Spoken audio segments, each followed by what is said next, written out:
explained that the exploitation revealed that they were massing up for a likely attack or kidnapping of vulnerable civilians, hence the need to immediately attack the location. The Nigerian Air Force spokesperson added that intelligence received after the strike revealed that Janari was indeed eliminated alongside several other terrorists and kidnappers.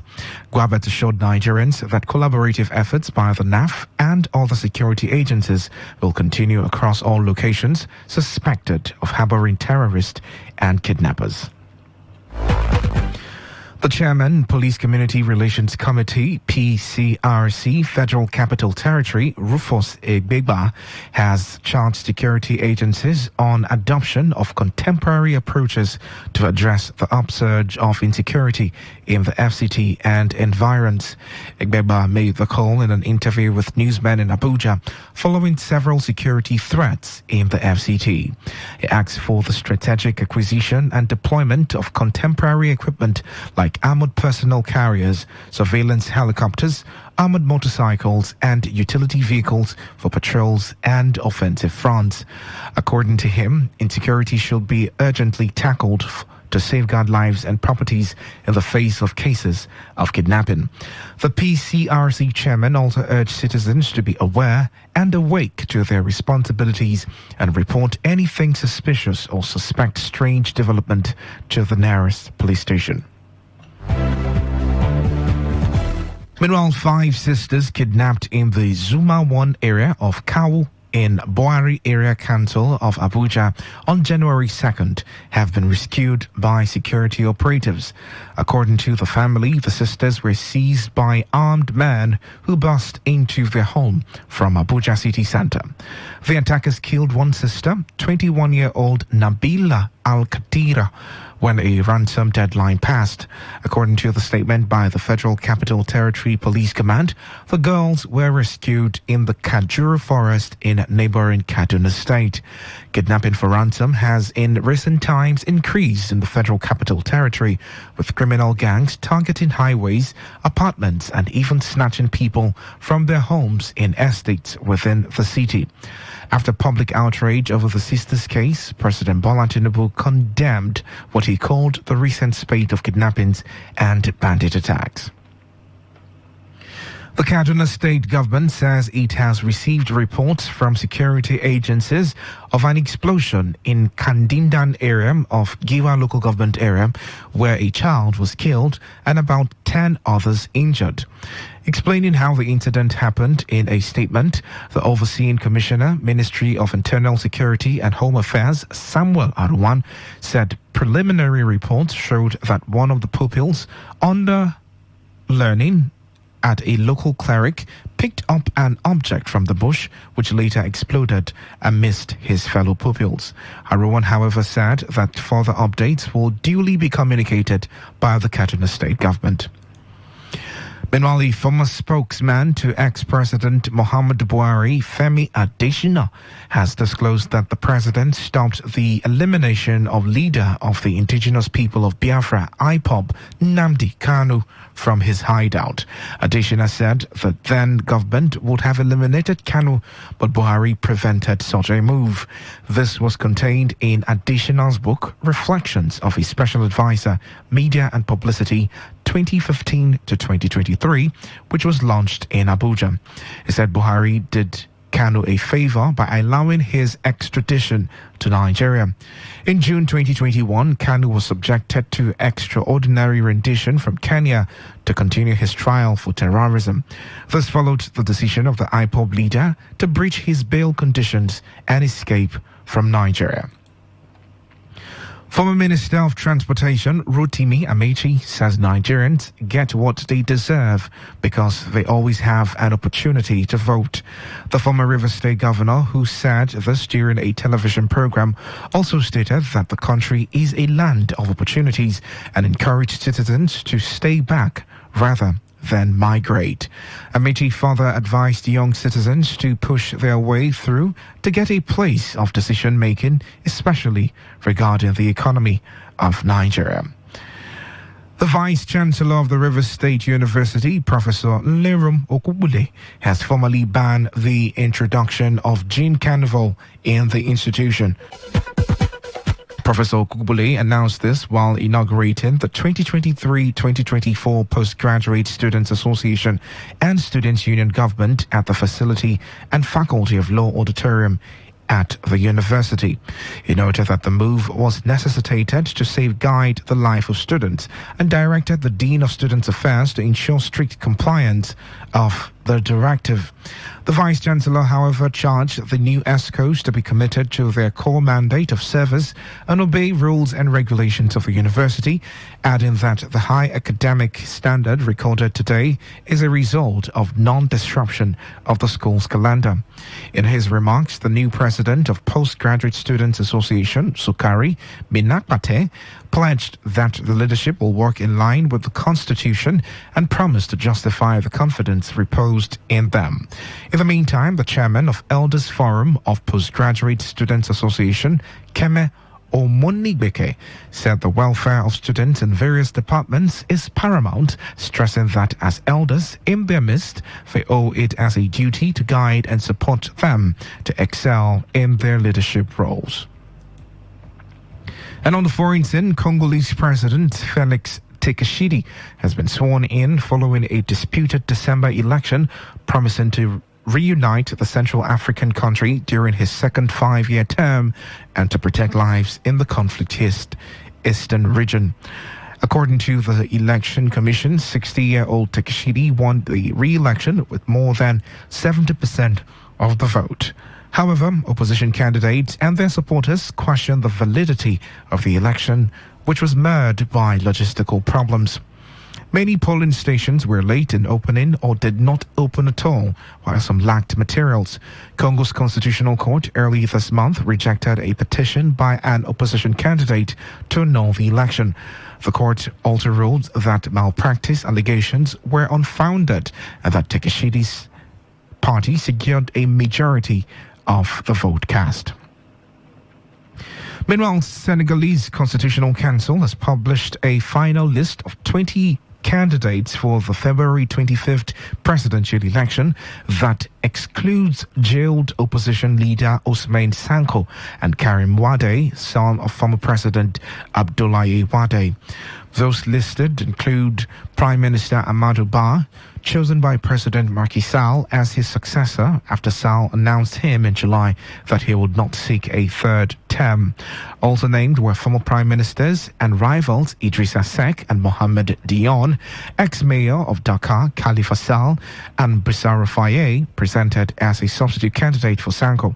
43-year-old Faye, who is a member of Sanko's dissolved party, is also detained but has not been tried. He has been in prison since April 2023 for contempt of court and defamation against a corporate body over a Facebook post. Sanko, who came third in the 2019 presidential election, has been at the center of a bitter standoff with the state and has lasted more than 2 years and sparked often deadly unrest.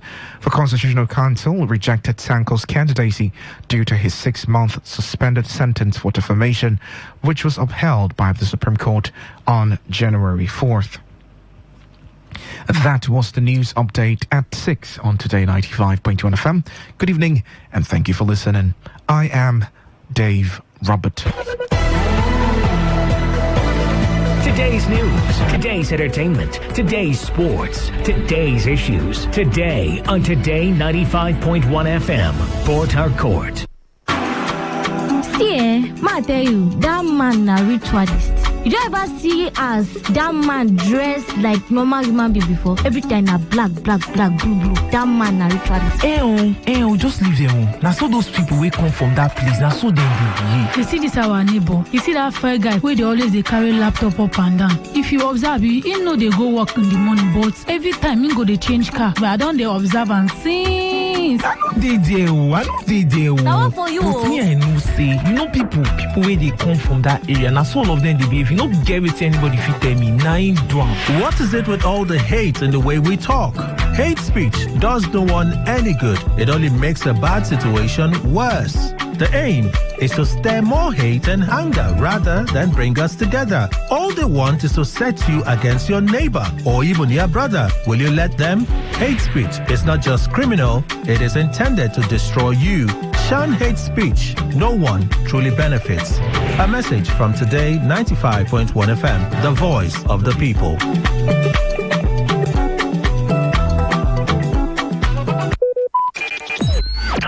Talk radio. I listen to a lot of talk radio. 95.1 FM.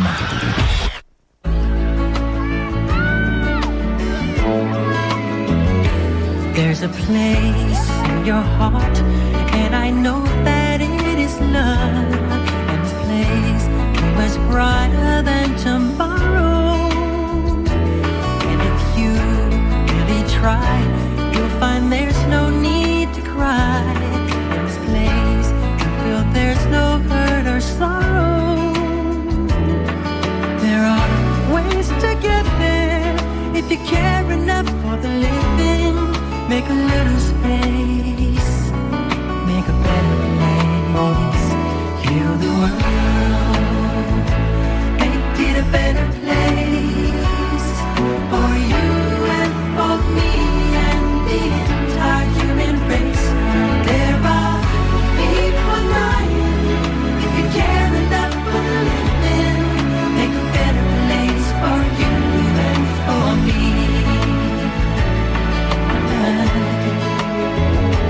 If you want to know why, there's a love that cannot lie. Love is strong, it only cares for joyful giving. If we try, we shall see. In this bliss we cannot feel. There are dread, we stop existing and start living. Then it feels that always love's enough for us growing. Make a better world, make a better world. Heal the world, make it a better place. For you and for me and the entire human race. There are people dying. If you care enough for living, make a better place for you and for me. And the dream we were conceived in will reveal a joyful face. And the world we once believed in will shine again in grace. Then why keep straining when this earth crucify its soul? Though it's plain to see this world is heavenly. Be God's glory so high, let our spirits never die. In my heart, I feel you are all my brothers. Create a world with no fear. Together we'll cry happy tears. So the nations turn their swords into plowshares. We could really get there if you cared enough for the living. Make a little space to make a better place. Heal the world, make it a better place. For you and for me and the entire human race. There are people dying. If you care enough for the living, make a better place for you and for me. Heal the world, make it a better place. For you and for me and the entire human race. There are people dying. If you care enough for the living, make a better place for you and for me. Heal the world, make it a better place for you. The time is 16 minutes gone past the hour of 6. This is your premium talk news and sports station, Today 95.1 FM. Heal the World by Michael Jackson. Every time you get to listen to that song, you know that we are ready to heal the world indeed. On the show, Doctors in the House, right here on Today 95.1 FM. It's that #1 medical show that brings you up to date with everything you should know about your health. We'll let you know things you should learn, things you should unlearn, things you should relearn in order to stay healthy. It's the year 2024. You don't want to repeat what you abandoned. You wrote it in your prayer point. I don't want to overfeed. I don't want to become obese. I don't want to, grow too unhealthy, so unhealthy. And now you're getting into the year 2024, repeating the same cycle again. We have to break that, okay? Some things you need to break, literally. So you do that with us on the show today, would show you, or every other Sunday, would show you better ways to stay healthy. Okay, my name is Dave Robert. A doctor will be joining virtually on the show today. She's all the way in Bayelsa State, and we're going to be talking about something really, really, really important. And then you can also be part of the conversation by opening, when we open up the phone lines, you can call in and share. Also ask your questions as regards what we are talking about today, which is a very serious conversation. You don't want to miss it for anything. So in the next couple of minutes, I will be on with the doctor, and then you get to call in and ask your questions. But before we do that, let me just give a little background into the conversation itself. So, there are ways to get there. If you care enough for the living, make a little space, make a better place, heal the world. Now we're going to be talking about hormonal imbalance, what you should know about hormonal imbalance. According to the data presented by most medical blogs, hormonal imbalance occurs when there is too much or too little of a hormone in the blood. Common symptoms include weight changes, lower sex drive, and acne, but depends on which hormone is out of balance. And in my conversation with a lot of people, you hear people say, oh, I have hormonal imbalance. That's why this is happening to me, or that is happening to me. So let's speak with a doctor and get to know what exactly hormonal imbalance is, how we can identify the different types of hormonal imbalance, how we can treat it, also how we can know the symptoms. So I'll put a call through to Dr. Maggie, who's going to be joining me all the way from Bayelsa, and then we will get on with the conversation. Stay tuned.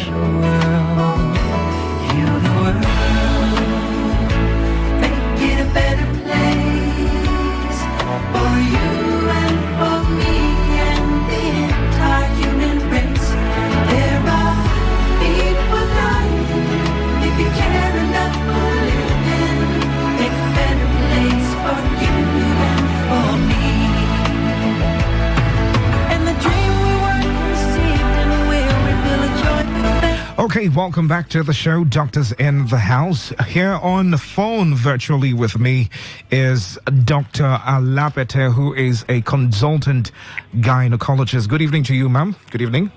Yes, good evening, sir. You're welcome. Thank you very much. Thank you so much for joining us on the show today. So let's get straight into the conversation. Oftentimes you hear mostly women say, I am having hormonal imbalance, and this is the reason why this particular condition happens to me. Maybe I can't sleep well, I can't eat well, my menstrual cycle is out of place for some reason, and they always trace it back to hormonal imbalance. So let's pin the statement down and know what hormonal imbalance is for a very lay person who doesn't understand. What is hormonal imbalance?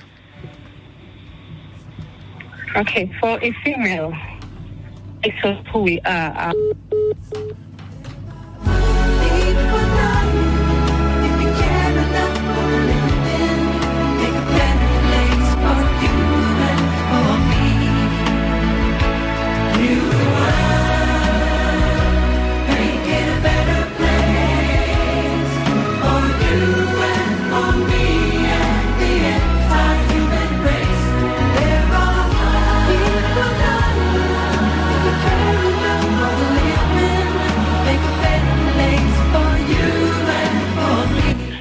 So I think what makes us a woman is our hormones. Interplay of our hormones is what makes us who we are. Okay. From what the brain produces, telling the eggs what to do, then the eggs acting on the uterus, which is the womb, and then the womb producing what we see as meses. Okay. It's just the one we understand. Oh, I've seen a meses.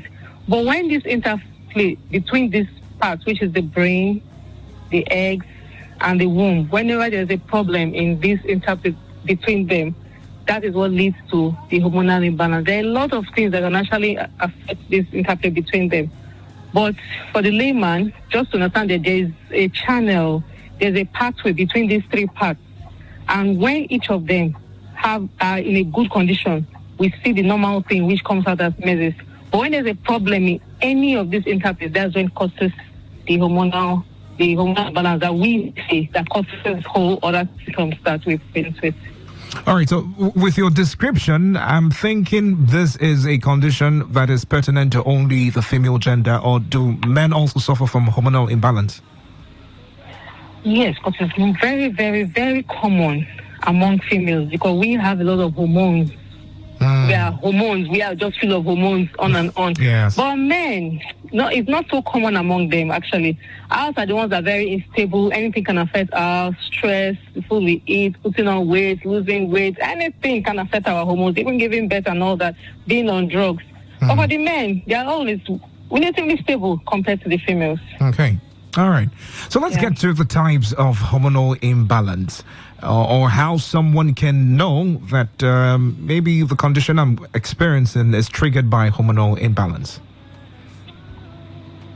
Majority of the symptoms they have is maybe they notice they're not seeing their menses monthly, because what makes a woman know that she's okay is if every month she menstruates, she'll feel, oh yes, I think I'm fine. Then there's this sign of ovulation, which we notice is usually having this whitish discharge around the period of ovulation that is a bit slimy, and you're like, okay, yes, I think I'm ovulating. But when there's an absence in any of these, the woman will sense there's a problem and feel like, I don't think I'm ovulating. I think I'm having, that's just the layman. They'll just say, I think I'm having, even when you try to talk them out of it, they'll say, no, doctor, you can't tell me any other thing. I think I'm having hormonal imbalance. I've not been seeing my menses every month, or it comes twice a month, or it doesn't come at all 2-3 months, or maybe I don't think I'm ovulating. I don't see those signs like painful breast, discharge and all that. Doctor, I don't think I'm ovulating or I'm ovulating. So therefore, I think I have hormonal imbalance. So with that, they come to the hospital to make that complaint. Okay. So how does it present itself, aside, this ones you mentioned? I know some people have signs and symptoms like weight loss or weight gain. Are there some other things that present as a symptom of hormonal imbalance? No. Hormones. Hormones is what makes us who we are, like I said earlier. Those weight loss and weight gains are what causes, let me use the word causes, or it tells us there's an issue, but it's not like it's a sign of hormonal imbalance. Okay. There are conditions that causes the hormonal imbalance.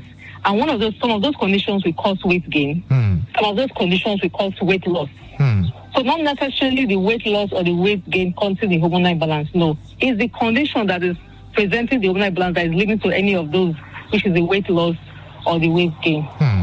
Okay, so since the context of the conversation seems to revolve around hormones, are there certain ways we can, for the listeners, are there certain ways they can identify these hormones that trigger, the imbalances, and then watch the regulation of the hormones itself? For instance, if it's the oxytocin hormone, they know, I am reducing my intake of maybe foods or contents that produce that particular hormone. Is there a particular way of reducing the inflow or the rate at which the hormone is produced in the body?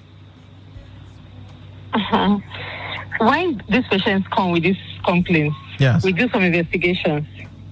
One of which is to check the hormones, what we call hormonal profile. Okay. Now let me go a little bit in depth. This hormonal profile will check the ones the brain produces. Could the problem be from the brain? Because if a patient or a person is under stress, maybe from loss of a loved one, serious stress at work, stress at home, even the stress of not even having a child can disorganize the hormones. So any stress can disorganize, and it starts from the brain. That's something that has to do with the hypothalamus, the brain, and all that. So you see the brain misfiring, and with that, the whole pathway is already affected. That is for that. Then for some people, they have what we call increased prolactin. Increased prolactin.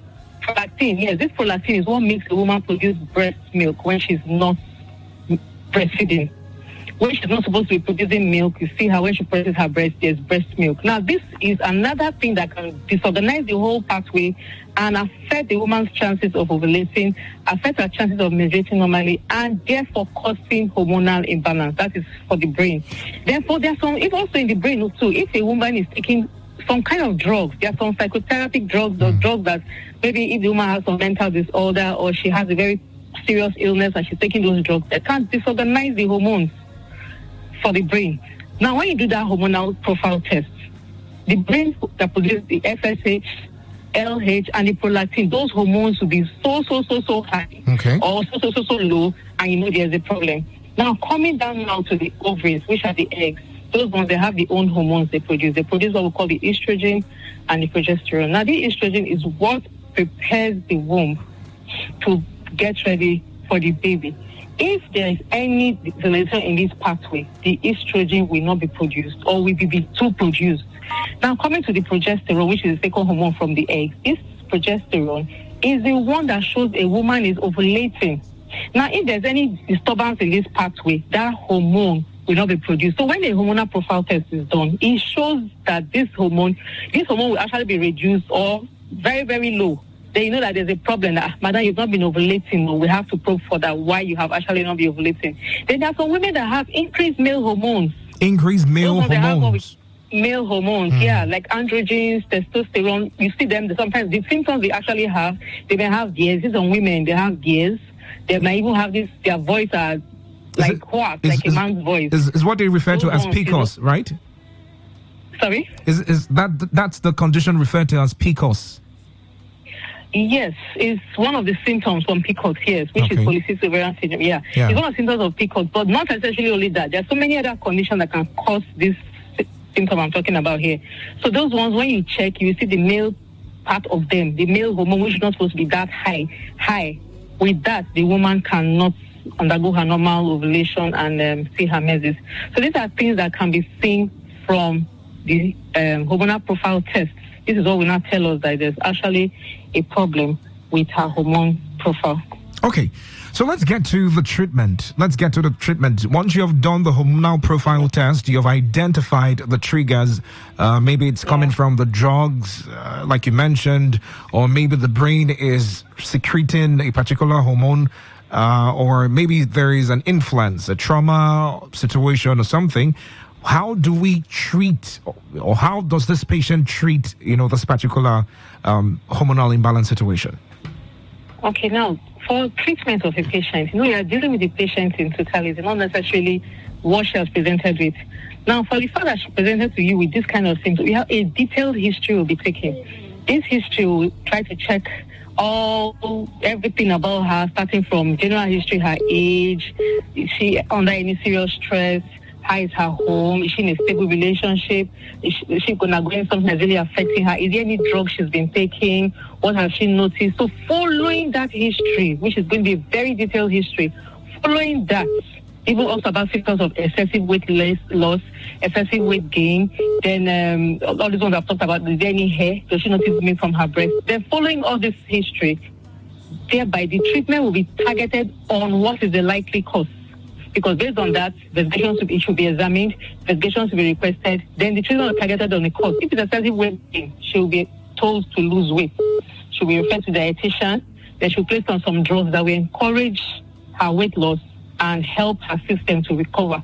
Then if it is as a result of PCOS, which you said earlier, she will be managed. One of them, PCOS is actually treated based on how the woman presents. For most of them, one of the causes is actually a genetic thing. It's not like it's something that you treat and it's gone. No. Okay. We treat based on the symptoms that she presents with. Some women will just come and say, I don't like this acne on my face. It's so embarrassing.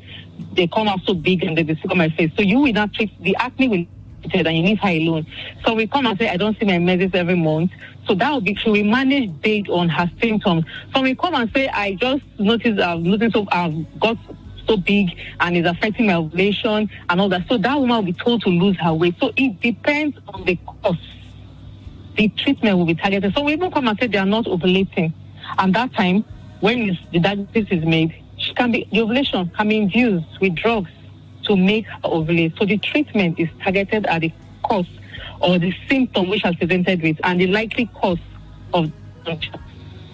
Okay, so I would open up the phone lines now so people can call and ask their questions. Dr. Maggie, please just be on the line. I would open up the phone line so that people can call and ask their questions. 0817 0000951 or 0810 951 951, or you can send a text message or WhatsApp message to the number 0701 933 9962 0701 933 9962. We're talking about hormonal imbalance today. If this is a condition you are experiencing and you want to ask the doctor a question, would give you the opportunity to do so you can have your questions asked, and then the doctor would give you an answer to that. And also, if you can't call in, you can send a text message to the number 0701 933 9962 0701 933 9962. Quickly before we start taking the calls and messages. Okay, there's a call already. 95.1 FM. Hello, good evening, welcome. Hello? Yes, good evening and welcome. Good evening to you. Good evening. Welcome. What's your name? What's your name? My name is Nancy Dokubo. All right, Nancy, go ahead. What's your question? Yeah. I want to ask Dr. a question. If a woman is having that sometimes when I test my breast, I will be seeing the charge of water. I don't know what the meaning of that. Okay, so you have how often does that happen? I'll be experiencing it for like a month now. All right. Okay, thank you for your question. Doctor, she's asking for a woman. She experiences discharge of water from her breast, and she has been experiencing it for some months. Is this any way related to hormonal imbalance? Yeah, that's what I was telling that some women, they notice milky discharge is milk. You don't necessarily have to be whitish or creamy to be milk. It can be pure white. For the fact that there's a discharge from the breast, we call it milky discharge. Now, this is something that shows that the prolactin level may likely be high. Though there's women that have normal prolactin and they still have the symptom. It has to be treated because this can prevent ovulation. And as it can prevent ovulation, it can prevent pregnancy, especially for those who are seeking for the fruit of the womb. So our advice, she goes to the hospital for checkup because there are so many things that can cause that. The issue can be from the brain, and she will be examined. Other symptoms will be asked for, and she'll be treated accordingly. All right, thank you very much. Before we take some other questions, I would like to throw this one in. For people who have, maybe certain lifestyles, like their eating habits are poor and maybe their rest habits or sleeping habits are poor, what kind of advice would you give to them? For people who consume certain types of food or supplements, if you have a case of hormonal imbalance, are there type of foods you should avoid? Are there set of type of activities you should avoid? Can you just put us through with this also? Okay, there are so many things people keep saying, avoid this, avoid that. But the thing is, what we just say is avoid too much excessive things just avoid things of taking excessive of everything. Okay. For example, we say specifically avoid alcohol, avoid smoking, avoid too much caffeine, take more supplements. There are so many supplements out there that actually takes care of hormonal imbalance and all that. There are so many of them. If you go to the pharmacy, you will see a lot of them. But people that we notice that their issue actually from the kind of food we eat, we refer them to the dietitians in the hospital. The dietitians walk them through the process, telling them what to eat, how to achieve, because the body understands this whole process by weight the weight the patient has. If the weight is too excessive by your body mass index being too high, they will not tell you how to avoid some kind of foods and how to maintain that body mass index within the normal range. If it is too low, the body understands it's too low and it starts misfiring. So the body mass index has to be maintained within a certain range. With that, the patient is good to go. So when we notice any disorder in that line, we refer the patients to a dietitian. Then for those who are not resting enough for whatever, we try to look for the cause, because giving everything is not just drugs. We keep giving drugs to make the patient sleep. You will wake up and the problem is still there. So that thing has to be handled. If it's something we can talk the patient out of it, counsel out of it, beautiful. If we can't, refer to the psychotherapist and they follow up the patient. All right. It does depend on what we think is the likely cause. Okay. Let me digress a little bit. It's related in a way. For people who complain that they have increase in cortisol levels, is this in any way also related to hormonal imbalance? Maybe for the opposite gender this time, for men. Yeah, cortisol. In the process of hormone production, cortisol is one of the precursors, one of the beginners or the products. No, let me use the word product. Is part of the things that are needed to produce this hormone. Okay. So if the cortisol is in any way affected, one of the things that affects cortisol is stress. Oh. Just like you said, especially in the men. Cortisol, when cortisol is high, most likely as a result of stress, it affects the production of testosterone in men especially. Yes, so it's the men, and that is one of the things that can cause stress. But there are some other things, that are kind of illnesses that make the production of cortisol in adrenal glands be really, really high. And that one will also affect the production of testosterone. So testosterone is the end product, which makes a man a man. But the cortisol is the pathway through which the testosterone is produced. So if cortisol is raised for whatever reason, it affects testosterone. All right. Which is a hormone. You mentioned stress implicated as one of the triggers, but some people also complain that they are not stressed, yet again they have increase in cortisol levels. Is there any reason for this? Yes, that's why I said there are so many other things that can cause it. Okay. If there are different conditions, there's what we call Cushing syndrome, Addison's disease. There are so many other things that affect the adrenal gland. The gland that produces cortisol is the adrenal gland. If anything affects the gland, it can cause increase in cortisol. So the patient will have to be evaluated properly to know the likely cause why the patient has increased cortisol. Or there are some drugs. There are some drugs that they take that increases cortisol in the body. That one too can affect the production of the end product, which is the hormone. Okay. All right, let's get back to the calls and see how we can squeeze in some calls and messages before we let you go, Doctor. We are sorry we're taking too much of your time, but it's a pleasure to have you on the show. 0817 0000951 or 0810 9510951, or you can send a text message or WhatsApp message to the number 0701 933 9962 0701 933 9962. 95.1 FM. Hello, good evening, welcome. Good evening, sir. Please turn down the volume of your listening device. Thank you. Okay. All right. Good evening. Good evening, go ahead. Yes, sir. I want to ask the doctor, please. What if a man release on a woman, then the sperm goes out? What's that moment? What's the cause? Sorry, can you rephrase your question? What in an instance where a man does what? Yes, in during sexual intercourse, then where the man releases on the woman, then the sperm goes out at that moment. Once the man gets up, what's the cause? All right, okay. I would ask the doctor. All right, doctor. Okay, yes. I had a question. That is not part of the discussion, but I can answer it. The semen itself has what we call liquefaction time.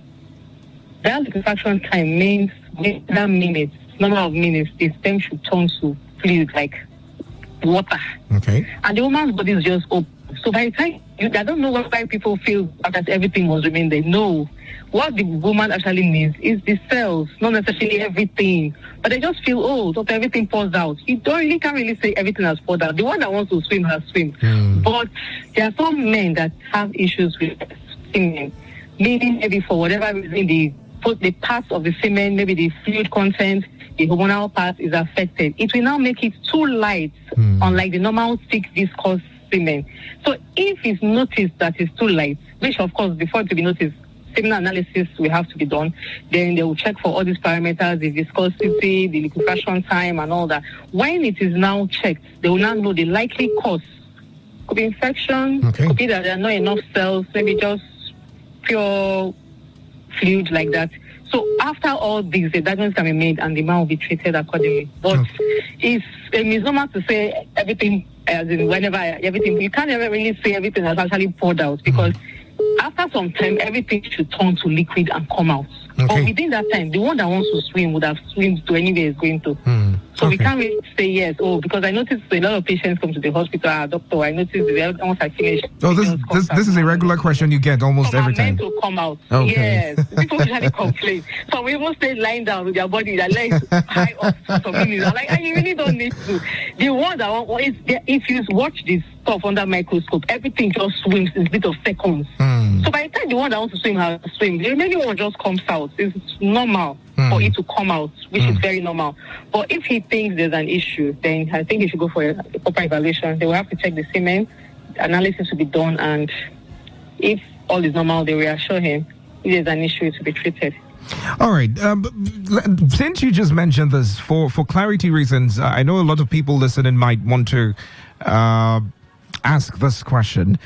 When it comes to, I'm a man, but I think, some men should need this information also. When it comes to, how ovulation should be the process for a woman, and then the right timing for fertility, as opposed to the issue of hormonal imbalance. If it gets to that situation or point and place where the man has noticed that the wife is always complaining of issues of hormonal imbalance, and she's going through her ovulation, what tips should they carry out first? Maybe in their houses or before coming to the hospital. Is there anything they can do first?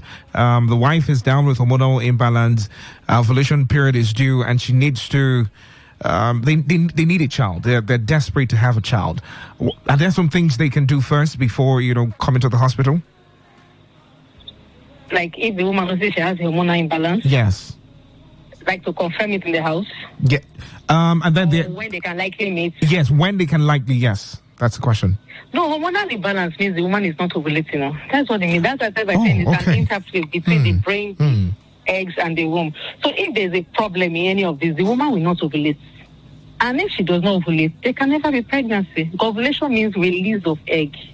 So the egg has to be released and meet with the sperm and form the baby. So if the woman is not ovulating, then there can be pregnancy. And if they want to confirm, there's ovulation kits. We have ovulation kits they sell in a pharmacy. They can buy it and confirm around the period they think she should be ovulating and test.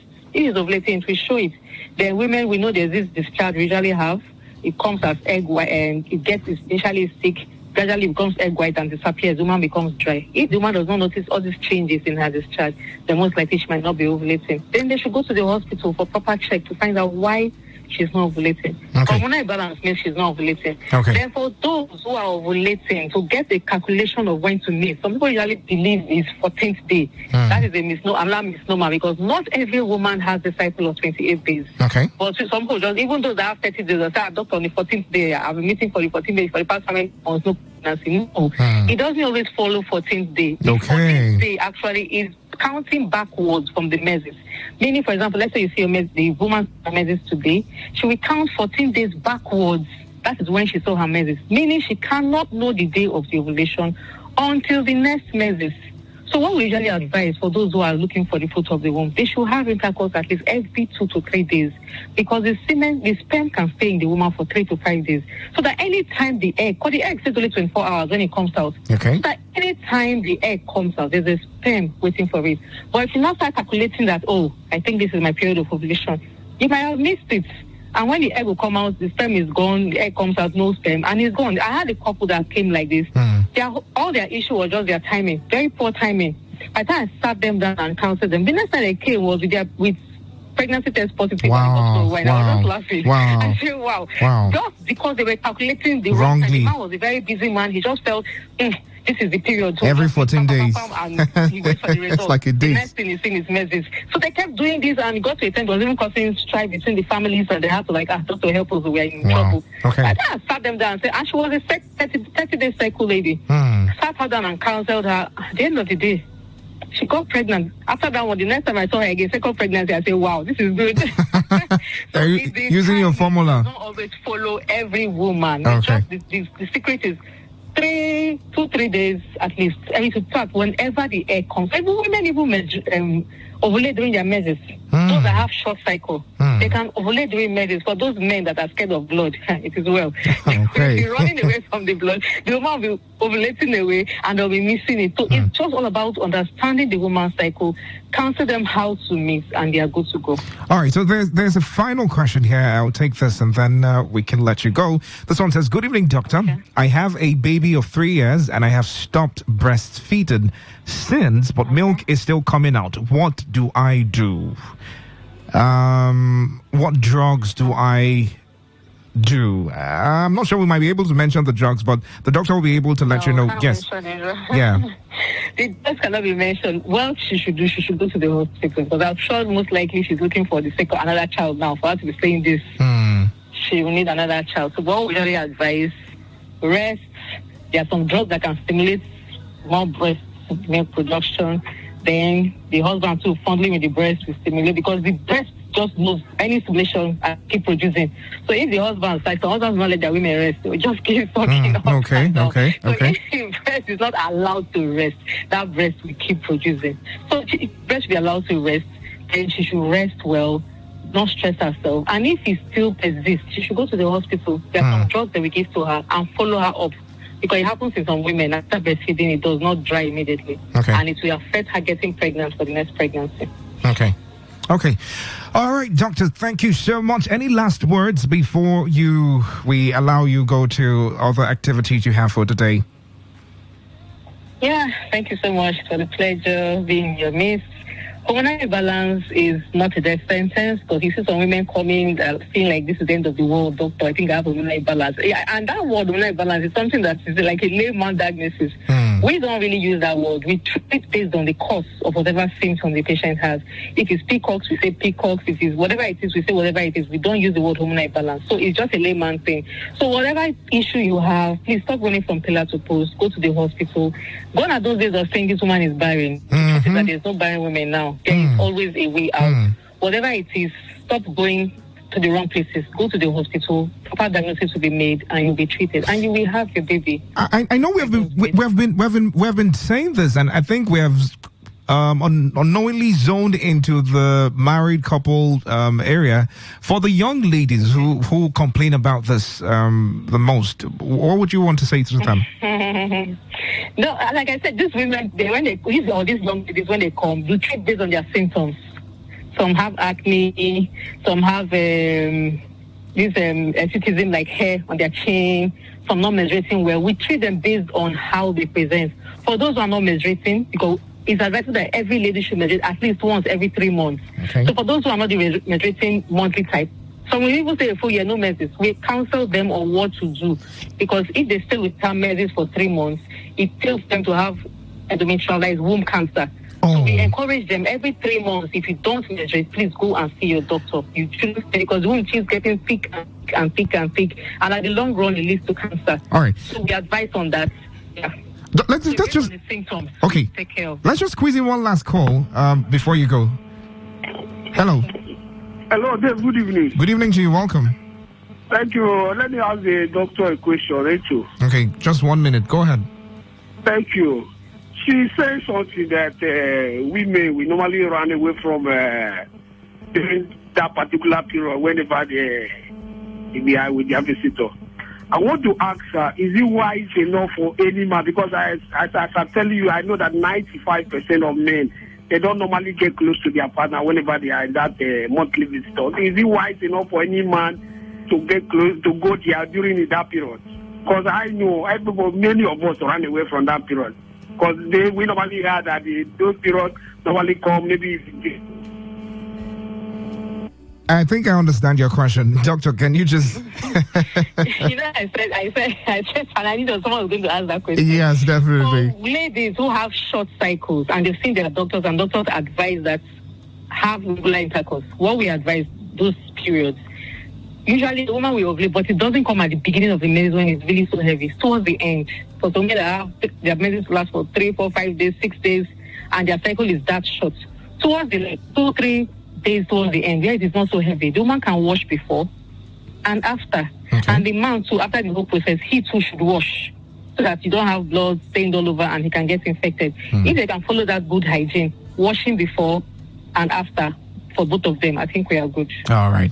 Thank you so much, Dr. Maggie, for joining. I hope we would have you as a regular because I learned so much. I learned so much today on the show. Thank you so much. It's my pleasure. Thank you so much. All and right. shout outs to those of us in Bielsa. I'm actually from Bielsa too. Wow. Pleasure. Thank you very much. Do have a wonderful evening. Thank you very much.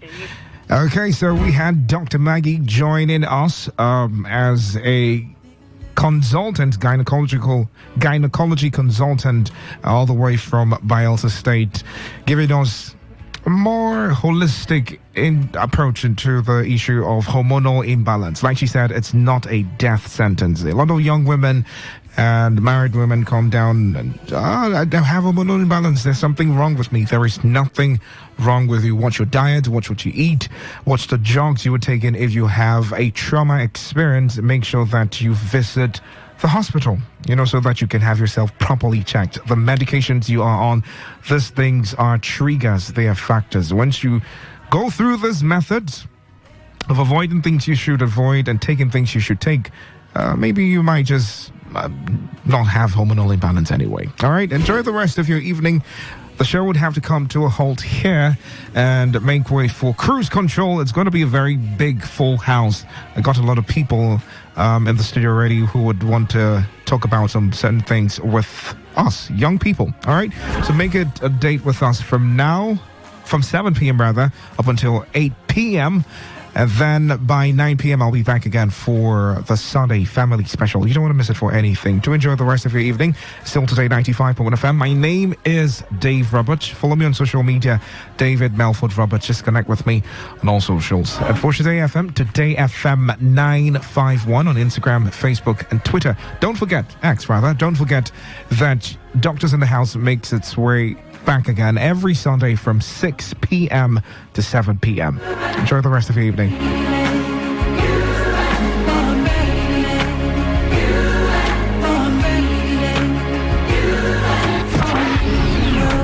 What do you love listening to? What's your style? What's your choice? What do you yearn for?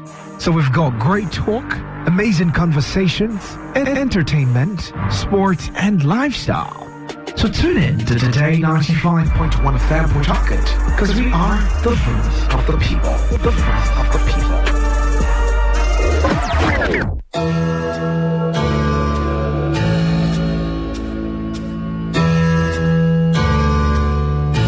Every day, we hear reports about counterfeit products, stories of fake drugs, food, expired goods and other consumables being manufactured, imported and sold to unsuspecting members of the public.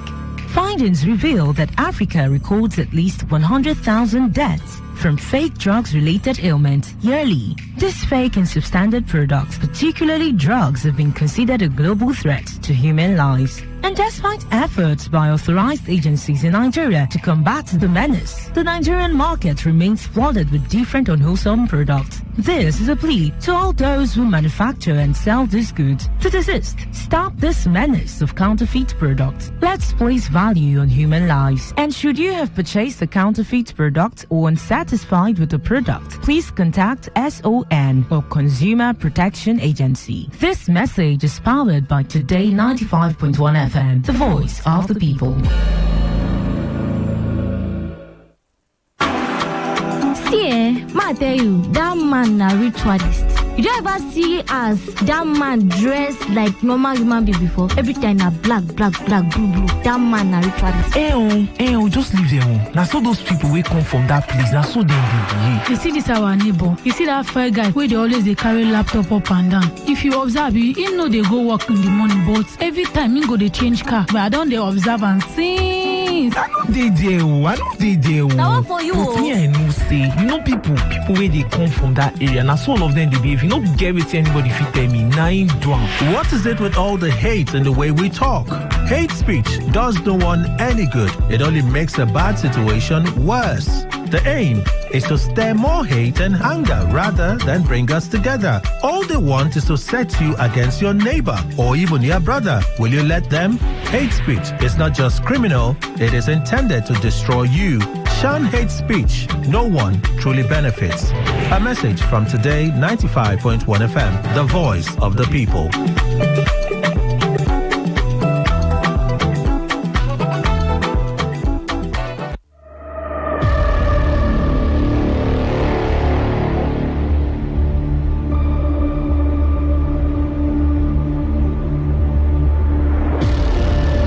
In a world where innocence should be cherished and childhood dreams allowed to flourish, there exists a painful reality that we must confront.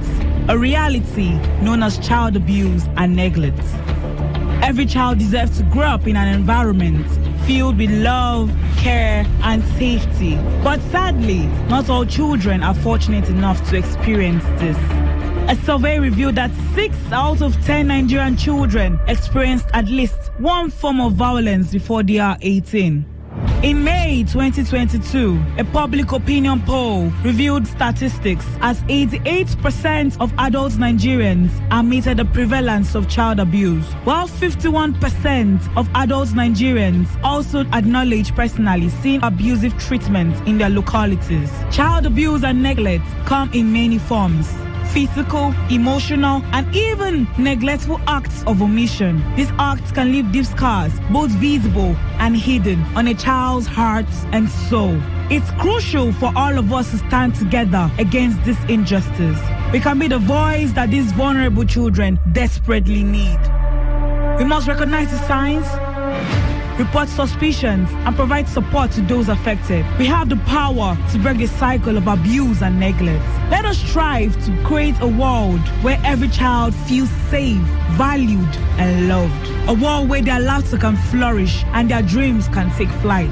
Join us in raising awareness, advocating for change, and championing the rights of every child. Together, we can make a difference and ensure that no child ever has to endure the pain of abuse or neglect. It's time to be the change, to protect the most vulnerable among us. Let us work hand in hand to build a brighter, safer future for our children. This message is brought to you by Today95.1 FM, Voice of the People.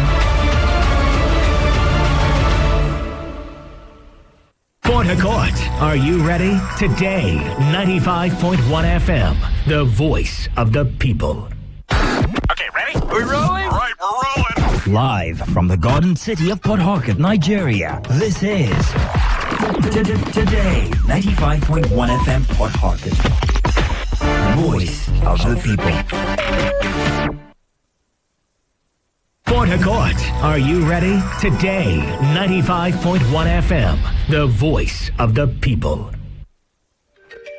Girls in my crib, 0 Snapchat, 0 Instagram posting. The vibe might start falling like London Bridge. I don't care if I saw you in a magazine or if you're on TV. That one don't mean nothing to me. Don't need a shower, I need a free. Lick it like I if you mean to be disgusting. It's not enough. Chop my one side, I laugh and no stopping up. Go shopping up.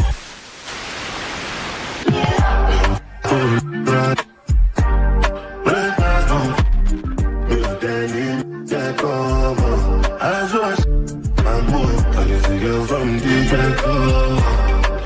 girls from uptown. That's the life of a city boy. Oh yeah, que dama.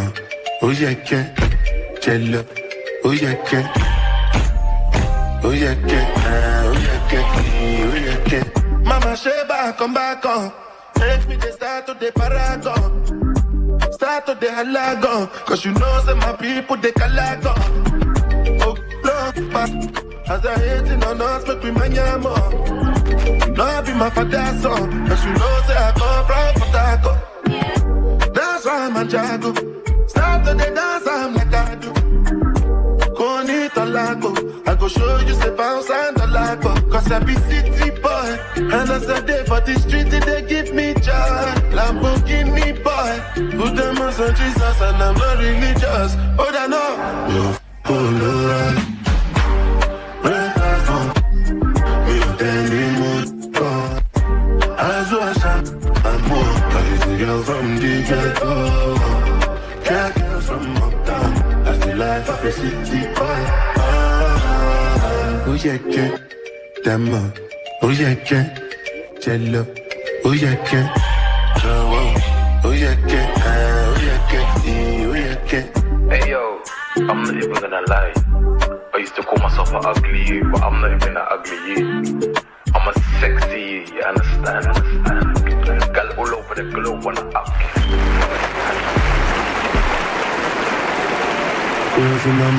Burner Boy playing right now, Today 95.1 FM. City Boys.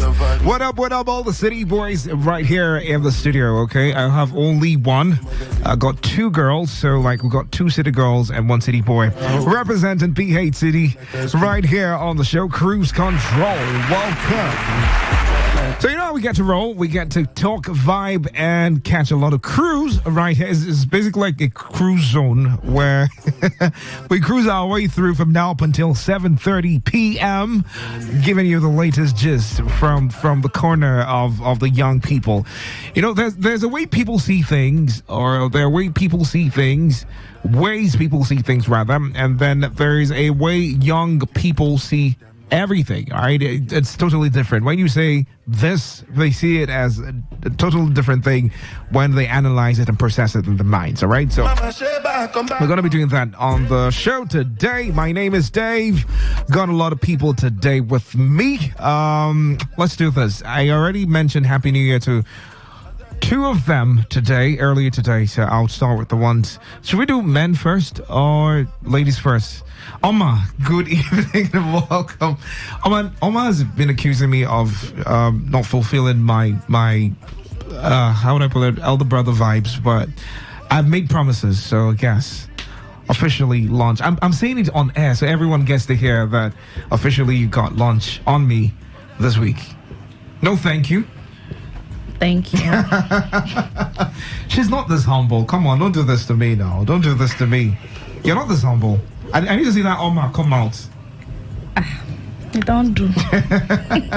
Ronald is also in the building. What's good, my brother?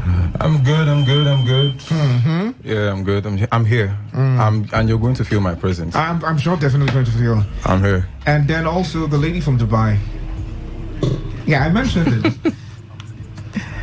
I'm good. I'm good, very good. Why is everyone giving me this vibe today? Like, Nigeria lost the match or something? No. No. I mean, come on. When it's time for business. When it's time for business, yeah. I'm telling you. You guys need incentives to open up. Anyway, so I got a lot of people here with me in the studio, and then we're going to be having a great time from now up until 7:30 p.m. But quick one, I saw this on the news, and I felt like it's important I share before we get on with the conversation.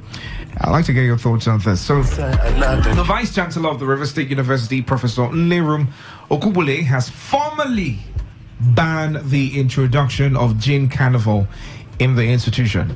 In short terms, no more gin carnival in that particular institution, River State University. I know a lot of people will be angry, but is there anything wrong with having a gin carnival in school? Okay. This is what I believe, right? The gin carnival thing. It's a time where students are not so involved in academic activities, right? Okay. And they just display their use of the particular fiber, the particular material, the gin material, right? Mm-hmm. With a blend of white, right? But let's be very honest here with ourselves. It's a crazy gin carnival session. I mean, the same thing happens when you have your rag days. Same thing happens when you have the students' week or the departmental week. Rag day. Yes. Do they display in sensitive areas of the body on rag day? They don't. Okay, that can pass. Okay, they don't do that. When you have students' week, when student week rather, when you have departmental week, all these things are still in display. I mean, it's almost the time where they like, oh, everyone can just do what you want to do and go crazy. Nothing will happen. It's a free word. Is that the concept? It's a free word during. I knew what happened during my departmental week back in the day. Yes. Stays off air. but banning a gin carnival, I mean it's fun. Why would you want to stop that? Exactly. It depends on the. Oh my, come close and stop doing like you just came from your husband's house, yeah? Is there any story around the ban? According to him, this was to keep people in check, right? To ensure strict compliance with the school's rules and regulations. You know this thing they do where they get into their cars, sit on the window, on the roof of the car, those stuff. Yeah. So I think that is one of the major reasons why that was banned. Because I see nothing wrong with having a gin carnival. Yeah. So it's got to be the behavior of the students during that time. During that time, basically. That's what I think. What about their outfits? Like how their jeans are? They probably do not allow ripped jeans. It's okay. It's part of the culture. Like actually, it's part of the culture that they. Because UST is known for this dress code. Actually, even from the gate, you can't even wear sleeveless clothes. Yes, they won't let you pass the wear gate. shorts. Okay. So I stand here. We are going to have to give a shout out to somebody. You know that, right? I stand here. So I think that's one of the reasons. Okay. So they're like really strict on the dress code. On the dress code from the gates, they won't let you pass if you are on a certain kind of attire. I feel like the basic reason is probably because of ripped jeans or shorts. Something. I feel like it's the regular driving around. I mean, all of you are wearing jeans. Roland is wearing, Oma is wearing. Not everybody is, Depends on the kind of jean, or I would say how you wear it. If you wear this to class in USD, is this a problem? No, it's not. Okay. Except it's ripped. When we are talking like ripped, like torn. So they could say no ripped jean carnival. You can't exactly control that kind of crowd. You know that, right? All right. So there's. There'll always be defaulters. Or is there some level of bias to all of these things? Like is someone's personal lifestyle. I don't really like jeans. I don't really like jeans, so and then we just bring it. Can also be a reason. I mean, they might be changing the university to a religious one, I guess. So I went to primary school, and when they say don't wear jeans, don't wear jeans. You all stood up and go to a party. Anyway, so that's not the conversation. I just wanted to throw that in so we can just get to hear what people think about this. Anyways, this I saw was prompted by, I see a lot of movies. I've been doing a lot of movies lately, trying to just relax and chill and forget about the hustle in Nigeria. Yeah? So I'm seeing movies where people are going on blind dates, where, they get to step out and you don't know this person you're going on a date with. It's almost like a Western thing. You don't know this person you're going on a date with, and you guys meet online, and for some reason you guys click, and then let's meet. And you're going to see someone you haven't met before, you haven't done anything with in physical terms with before. You're just going from the information online. And in some of these movies, you get to meet this person, and it's a serial killer. It's a very crazy person who's stalking you. Psychopath. It's a psychopath, if that's a word. Or you get to meet this person who is not what you ordered versus what you're receiving. I saw one Sabinusi's kids. She was a snake queen on IG. Yeah. And then he meets her, and she's like, "Yo, I'm bring like 7 for 4. I'm getting started here." And it has to happen today. That marriage. I saw it. So it's crazy. Yeah. And I would like to get your thoughts, right? What do you think about blind dates? Did you guys do to go?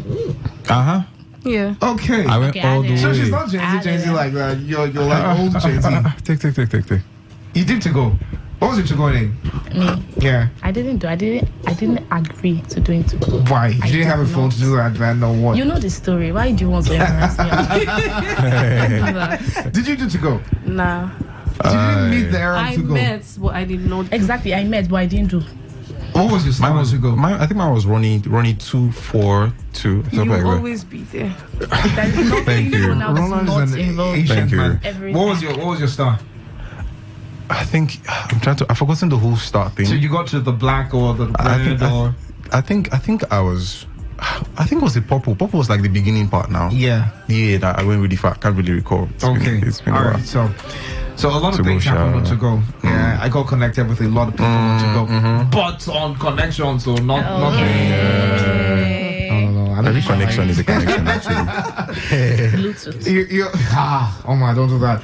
So, a lot of people meet, and then you have people coming from like Abuja, Kaduna, coming to Port Harcourt to look for their to-go chicks and their fans and whoever, and it's risky because you don't really know this person, but you're just going with the impression that, this person looks cool, sounds cool online, so this person will be cool in literal terms. What do you think about blind dates? Okay, personally, I see blind dates as a spice to life, right?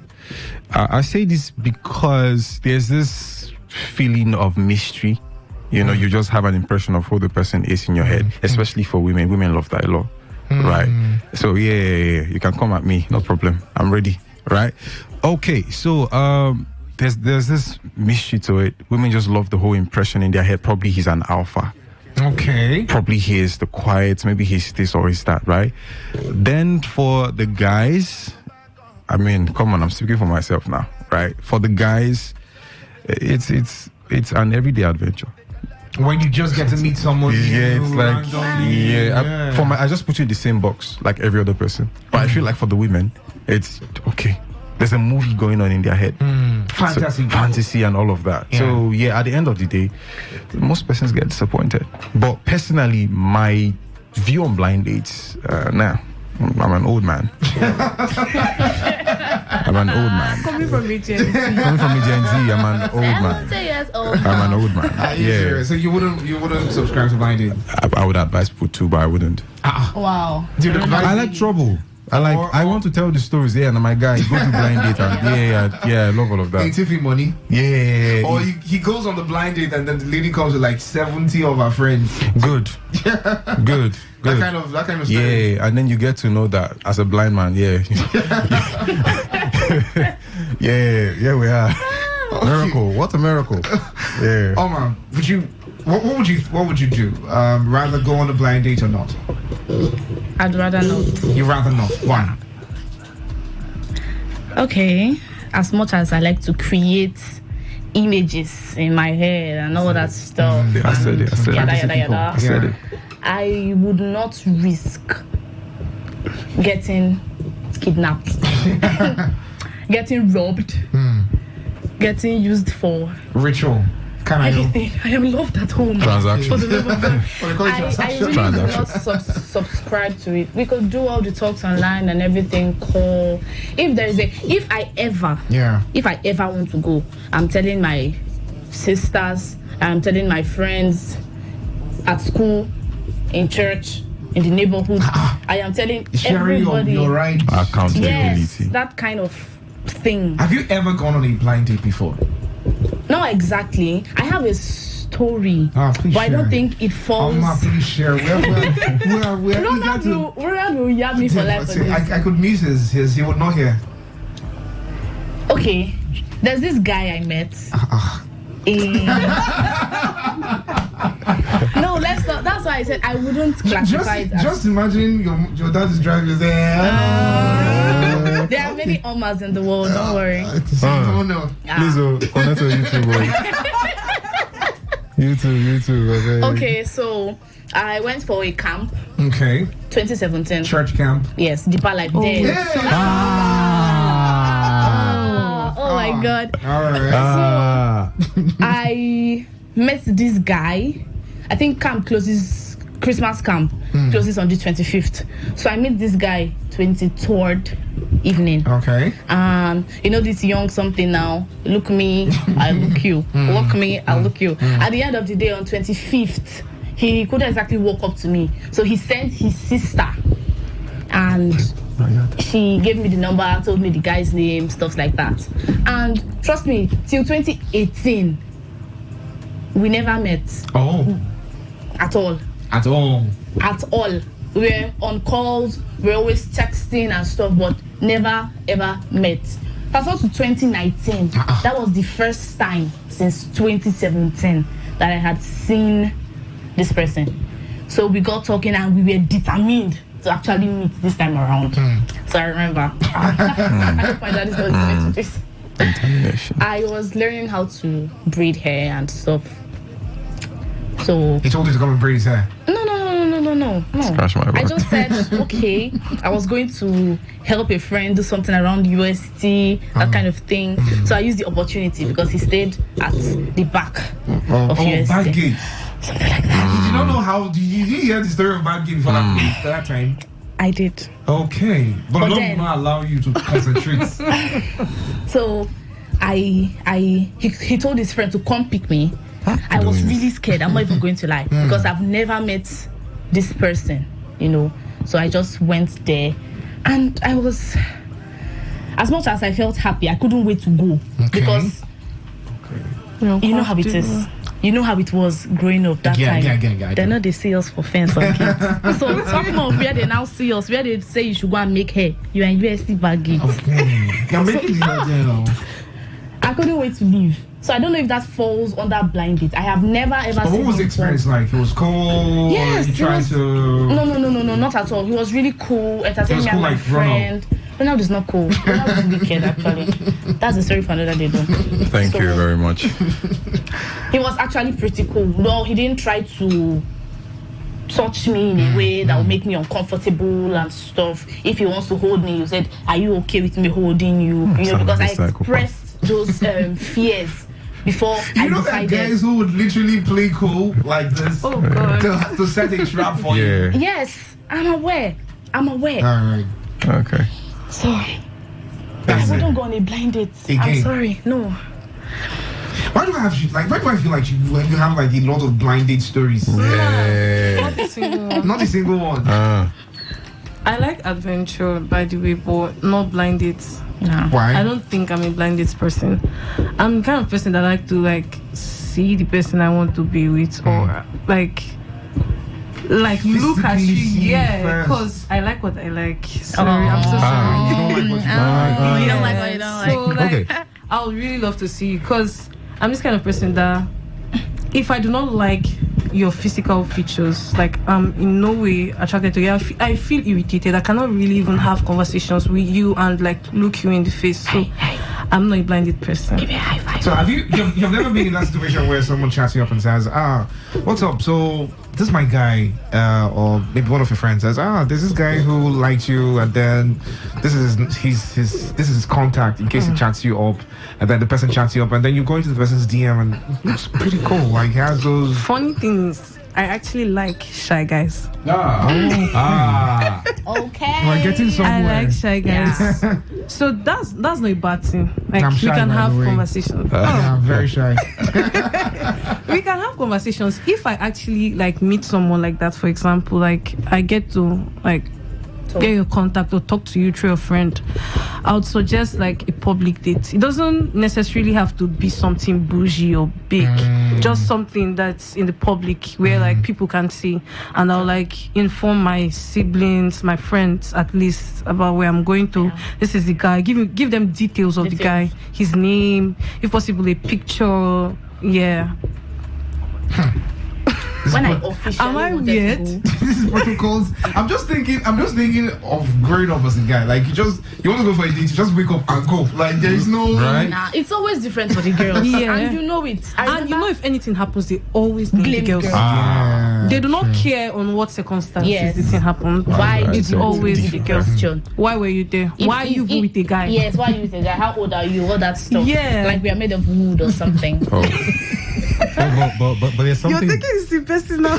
There's something we're not seeing here. There's something we're not seeing here. Just like what you guys said, what you girls said. Yeah, it's more like every guy now. What you're saying is seen as a weapon for destruction.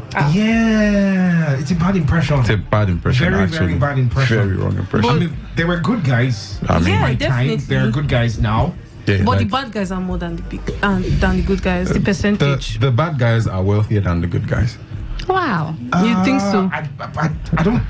When you bring this wealth thing in, I don't know. The wealth can make the good guy a bad guy. Yeah. Yeah. A good girl can make a bad guy a good guy.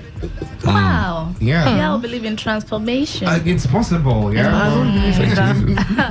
Hallelujah. Okay. Oh my God. 0817-0000-951 or 0810-9510-951. Or you can send a text message to the number 0701-933-9962. Have you ever gone on a blind date before? This one, you don't even know the person you're going to go and see. You just moved from Chuba to Rumigbo and you're seeing somebody that the only thing that you know about this person is a picture on WhatsApp or Instagram. And IG can be deceiving. Very with the filter thing. Snapchat people. God is watching all of you. Snapchat filters. Don't make me laugh inside this thing. Guys don't use Snapchat filters at all. Yes, we don't. Well, come on, Should I share a contact with you? Confident.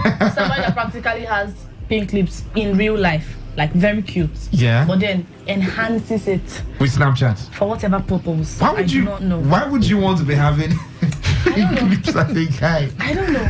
I mean, what does it make you feel like? Why are you gay?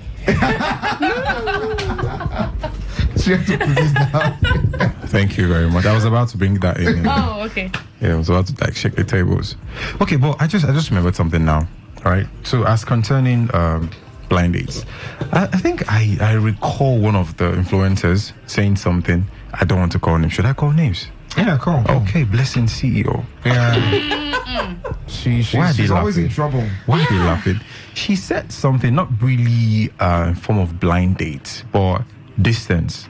Because come on, blind dates, there's this pillar of distance, right? Yeah, so she said it's more intimate, it's more romantic. Oh. That's the peak of romance. Like the adrenaline rush, yeah, and all of rush. those You don't know this person, but you're just a fantasy. Like the day I will see you, you understand? Yeah. Butterflies in my tummy.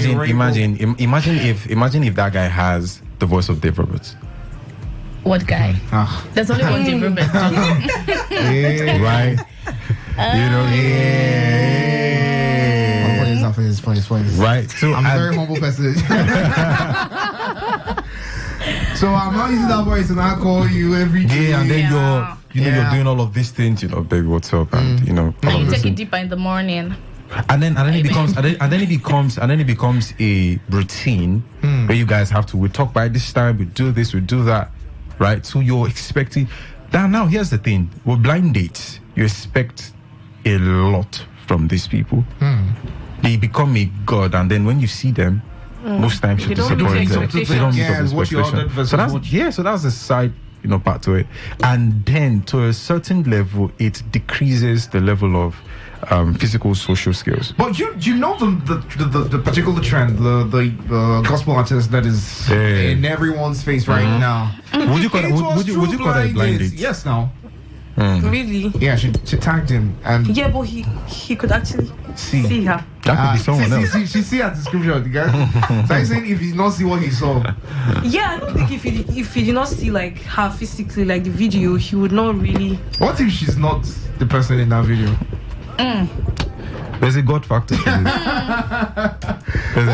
What if she posted a different video of her younger sister dancing, and then Moses Bliss goes, oh, okay, so let's see, and then one. On this particular Moses Bliss issue, I think this should be a topic on its own for another day. Whether you should be preach, because I have been seeing a lot of hot takes.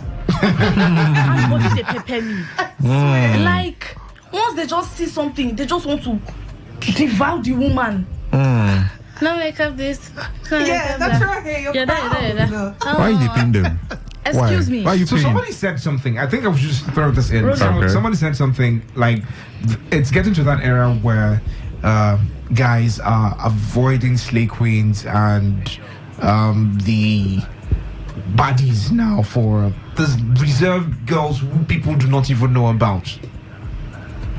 If you check, look at Kule Remi's wife, one popular celebrity. Nobody knows about her. You know, look at Moses Bliss's wife. Nobody knows about her. She just comes from somewhere, and then but they see these baddies every other day, and you know, but something about them is like, no. If you're too bad for me, maybe if you're too bad for the public, maybe you might just be too bad for me.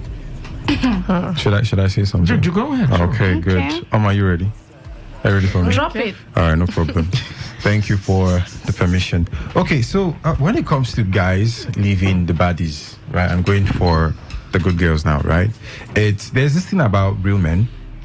Men love women that are not actually accessible. Yes. Tate, should I come up? Tate to always say that. I was going for Omar and Sophia. You're all.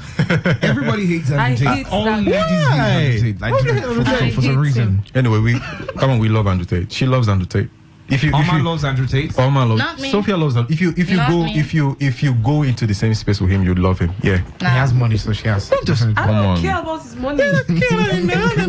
That's how you sound. All right. Right. Okay. So now, yes, men love women that are not accessible.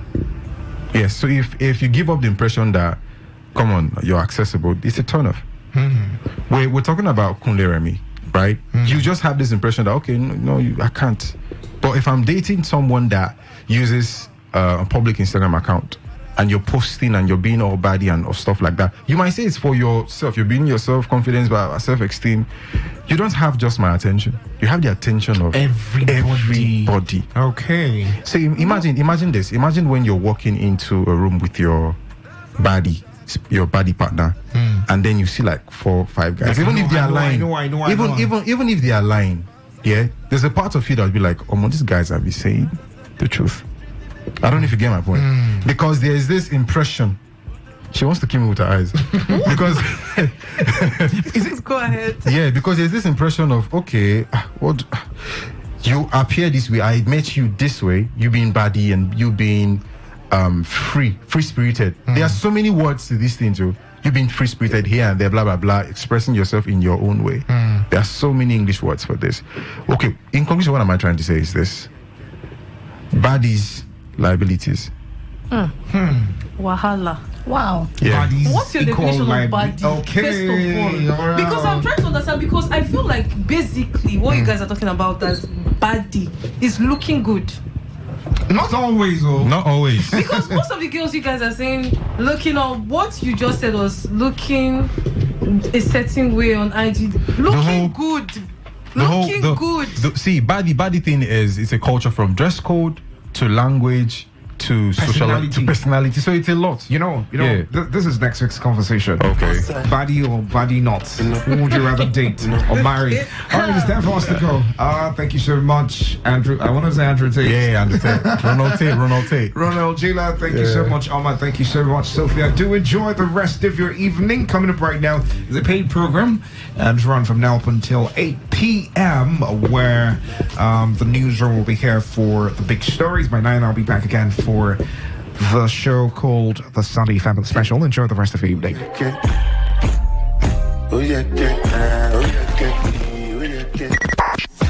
95.1 FM, voice of the people.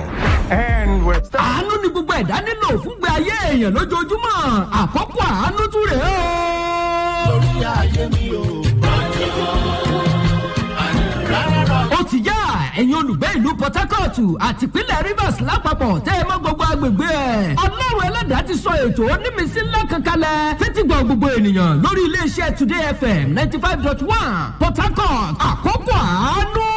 ẹ̀yin náà ẹ jẹ́ ká jọ gbẹ́tò ọ̀hún tí yóò máa jáde pẹ̀lú ìmísí ńlá látẹnu ẹni àmì òróró ọlọ́run alààyè ni wòlíì Peter olówó pọ̀rọ̀kù tìjọ Love of Christ Chapel International. àkókò àánú gbogbo ọjọ́ ajé sọ́jọ́ ẹtì ní Mondays to Fridays lọ́sọ̀ọ̀sẹ̀ lórí Today FM 95.1 Port Harcourt. aago mẹ́fà kọjá ìṣẹ́jú mẹ́wàá sí aago mẹ́fà kọjá ogún ìṣẹ́jú òwúrọ̀ lójoojúmọ́ ni 6:10 a.m. to 6:20 a.m. àkókò àánú ṣẹ́yìn náà ti ṣetán láti rà àánú gbà.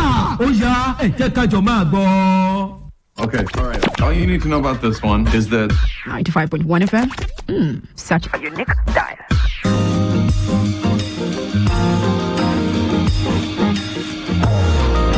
Infertility is a global issue, especially in Africa, as it affects the relationship between couples and families. To get all the requisite knowledge on how to preserve your fertility before and after marriage, join Dr. Dolapo Shitu on Fertility 101 every Sunday at 7:30 p.m. on Today 95.1 FM. Fertility 101 with Dr. Dolapo Shitu every Sunday at 7:30 p.m. Don't miss it. This program is sponsored by Sheltered IVF and Fertility Center, Port Harcourt.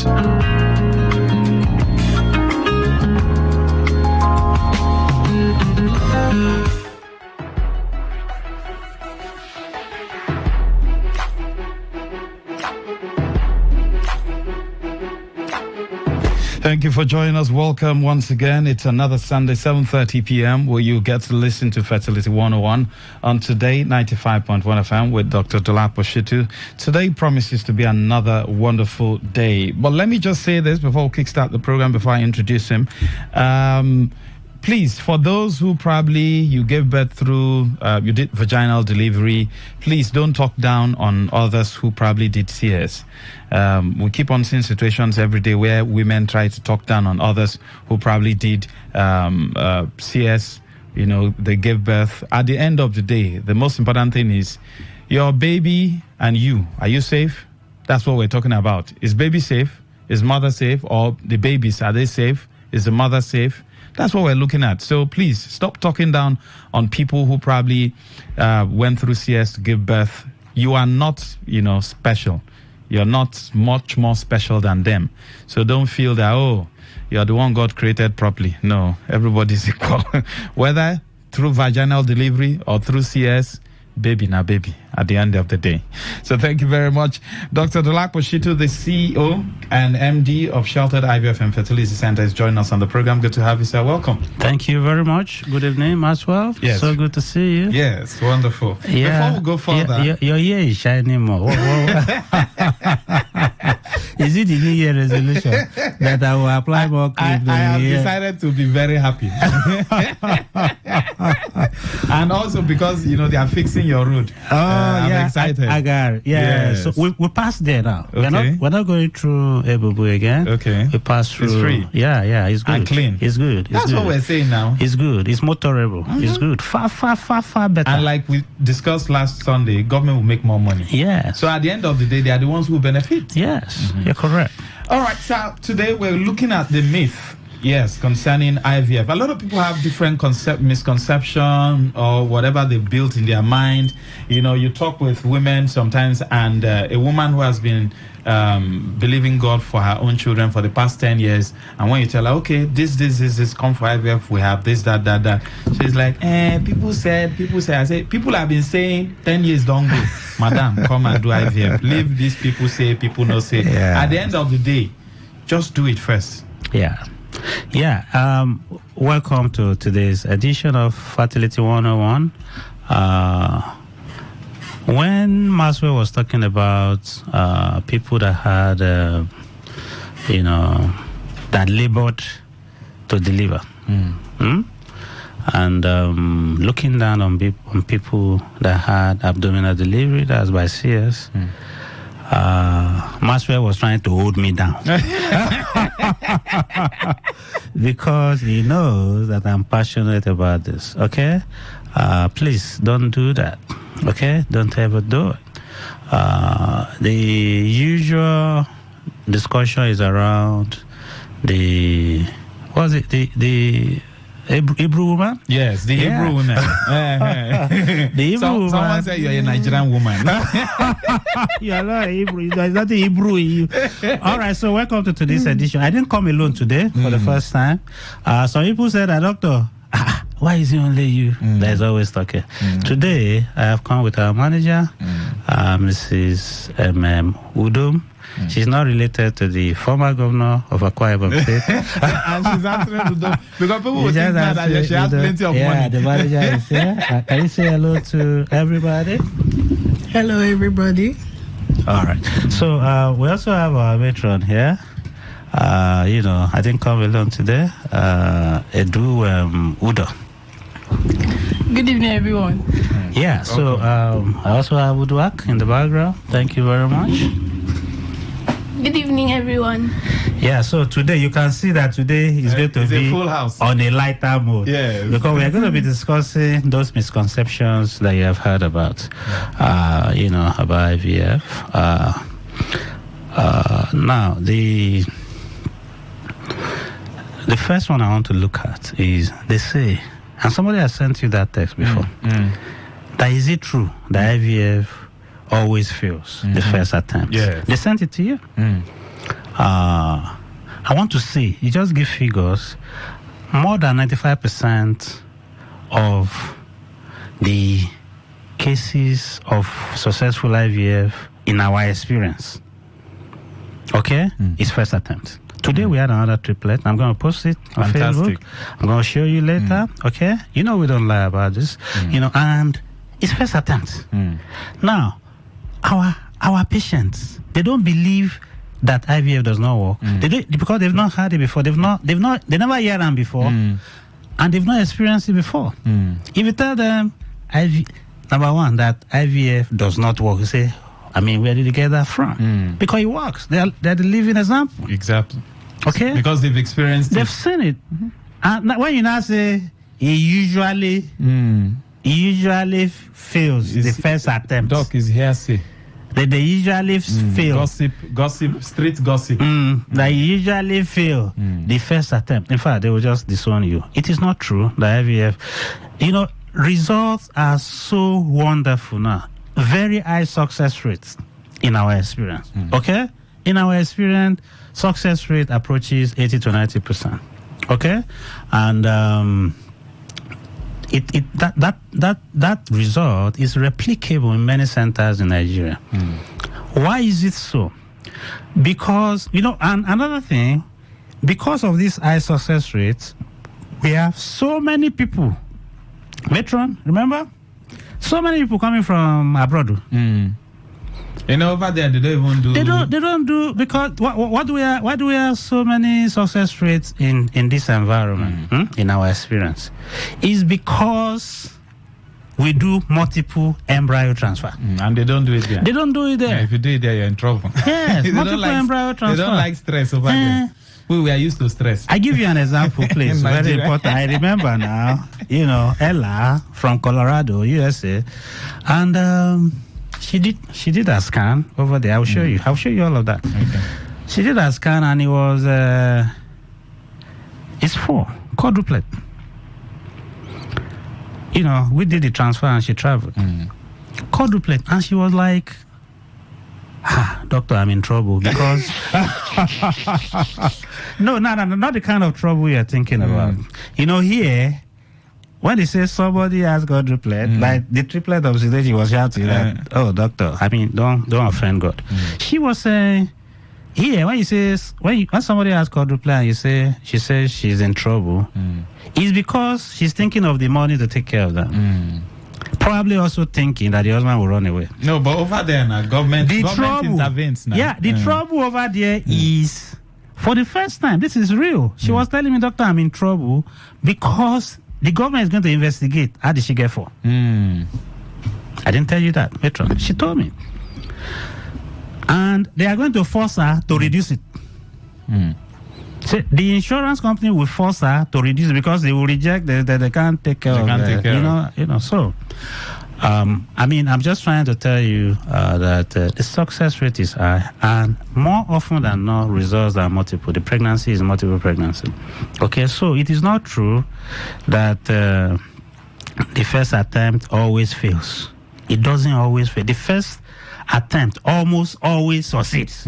Okay, please don't say that again. Now we now have some people that believe that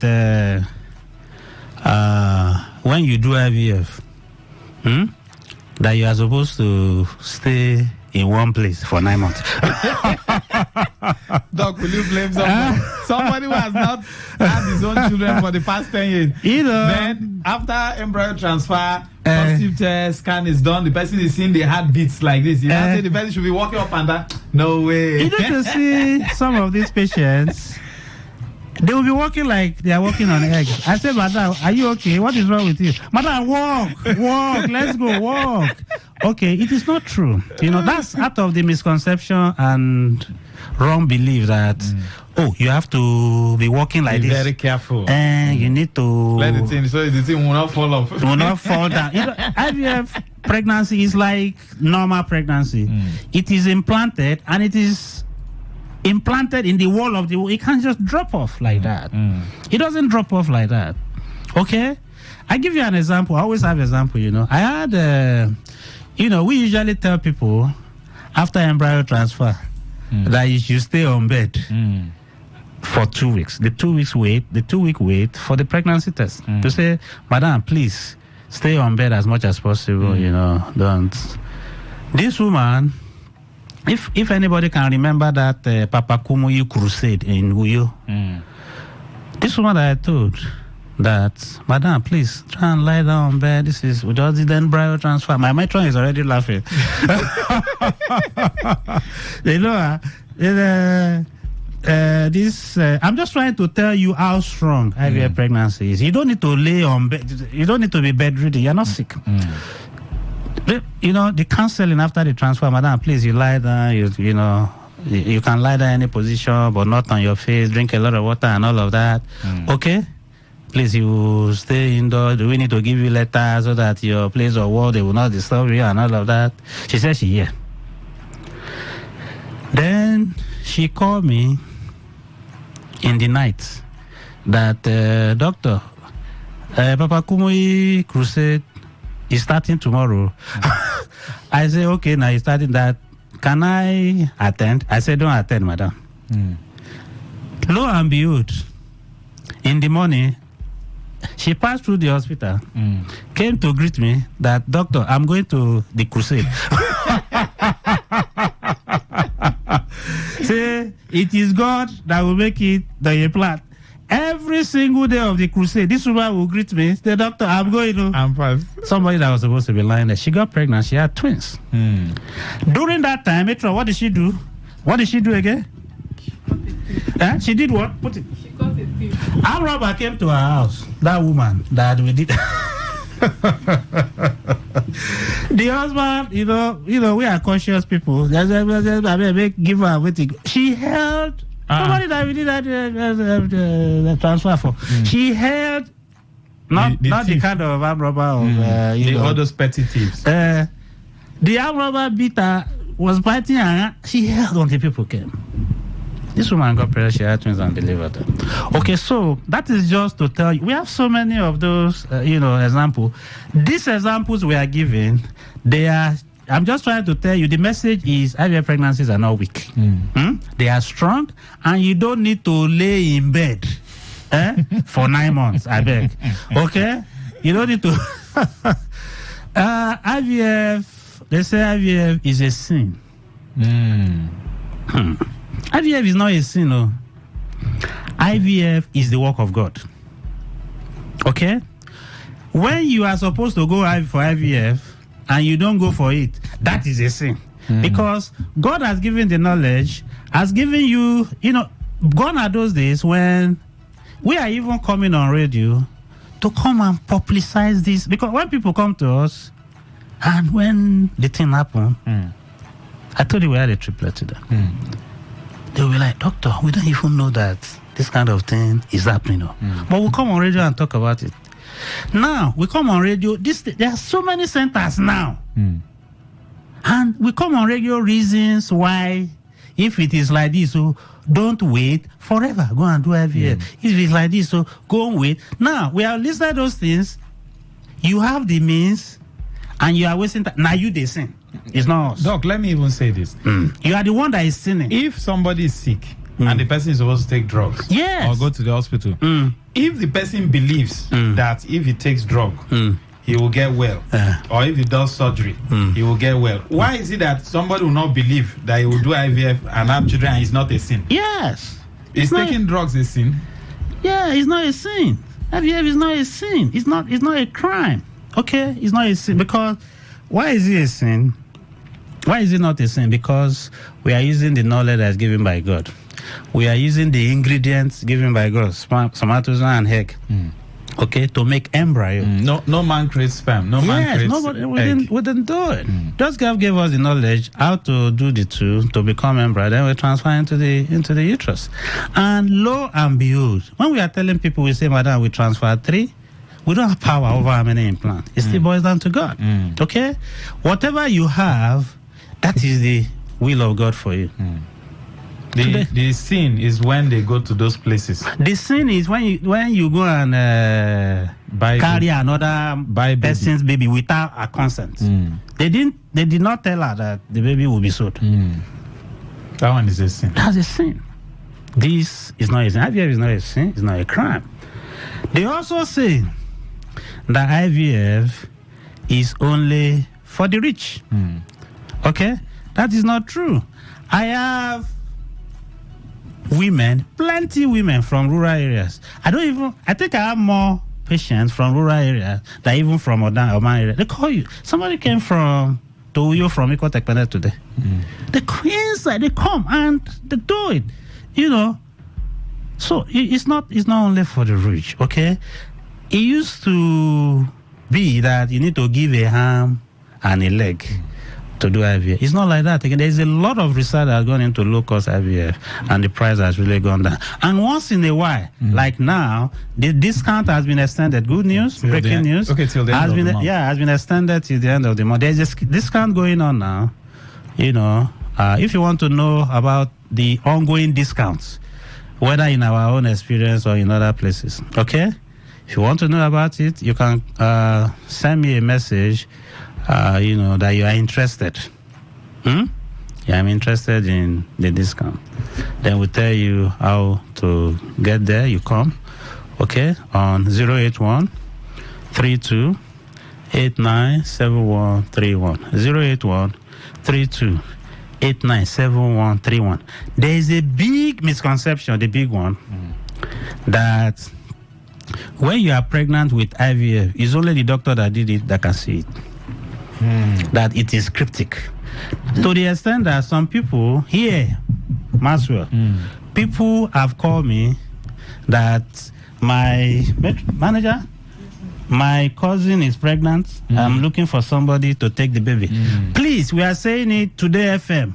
We are not baby factory. That is not what we are doing. Okay? IVF is a science. Okay? And some people come with that kind of mindset, and we see it in their body language. They will say, Doctor, how much is 2? As if they are buying. How much is 2? One boy, it doesn't change. One boy and one girl. I tell them, I call manager, I say, manager, see that this is another one. That is not what we are doing. It's God that gives children. By the time you go to a place and you and them, you are discussing, I want 2. And they say, yes, we can give you 2. Yes. A boy and a girl. We can give you a boy and a girl. That's a baby factory. Exactly. That's not what we are doing. Because, like I said, we usually transfer multiple embryos, but we don't know how many can implant. It's God that knows. It's God that knows. So it's not a sin that you do IVF, so we cannot promise you from the beginning. If you say you want to, I say, this is IVF, oh, this is not baby factory. If you do it, you will get pregnant. It's not cryptic. Anywhere you go, pregnancy test will be positive. Anywhere you go, you do scan, they will see it. If you go to America, they will see it. If you go anywhere in the world, they will see it. Your tummy will be getting bigger, and you're going to deliver your baby by yourself. You will see it like this. Not those cryptic things that they do in the baby factories. That's the sin. That is the sin. Against government, against God. Yes, against man. Yes. So, that one, they will tell you, they will just pronounce you, they look at you like this. And prophesy to you. And they will pronounce you pregnant. With the power vested on me. Yala, pregnant. But the pregnancy cannot be seen by anybody. If you go to hospital, they will not see it. If you do scan, they will not see it. Oh my God. We're going to talk about cryptic. That's the next topic, cryptic pregnancy. Cryptic pregnancy. Please, we need to always talk about it because they are spoiling the science of IVF. Okay? They are spoiling the science of IVF. Okay, so IVF is not cryptic. It is science. It is verifiable. It is, you can see your pregnancy test. You can see the baby. Okay? Babies. It is, and babies. It's mostly babies. Okay? And it's not. When you do scan, you see it. Okay? And you go through the 9 months. Yeah, another misconception is, the reach 9 months. No, Doc, the other one they used to carry for 2 years. And I say the elephant. I said even the mother of John the Baptist, it was 9 months. Even Mary, that gave birth to Jesus, it was 9 months. You say 2 years. Where your own come from? The savior of the world is 9 months. Yes. Your own is 2 years. Yes. So please, it reaches time. Okay. It's not premature. It's not preterm, and they are normal. Okay. Another misconception is that the IVF babies usually look abnormal and ugly. Oh my God! I've seen that baby girl you sent to me. No, that one don't grow now. That one has grown now. I have fresh ones. I have one quadruplet, a set of quadruplet. The mother sent the picture to me. You remember, Metro? I'm going to send it to you. I'll send it to you. No, you've not sent it. I'm going to send it to you. Please just remind me. But that baby girl, when I saw down, the girl just began angering me. The babies are so beautiful. Because it's God who created them. Yeah, so beautiful. Please don't say that they are not beautiful again. They are so beautiful. They are intelligent. They are not dull. Their brain is intact too. There's nothing wrong with them. They are human beings. Okay? And they grow inside human being, not that they grow in the lab. Okay? It's just that the early stage, which is fertilization. And IVF, what's the meaning of IVF? In vitro fertilization. Fertilization occurs, and it is taken after fertilization. It goes inside. Okay, so please, it's not abnormal. IVF baby is not abnormal. It is not dull. They usually say that IVF is painful. Now, one of the principles of our work is our patients are not sick. Okay? Our patients are not sick. They are not sick. They don't have fever. They may have emotional distress, but they don't have headache. They are not coughing.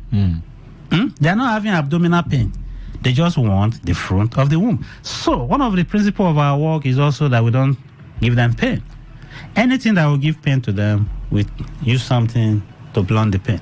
It's painless. The process of IVF is painless, please.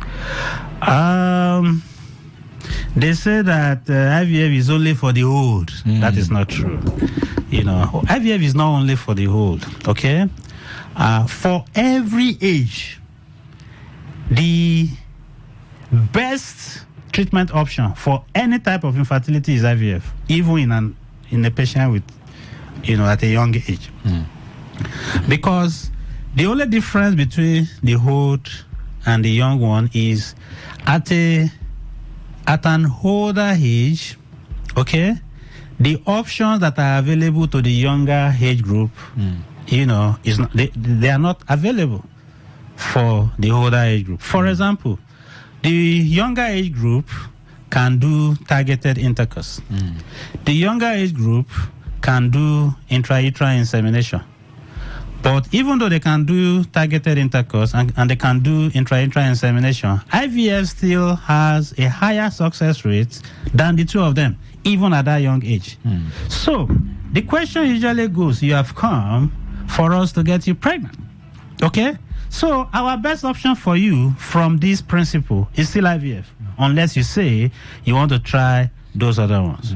But that option is not available for the older age group. The older age group, the success rate for those other options of treatment, including targeted intercourse and intra-intra insemination, for the older age group, the success rate approaches 0, as per almost no chance. That's IUI and TI. TI, yes. Almost 0. That somebody like 50, you want to do TI. The success rate is almost 0. And we tell them, okay?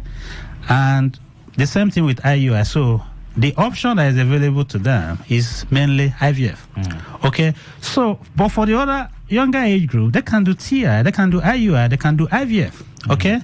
But even at that age, IVF is superior to TI and, IUI. So that is the information for that particular misconception.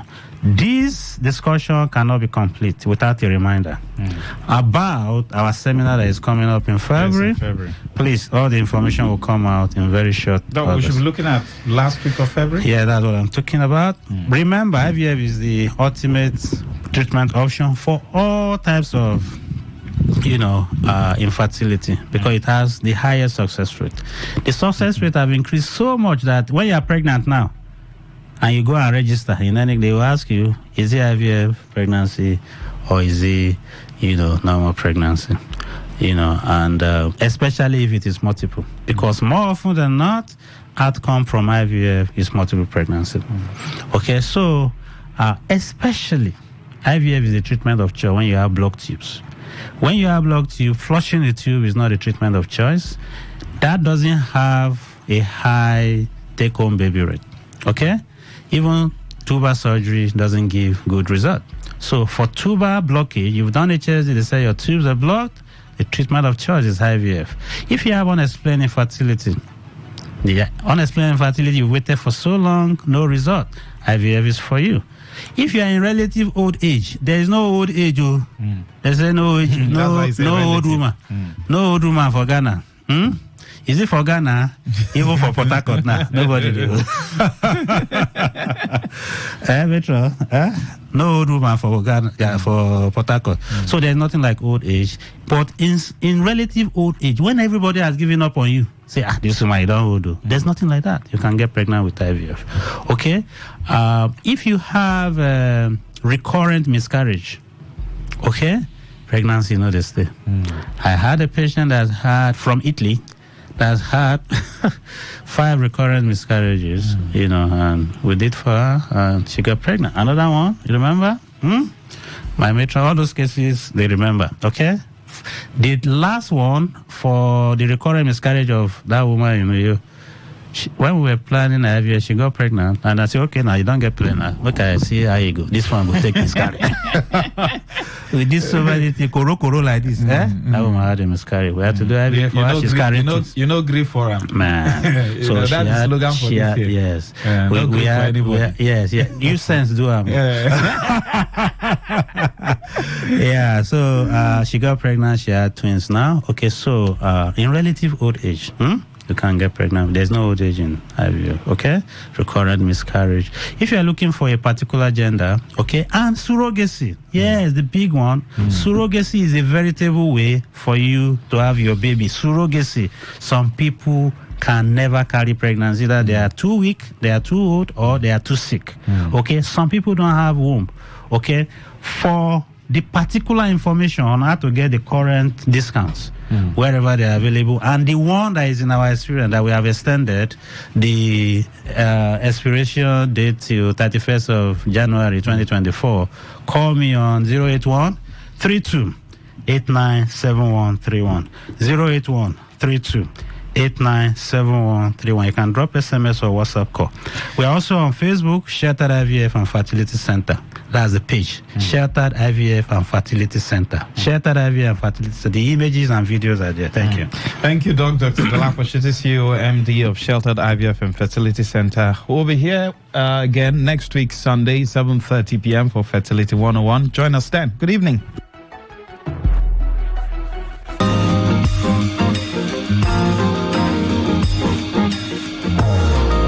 Infertility is a global issue, especially in Africa, as it affects the relationship between couples and families. To get all the requisite knowledge on how to preserve your fertility before and after marriage, join Dr. Dolapo Shitu on Fertility 101 every Sunday at 7:30 p.m. on Today95.1 FM. Fertility 101 with Dr. Dolapo Shitu every Sunday at 7:30 p.m. Don't miss it. This program is sponsored by Sheltered IVF and Fertility Center, Port Harcourt.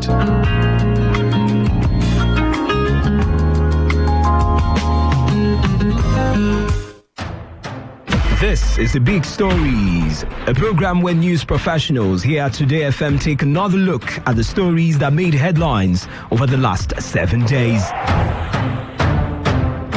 The Big Stories is where we attempt to resolve the bone of contention. Are these not the kind of things we're supposed to see in our country when situations like this occur?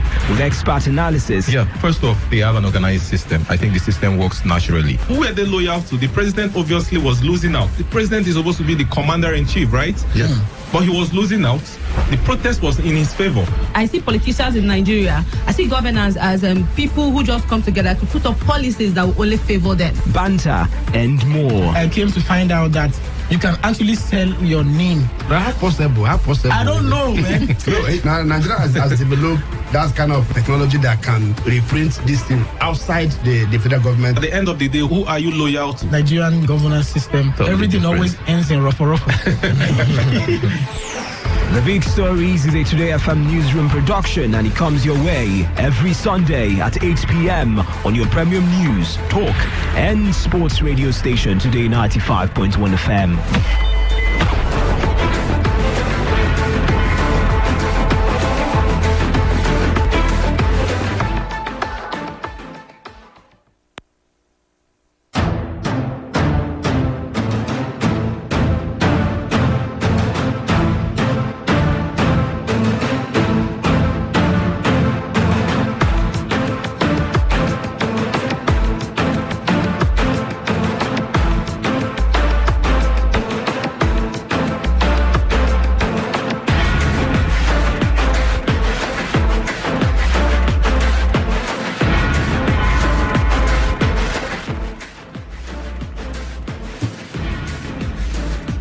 Good evening and welcome to The Big Stories.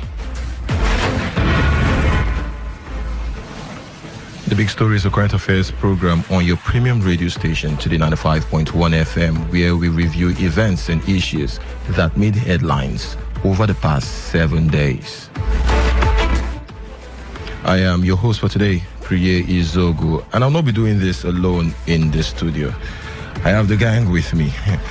The news department, not just the news department this time around. We have our colleague also with us, all the way from Vanguard newspaper. We have Obina Waku. Obina, good evening. Good evening, River State. Good evening, Priye. Yeah, so correspondent for Vanguard newspaper.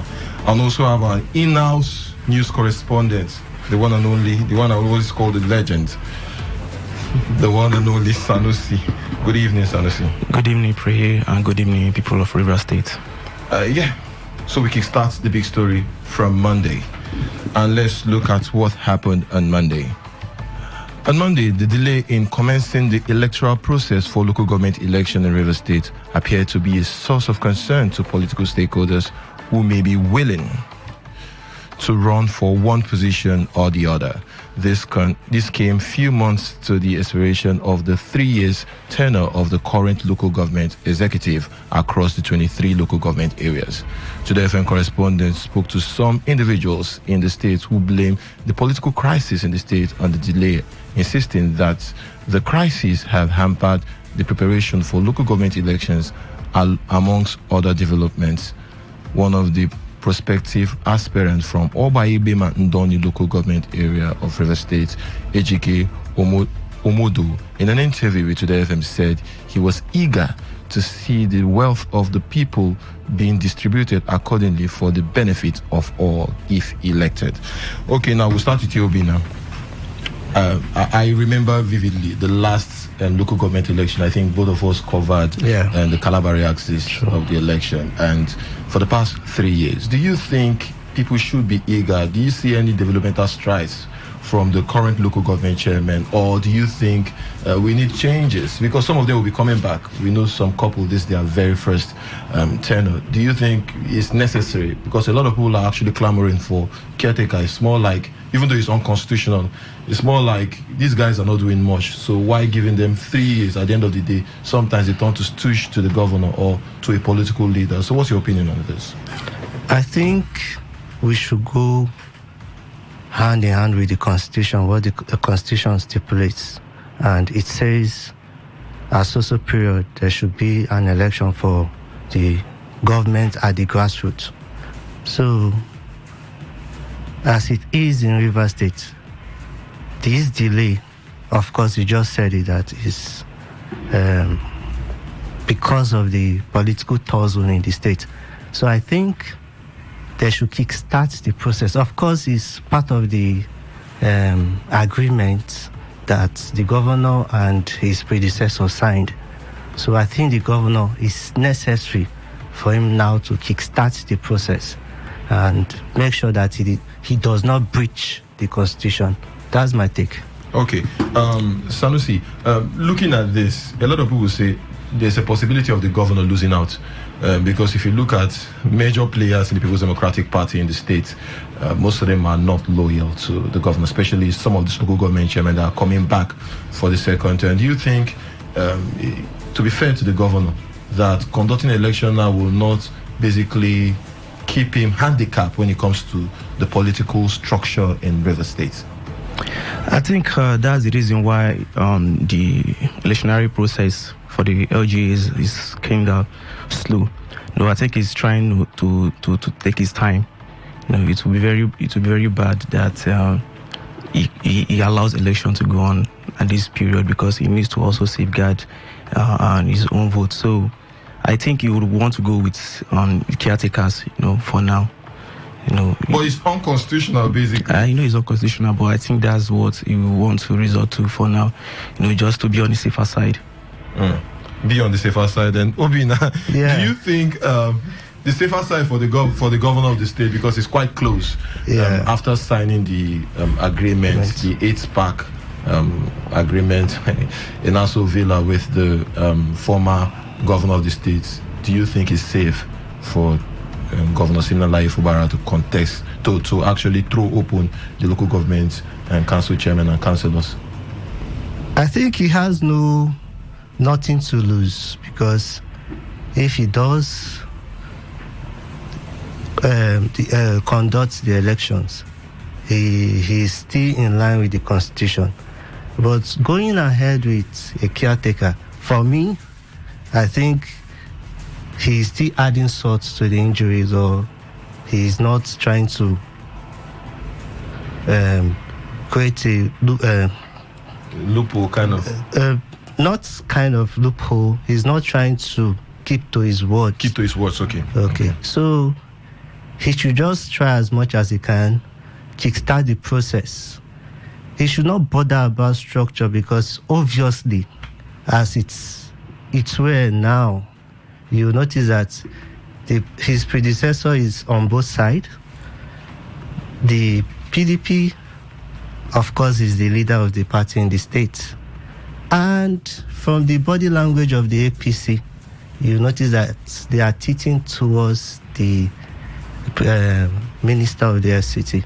So he cannot fight like what has been going on, or what's the common saying, that he cannot fight the hand that fed him. So having a structure, or fighting for structure now, I think he should just focus on governance and allow people that know how to do the politics to do the politics, and he should just remain constitutional. Okay, you said remain constitutional. For me, I think, looking at the whole situation, I think the governor is in a very difficult situation right now. He's not with the assembly members are not with him. At least 70% of the embattled assembly members, because right now there's a lot of litigations against them. The embattled assembly members, they are not with him. So conducting an election. But let me still go back. Let's do a little bit of free-through, Obina. The former governor of Rivers State did use caretaker for almost a year before conducting local government election in his first tenure. So would it be fair for this governor to actually use caretaker at least for 6 months?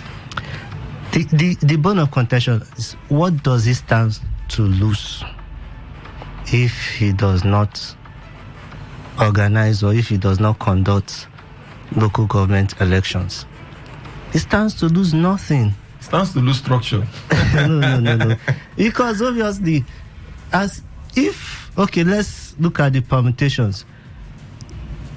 The APC, like I said earlier, of course, they'll want to participate in the election if he eventually conducts the election or gives the electoral umpire the necessary funds to go ahead with the elections.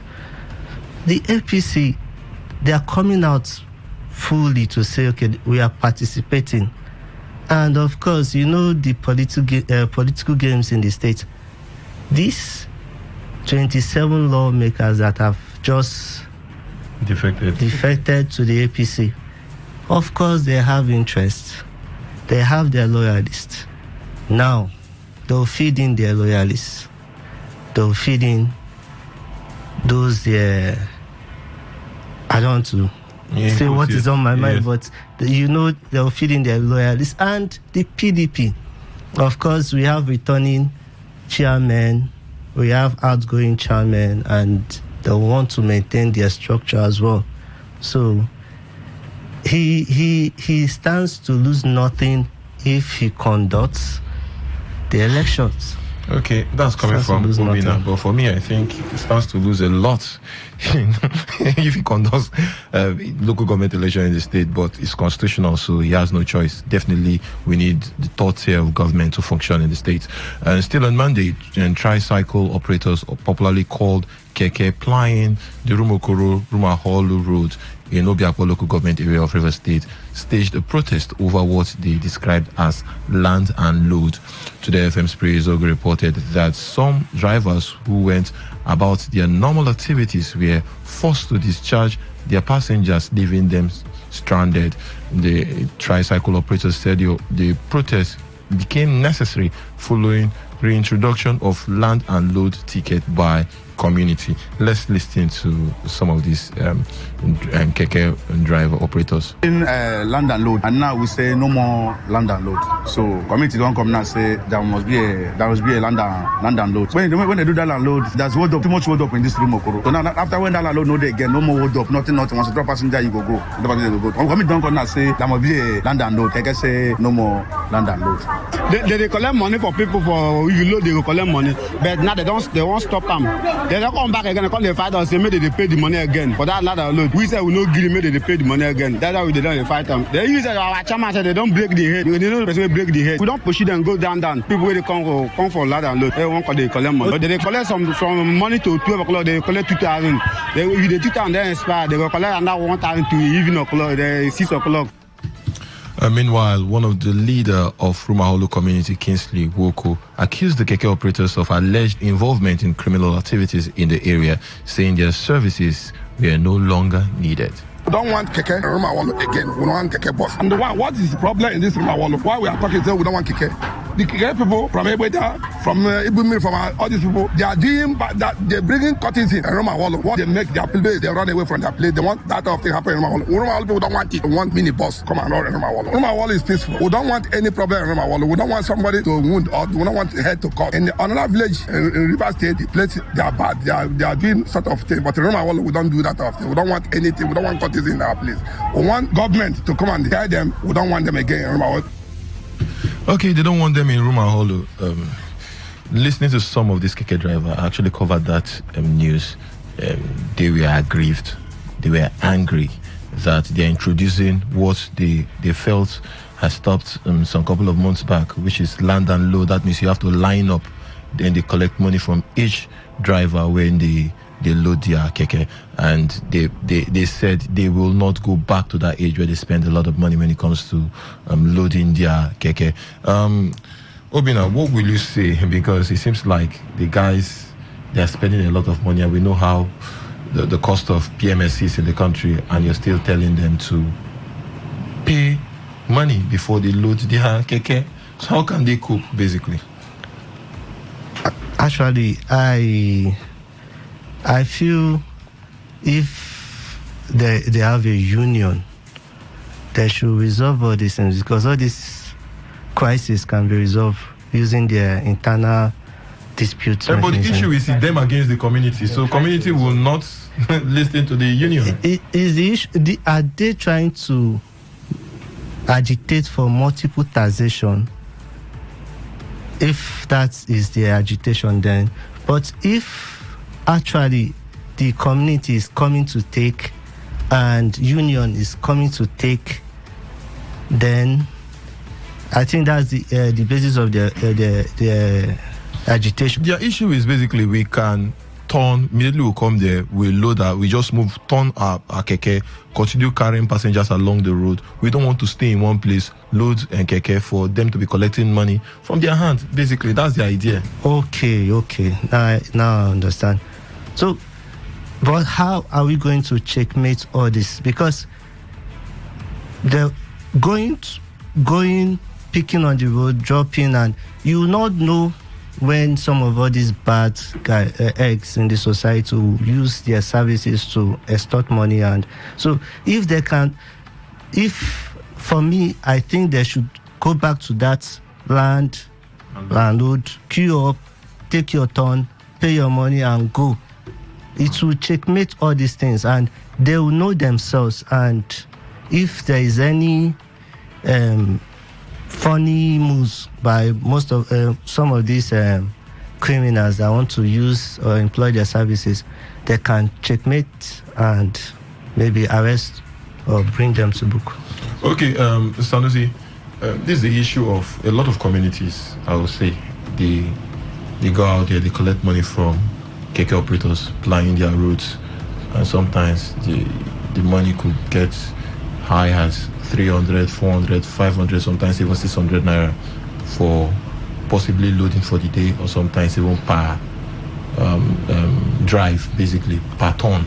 So do you think they should let local government in the grassroots collect the tax? Then if they have anything to do for the local community, they do it, rather than CDC going out there taking laws into their hands, because we heard that the community boys and that of the drivers, they fought that particular day. Do you think they should just allow local government and state government to collect tax? You know the reason why these keke riders are rebelling this community? I think it's due to the huge level of extortions going on in this community. Because some of this community, they won't even allow these keke riders to breathe. They will collect money for land and load, collect money for parking, collect money for different things, different tax here and there. From one point they will collect, from the other point they will also collect. I think, but the thing is that they won't allow local governments to do that. I don't think they will want to allow them, because they know the money keke riders are generating for them weekly. Like I heard in Rumaolu, they are generating close to, I think, 500,000 naira or thereabout in Rumaolu every week. So I don't think they will allow them, they will allow the local government to start tax collection in their community. What are they using this money for, Obina? I wanted to come in when Wale was talking. The truth is, the real bone of contention is not this land and load per se. I think it's the multiple taxation. And if they have a union, I think they should work through the union, agree on a levy to give the local government. I think these are the constitutional people. They can pay to. Yes, they have these mandates to take, and not the community. Then they can look for or map out a day to go on or to do a community service. Maybe walk on the road, do a sensitization or do a sanitation, just something that they can give back to the community instead of community coming to. 100% sure they won't allow that. Is the politics we're talking about? This is where local politics come in.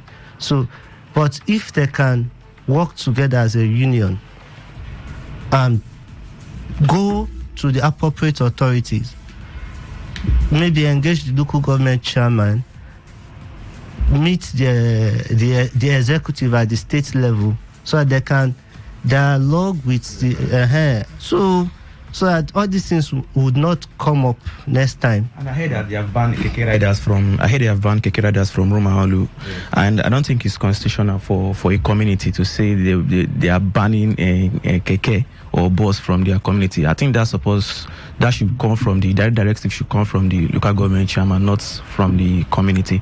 All the security agencies, basically, security agent, the police should be the one to ban any. Incident happened in Ikwe local government where the chairman gave his reasons for banning tricycle. Said the people from neighboring LGAs would come into the LGA, create one havoc and move back, and they are using this keke rider. So he placed a ban and even said some parts should not operate at a certain time in the day.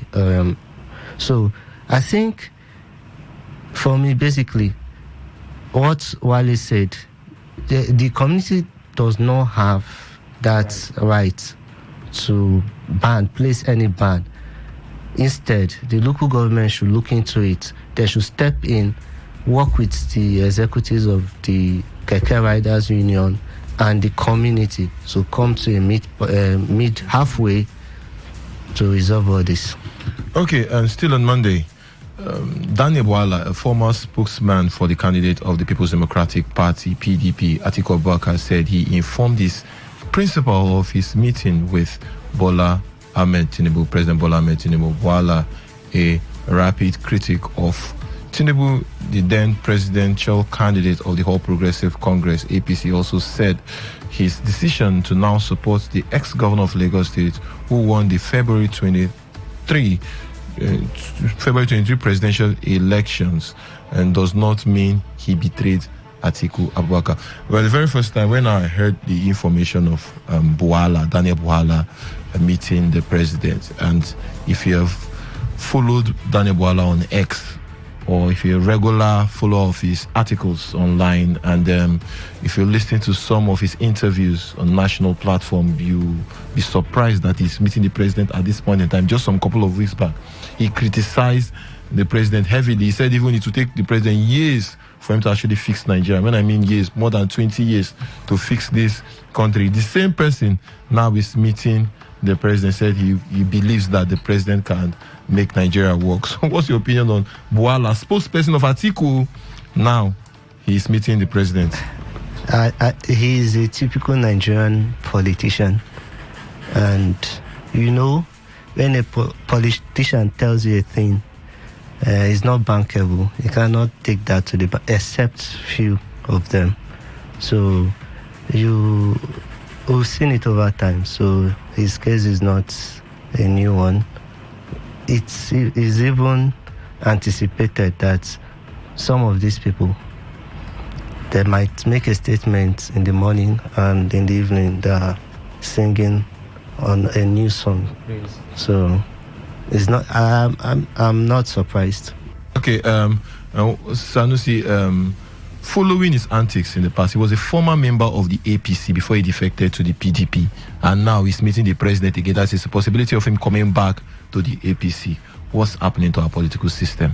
Bwala defected from APC to the PDP because I know as a politician, the things he discussed with them, maybe he saw it coming that he won't be getting them. So he quickly switched to the PDP, and after they're coming back again. They're coming back. This Nigeria is a Nigerian politician. Anything they can defect from PDP to APC to anywhere. We saw it. Magnus Abe is back to APC. So it's a normal thing in Nigeria political system. That shame is not there. There is anywhere Abele face. He has already reasoned it out that it will take like 4 years, and 4 years is very long for a politician. He's out of power. He's nowhere for now. He's not under anybody. He's not getting any revenue. He should do business. So politics is their own business here in Nigeria. They don't have any. 100% of what they have today is from politics. It's from Nigeria. They don't have any job, so they have to be there. They just have to. They cannot cope like we the average Nigerians. They can't. We can afford to say, okay, let me look for business, let me do this, let me do PS, let me do these small businesses. But them, they can't. So he has reasoned it out that I think the best thing for him now is to cross carpet to APC, see if he can get anything from Tinubu. And that one that he's saying that he's not betraying Atiku, that one is a fallacy, that is a lie. He's already with Tinubu, waiting for what Tinubu we dish out to him too. So that's how it is. You move from here to another place. Nigerian politics. Still on Monday, a professor of political economy and management experts, Pat Otome, said presidential candidate of the People's Democratic Party, PDP, the Labour Party presidential candidate, and that of the NNPP agreed to form a mega party that will wrestle power from the ruling All Progressive Congress, APC, in 2027. Otome, who made this revelation during a television program, said Nigeria has not had a political party since 1999. He explained that Nigeria only has platforms that enable machine politics for which to grab power, usually for the purpose of state capture.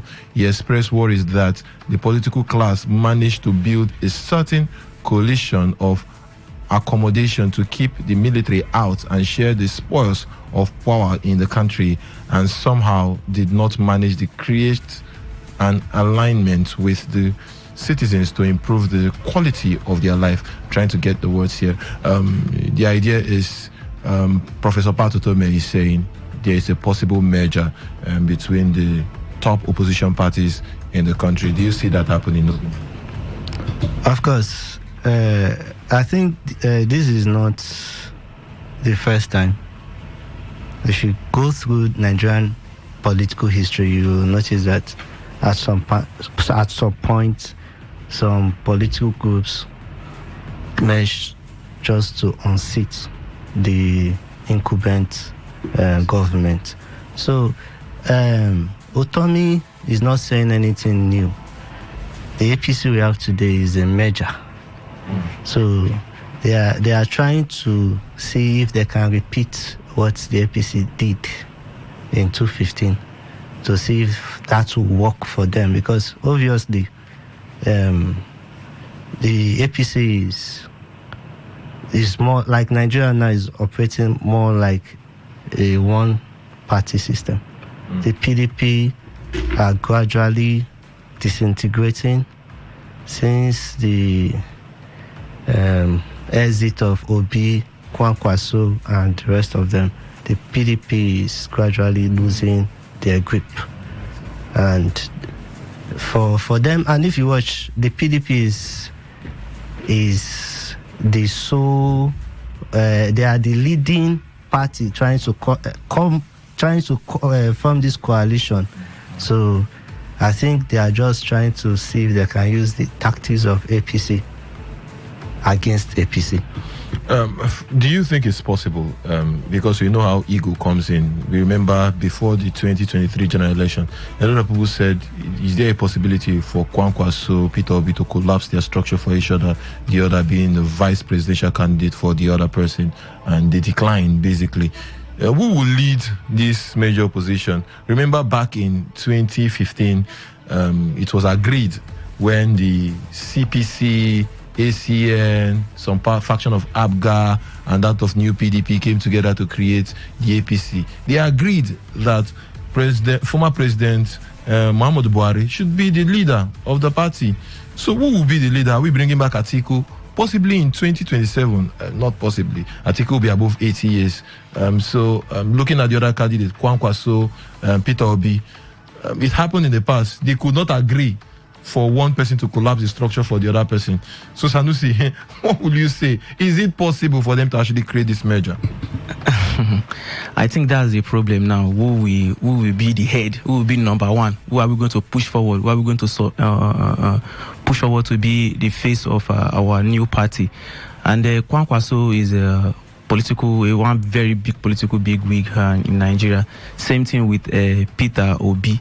I think is a kind of a dicey situation here because, a lot of Nigerians would want Peter Obi to be the face of a new party, if at all there will be a party like that to rest. The guys from the northern part of the country will not accept that. And the guys from the north will want to accept a Labour Party. This guy, Peter Obi.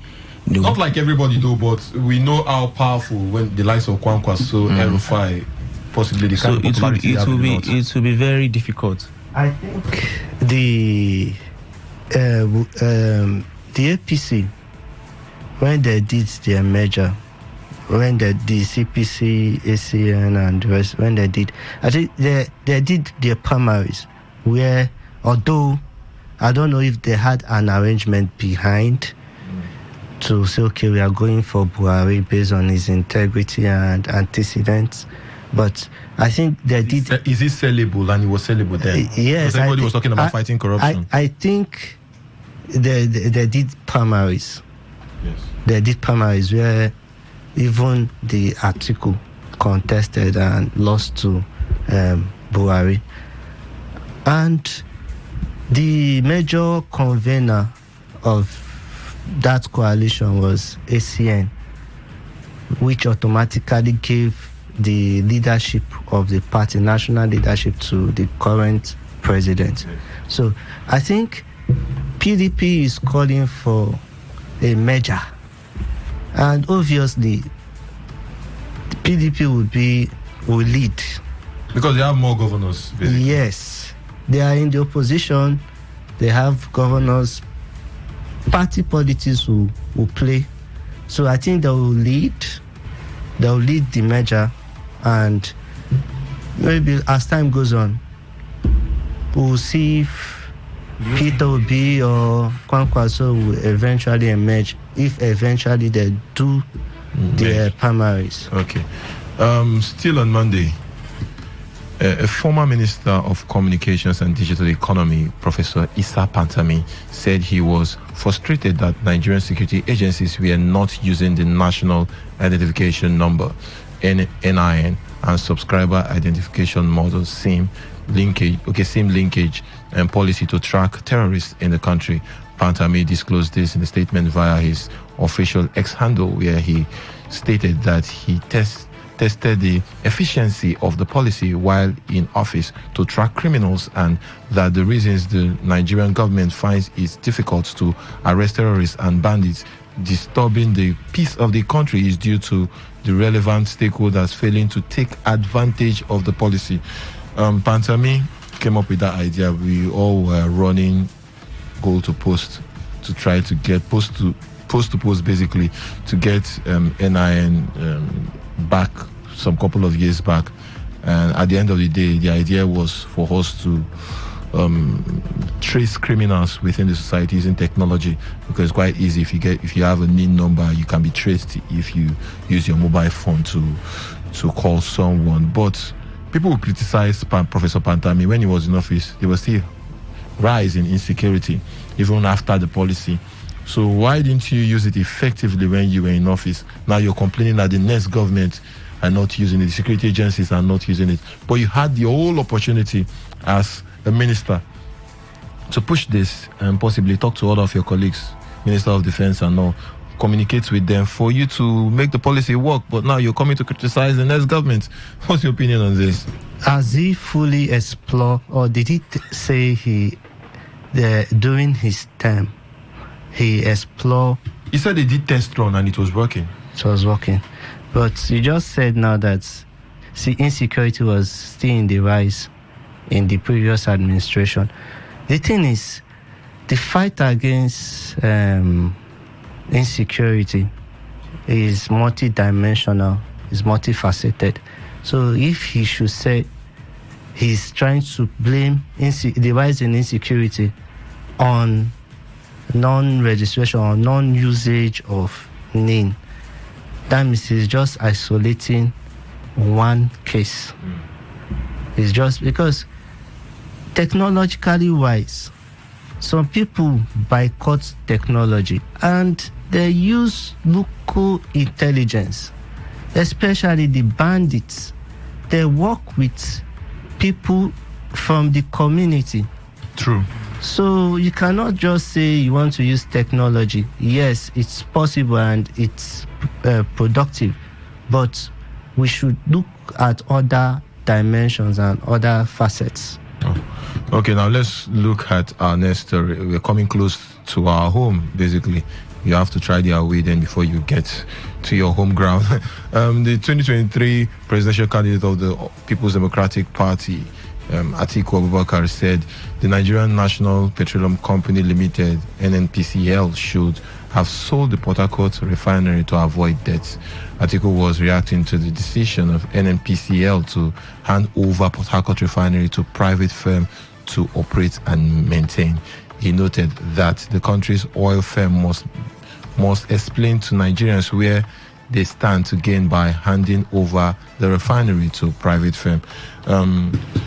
Sanusi, in the past, I think that should be 2006, the then president of the country, Chief Olusegun Obasanjo, where his vice president Atiku Abubakar, they spearheaded the privatization of the refinery then to private individuals. I think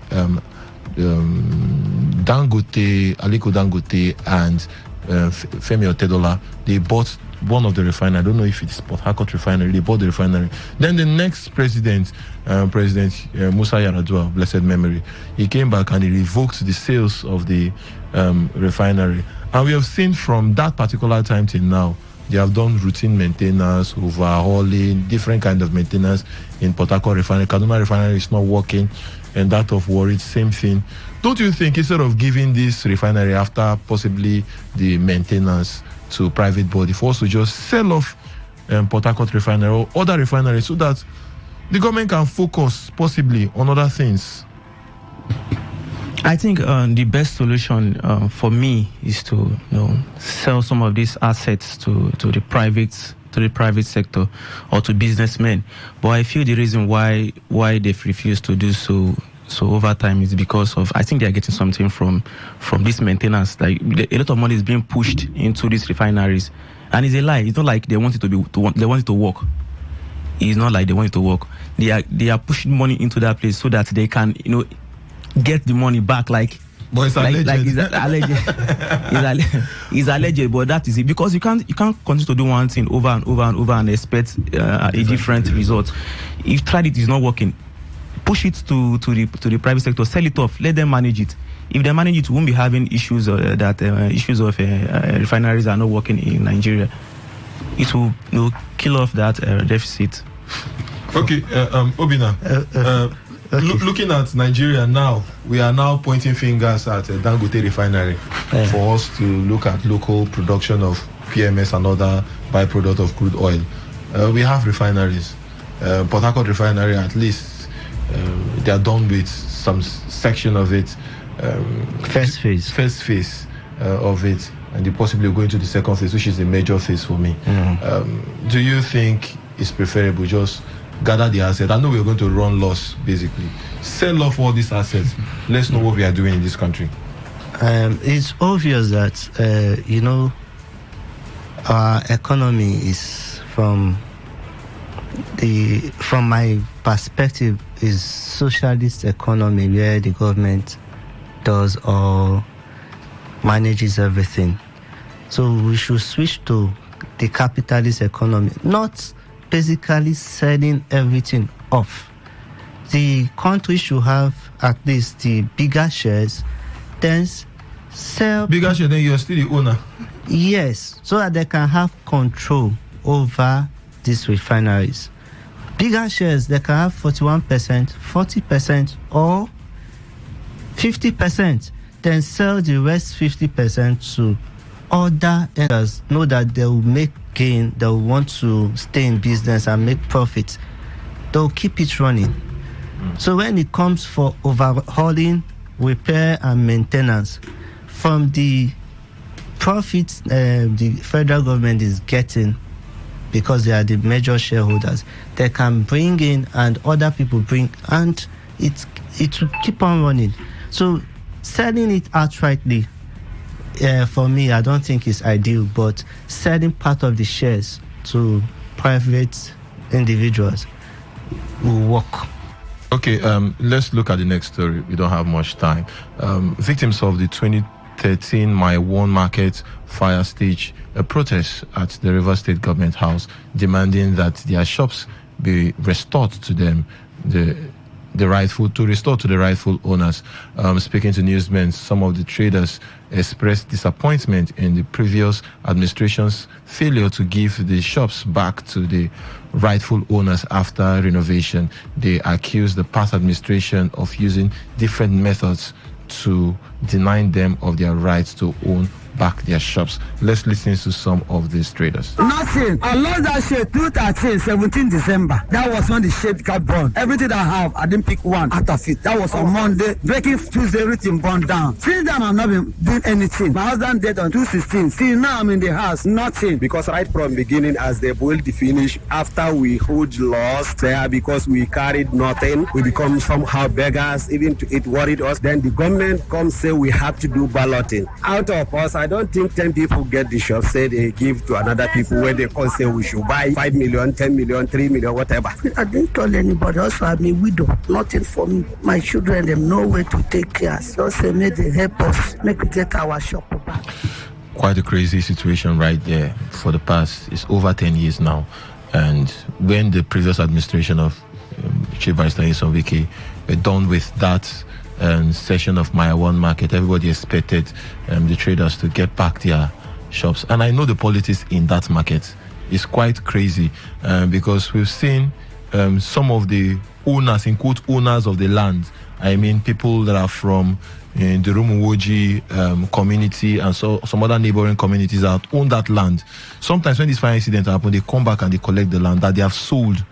They sell some of these shops to businessmen that come into the market. They buy this shop. At the end of the day, when there's a fire incident, you expect those community people to come back and own the land. That's how it happens. It's more like a regular routine. So the people are saying, you promised us that you'll be giving us back our market. At the end of the day, it seems like you're giving it back to people that possibly own the shop and decided to sell most of those shops. I think that's the situation in the My One Market. What's your opinion to this? I think there was it last 2 years I covered a similar protest, and that was when I understood the politics that has been on. First, the people complained that the new market it cannot be compared to what was destroyed by the fire. That the new market is a bit smaller. That if they should share it, those people that lost their former stores, most of them might not get back their stores. And they complained about shady dealings, just as you said, about some of the market executives selling these shops or giving shops to total strangers, people that never had shops there before. So the politics, I think that is why those shops have not been allocated, why the previous government did not allocate these shops. So for the governor, I think they have a register. When I interviewed, they said they have the list of everybody that has shops. List. Yes. So he should go back or call the market executive and see how he can reallocate these shops to the original owners, and those ones that just came should be on the queue and wait maybe for new sites, or when the another phase of the market is completed, they can give them. Okay, we don't have much time. Let's go to the next story. This story is quite big for last week. The Rivers State House of Assembly ordered 9 commissioners who resigned their position last year to take a bow and go. On Monday, the House, led by Martin Samewole, invited the commissioner nominees for screening as part of the 8-point peace agenda signed by Governor Siminalayi Fubara, FCT Minister Nyesom Wike, following a meeting with President Bola Ahmed Tinubu in Abuja. The nominees were Zacchaeus Adango, Jacobson Mbina, Gift Wolu, Inimi Chinwenwo Aguma, Chukwuemeka Woki. Others include Professor Prince Mom, Josh Kelly Alabo, Isaac Kamalu, and Austin Ben Choma. Looking at this list, you also House of Assembly correspondent. Though we are not being carried along this list. It's a serious situation basically, where few media houses will be invited, and it seems like they are getting news that should come out of the Rivers State House of Assembly. Do you think it's, first of all, is responsible of these men to come back to say they want to assume their offices because they said they resigned due to personal reasons? If you ask me, I think it boils down to integrity. It boils down to integrity. But this is politics. And politics, for me, is a game. Is a zero-sum game. If you are not in it, you are not in it. You cannot eat from the spoils. If you are in it, you are in it. So, for me, for them to come back to be in power is also strategic. It's strategic because of 2027. So, if they see nothing in coming back, no qualms, but it boils down to personal conviction and integrity for me. Okay, Sanusi, they screened them, and they did not screen them. They told them to take a bow and leave. I will not say screen. We should not be using wrong words. They are saying the screen, but I can't call that screening. Because if you ask me, they were screened because they had been there. How many months ago? So coming back again, and their CVs are still with the lawmakers. They never had any criminal record or any petition against their nomination. So you Obina, we now have new reality. Come on, things evolve every day. There's a lot of differences from when they were sworn in as commissioners to now.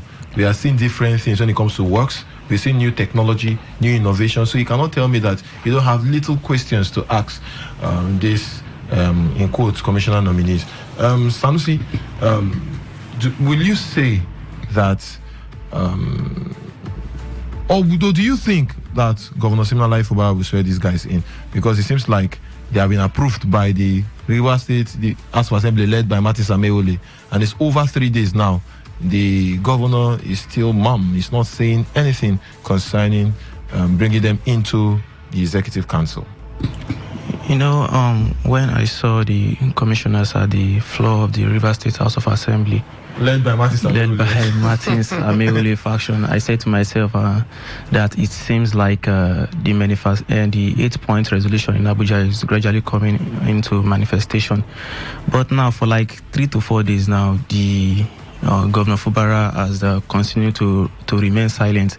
I think to me that speaks a lot. It seems like it's like you people are doing your thing, make me do my thing. Like I don't, because for like 4 days now, I think he should have said something concerning the lawmakers.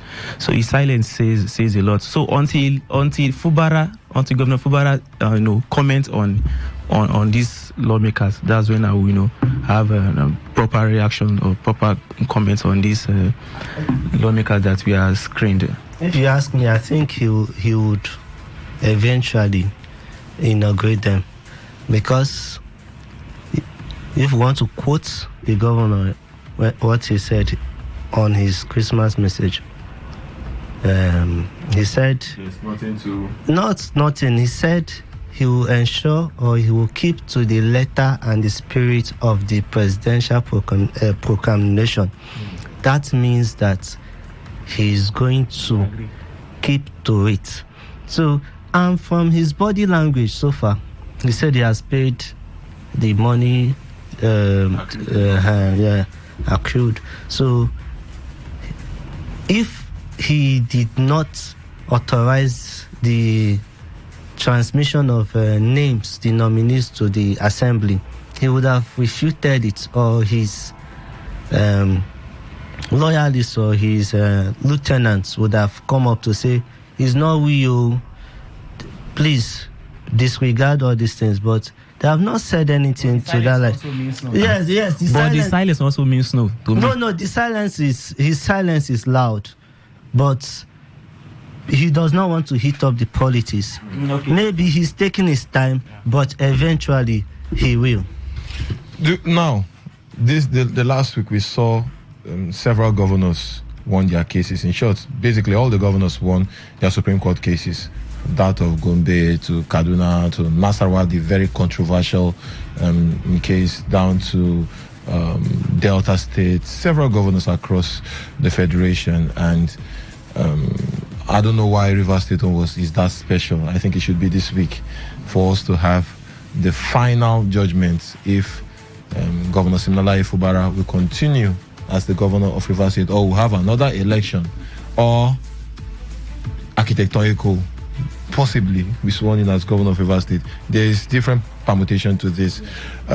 Do you think that after that Supreme Court judgment, Sir Siminalayi Fubara will follow the spirit, according to you, of the agreement, the 8 points, letter and spirit? Do you think he will follow through that process? Because we're talking about this now. It's less than 3-4 days. We are sure that we'll know eventually if Governor Siminalayi Fubara will continue for the next 4 years.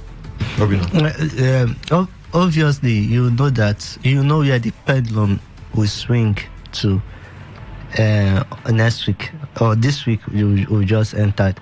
Obviously, based on the judgment that the Supreme Court has churned out over the last week. So let's not just start anticipating that it might, I don't know. Okay. Yeah. There's still a possibility. There is no, we'll not rule that possibility out. But in the case of 18 states, let's just say 18 or probably 20 states, and judgment has been delivered in favor of the incumbent, almost all. Not almost all. Okay, so the case of Rivers State will not be an exception. Then people are saying maybe if the judgment goes in favor of the governor, that it will swell his impetus and he might not want to oblige an agreement he signed. I don't see the governor as that kind of person. He's a very gentleman, and he has, over time, his antecedent has shown that whatever he says, he tries his best to keep to it. So the judgment, if it is in his favor, will not change anything. Okay, in 1 minute we need to wrap up. Let's look at the FCT. The Minister of the Federal Capital Territory, FCT, Nyesom Wike, visited area councils in Abuja, declaring that security agencies would ensure that they get the bandits. I'm trying to rephrase here. The visit came against the backdrop of incessant kidnap and killing of victims of bandits in the area. I listened to the insert of the former governor of Rivers State and the minister of FCT, where he actually queried some of the council and chairmen of frequent travels, and he made mention of also building some police stations for some areas to actually pay security. He talked about for everybody, all hands should be on deck. But it's more like every weekend the former governor is in Rivers State. Today is in Rivers State. As I'm talking to you, I think he should still be in Rivers State. I saw this ceremony of the 1 year memorial of Apiti of Rumeme. He was in church today in Rumeme. Don't you think that he needs to maybe stay a little bit in Abuja, especially during the weekends, so that he can actually curb insecurity in Abuja, Obina? Like they'll say, his case is different. He's the man that calls the shots. He calls the shots. He's the minister. So he has some leverages. So although he should lead by example, but for the fact that he is still connected to his state should make him come because if he's absent, things might go wrong.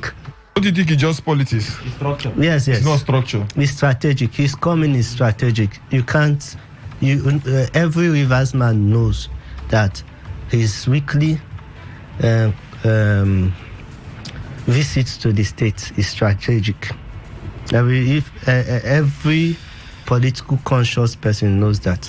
So we should just focus on that. That's just it. Okay. Your expectation for the week, Sanusi, just in few words, what's your belief? What do you think? Look into your crystal ball.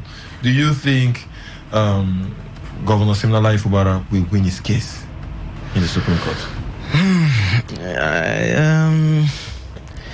Fubara wants to win, and Toyiko also wants to win. So I think we just leave the judgment to the Supreme Court. Anything that comes out from the Supreme Court, we will know. And this super story will end last. So let's just hope. I can't say because it's somehow it's just too tight, it's dicey. So let's just watch out for the Supreme Court. That it will be. Okay. My friend Wale does not want to be preemptive. Okay. Obina, your last words. Look into your crystal ball. Do you think the governor of Rivers State, Siminalayi, will remain after next week? Next Sunday, maybe we'll come to discuss. Yes. We will actually still call him the governor of Rivers State, or we'll be actually singing a new song of a new governor. Of course, I see a very peaceful state this week we're entering. In fact, the whole air atmosphere will be fanfare, jubilation. Because eventually, I want peace, please. Eventually the governor will win. Okay. And there will be a peaceful atmosphere in Rivers State. Amen. But I think there will be a digress in the politics because eventually this week too, the governor might likely swear the commissioners in, and there will be enough to discuss about. Okay, there will be enough to discuss about for next week. You're listening to the big stories on your premium talk news and sports radio station, Today 95.1 FM. This is where we'll call it a wrap for this week's edition. Big thanks to Oluwale Sanusi and of course Obina of the Vanguard newspaper for coming through and actually giving his thought to it. Guardian newspaper, oh my goodness, he was working with the Vanguard before Guardian newspaper. On this note, we call it a wrap of this week's edition. It was edited by Stella Sosongo of the news department. Thank you for listening. I remain Priye Izogu. Thank you, and still log on to the dial, Today 95.1 FM.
Welcome, set to take you through the ever-exciting world of sports. Today's question, today 95.1 FM, the newspaper review segment. That you should pay them. Why not pay them so that the legislature can function effectively? The law governing those people allows them to create a multi-door. I won't use your vehicle. Just not that they are giving to us to assembly 600 million. I'm not coming there because I want to chop that peg. No. Just calm down, okay? Everything is gonna be alright if you believe. Welcome to the show, Entertainment Today, right? Let's engage on today's hustle. Welcome to Talk That Talk on Today. No, there's nothing to sugarcoat. If you go to the street, that's where you can get the true report. It's not on newspaper or wherever. Because I see no reason why people have been suffering like this.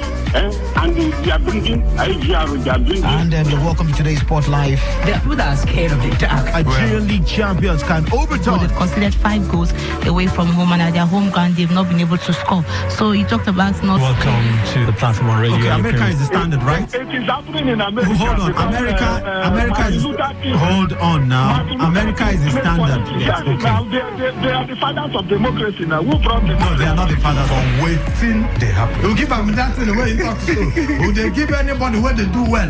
Nah, this is a monkey man. This monkey man. And just when you think we're done, come on with us. Let's interact on today's Connect. Is it free? I want to know. Is Ikwere Road free? I want to know. Traffic situation on the road. But this is Area Talk on Today 95.1 FM. Your eyewitness report show. Last week, you anything like that? This woman don't make arrest with me at Karama. I see them there. Just we go to play, we go to catch cruise, we go to enjoy ourselves because all work and no play. I don't know why we are taking this serious. Is there any law that they have passed in this country? It is. Let me tell you. Today 95.1 FM. We are your perfect companion from dawn to dusk. Every day. Every day.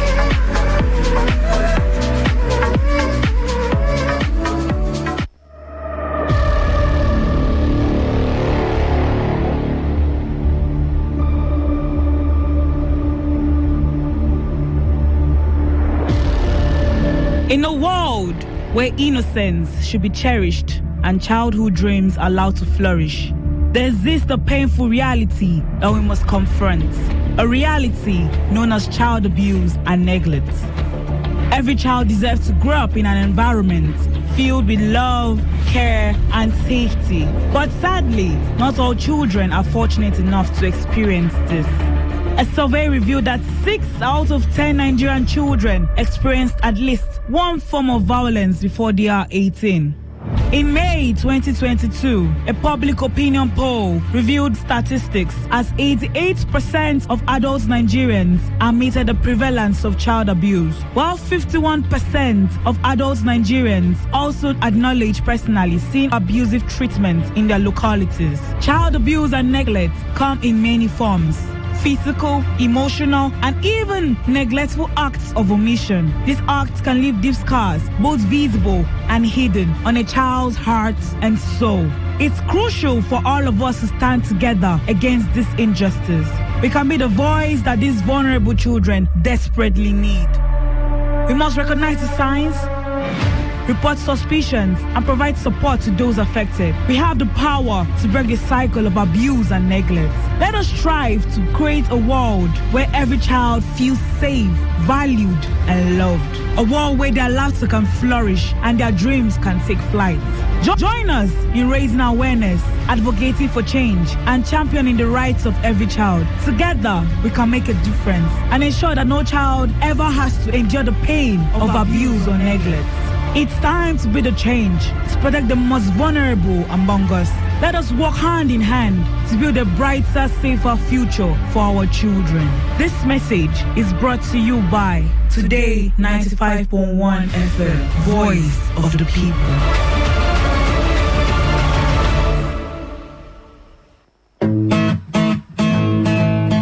You may not realize it, but do you know you can always show your love for others with simple gestures? Here are some of them. Always look for the good in people. There are 2 sides to every story. We have our good and bad sides. So, look for the good in people. Focus on people's potential. Everyone has potential. So, rather than put them down, help them realize it. Choose to love.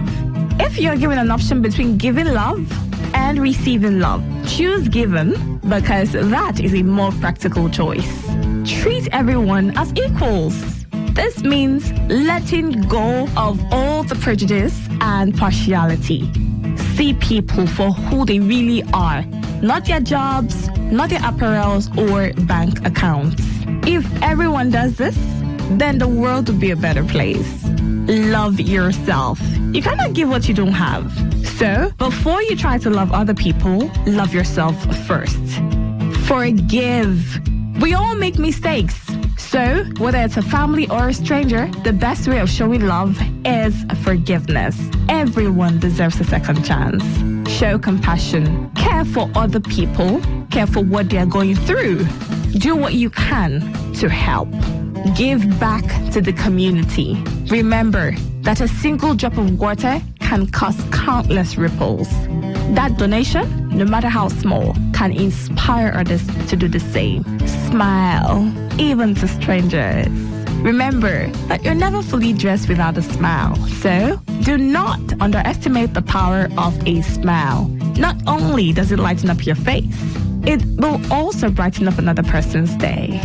Be the spark of positivity you want to see. When you smile, the whole world smiles with you. This message is brought to you by Today 95.1 FM, the voice of the people.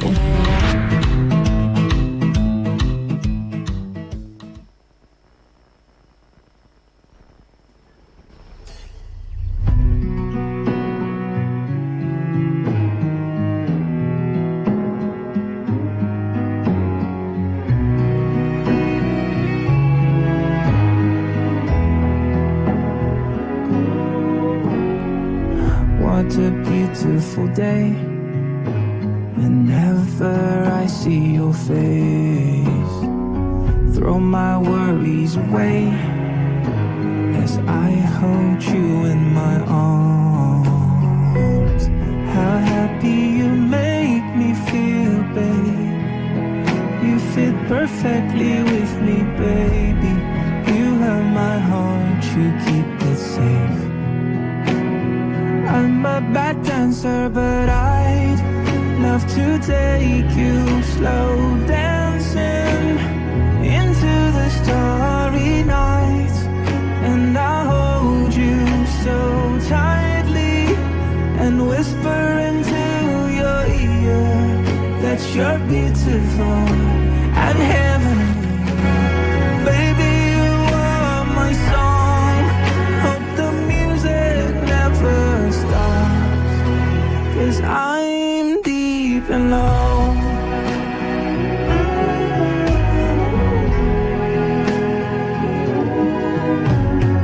I've been a better man since I got you, girl, in my life. It's so much more than I asked God for. How did I get you, girl, in my life? How happy you make me feel, babe. You fit perfectly with me, baby. You have my heart, you keep it safe. I'm a bad dancer, but I'd love to take you slow dancing into the starry night. And I'll hold you so tightly and whisper into your ear that you're beautiful and heavenly. Baby, you are my song.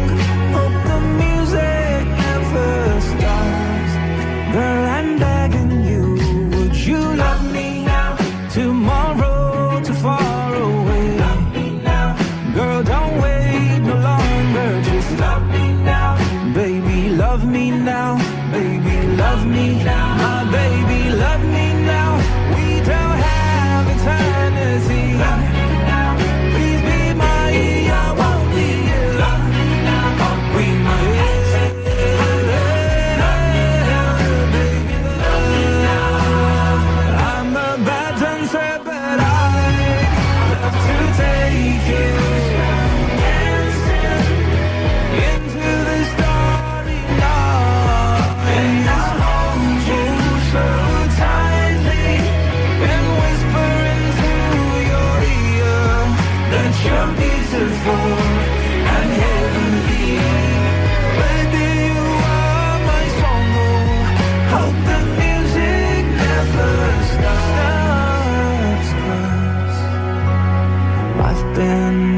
Johnny Drill right here on Today 95.1 FM. Time check, 10 minutes gone past the hour of 9. Bad Dancer just played right now, and I feel like I should do some karaoke once in a while. Wonderful way to start off the show, the Sunday Family Special Show, right here on Today 95.1 FM. It's a wonderful time to be here again. The 21st day in the month of January 2024. Gradually, we are getting to the end of the month, January.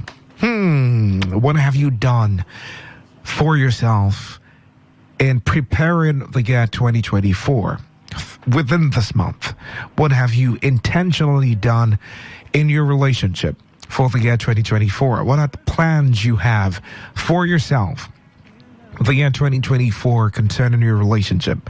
A lot of things have been said, a lot of things have been planned in your mind, the big picture. Oh, I want to do this. I want my family to be this way.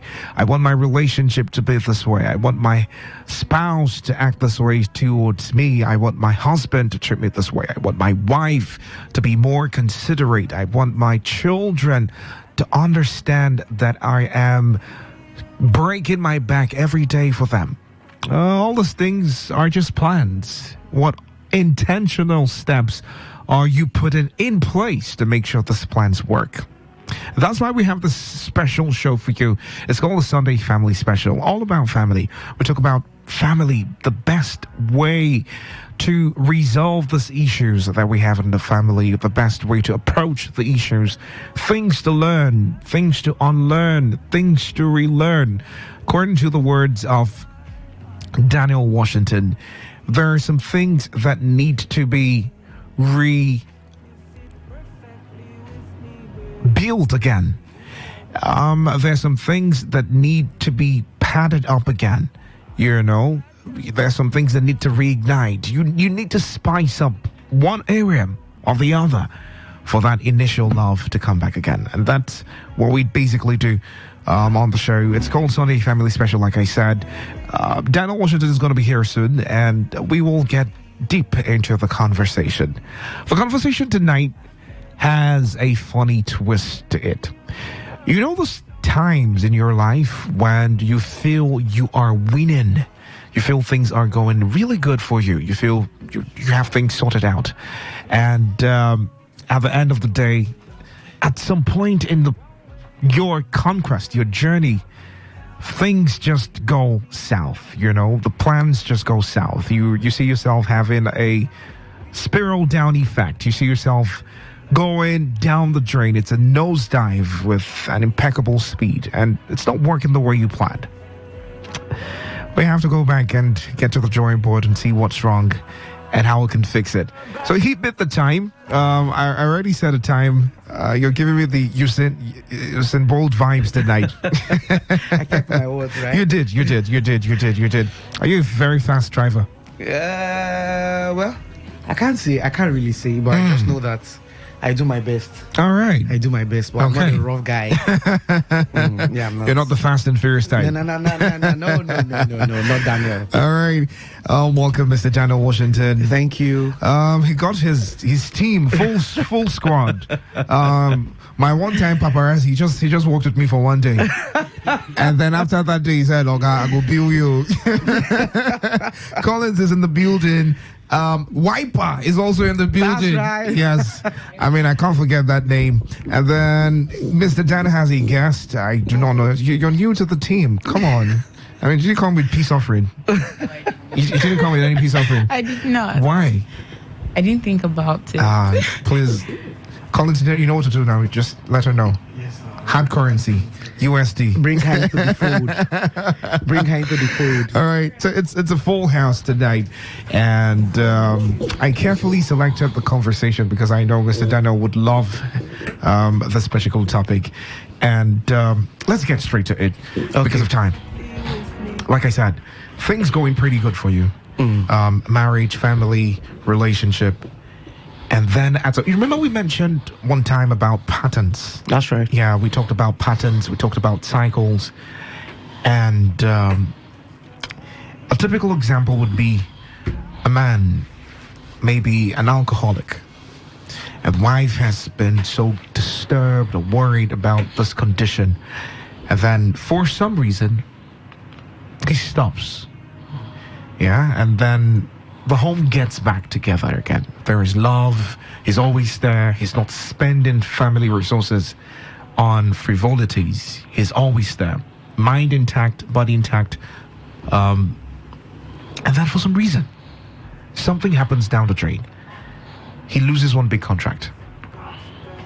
And in a bid to console himself, he gets back to this addiction that almost ruined the family. And it's like an old pattern is resurfacing again. And she goes, I mean, we thought we were past this. You know, we thought we sorted this out. We thought we were champions. We overcame this particular issue. Or for some reason, the woman who was peaceful at some point gets back to the nagging demon that she used to be. And then the husband goes, I thought we understood each other. I thought we were past this. You know, so it's a good thing to win a battle, but keeping that energy, keeping that win for a long time is the bigger battle. So let's deal with familiar patterns. When familiar patterns show up, you know you've won before. It's almost like football. You've played this game before. You know the strength of this team. Oh man, you've won them before. Yeah, but winning them again and keeping your reign is a bigger challenge to you. True. When you notice a cycle in your life and your relationship, even if it has ended before, and you see it somehow resurfacing again, how do you crush it? If you notice a cycle in your life and one way or the other, it just finds a way to show up again, it points to something. The big question is, did you really tackle that cycle? Yeah. Did you really tackle the cycle? Or you just... okay, let me make reference to something. I'm dating a girl, all right? And for one reason or the other, I just considered her as a girl that's, I beg, I not do again. Instead of me to properly sit with her and call off the relationship.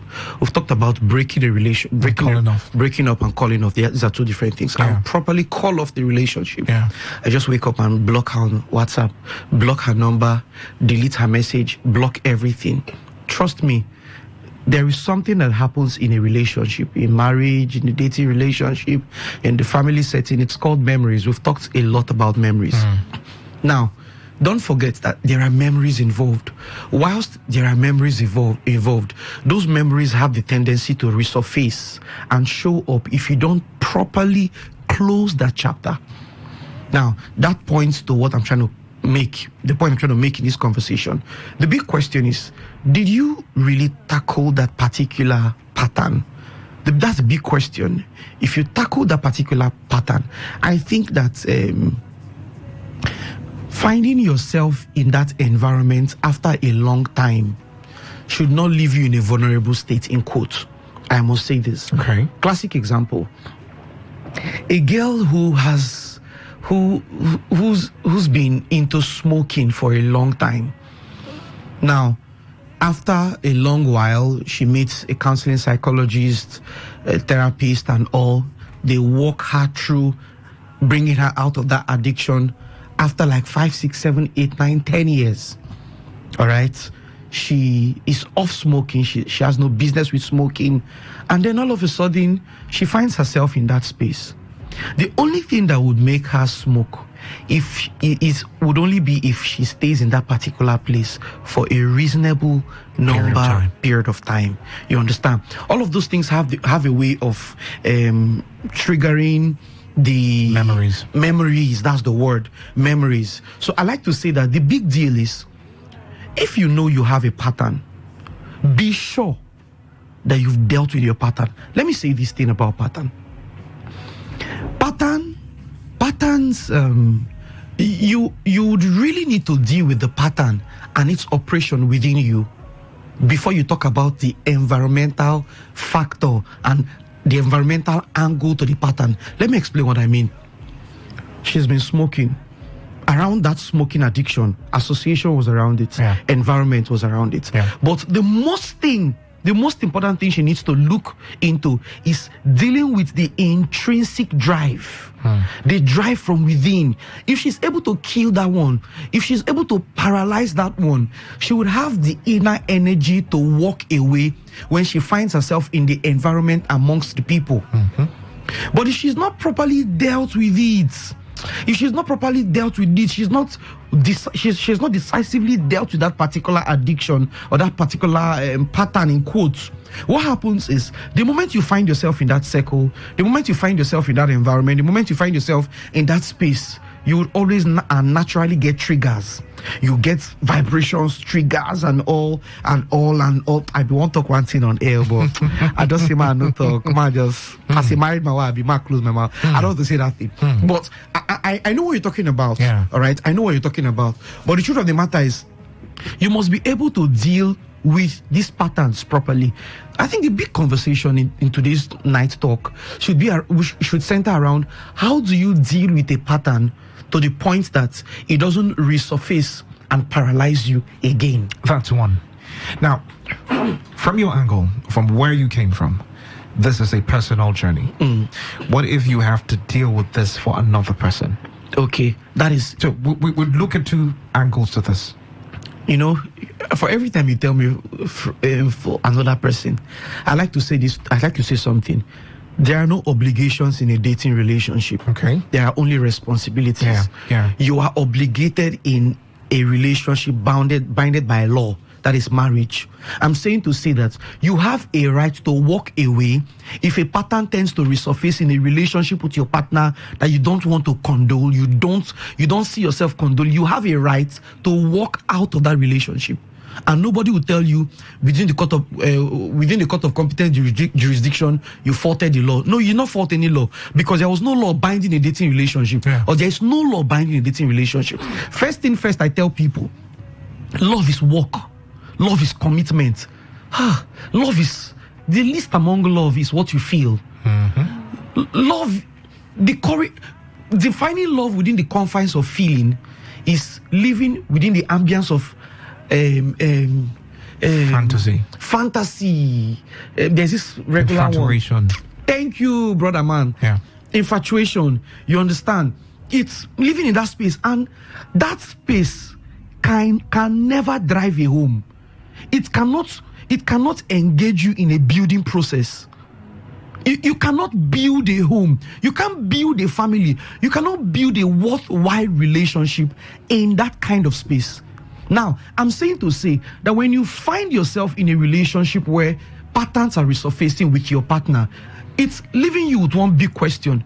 Do you have to walk away, or you have to sit with your partner and help him or help her grind this out? This is the big question. And I like to also say this. Sometimes we have partners who are willing to build with you. You have partners who are willing to grind with you. They are willing to help you out and walk you out of that particular challenge. The big question would always be, the victim of the pattern, is he or she willing and ready to be helped? There are people who, and they are adamant, they are ignorant of the fact that they are victims of patterns. What if they're too... Sometimes they get to that point where they just, this is me, I'm tired. I can't help myself anymore. I can't help but gambling. I can't help but betting. Dave, it is a blessing to find someone who has refused to give up on you when you've given up on yourself.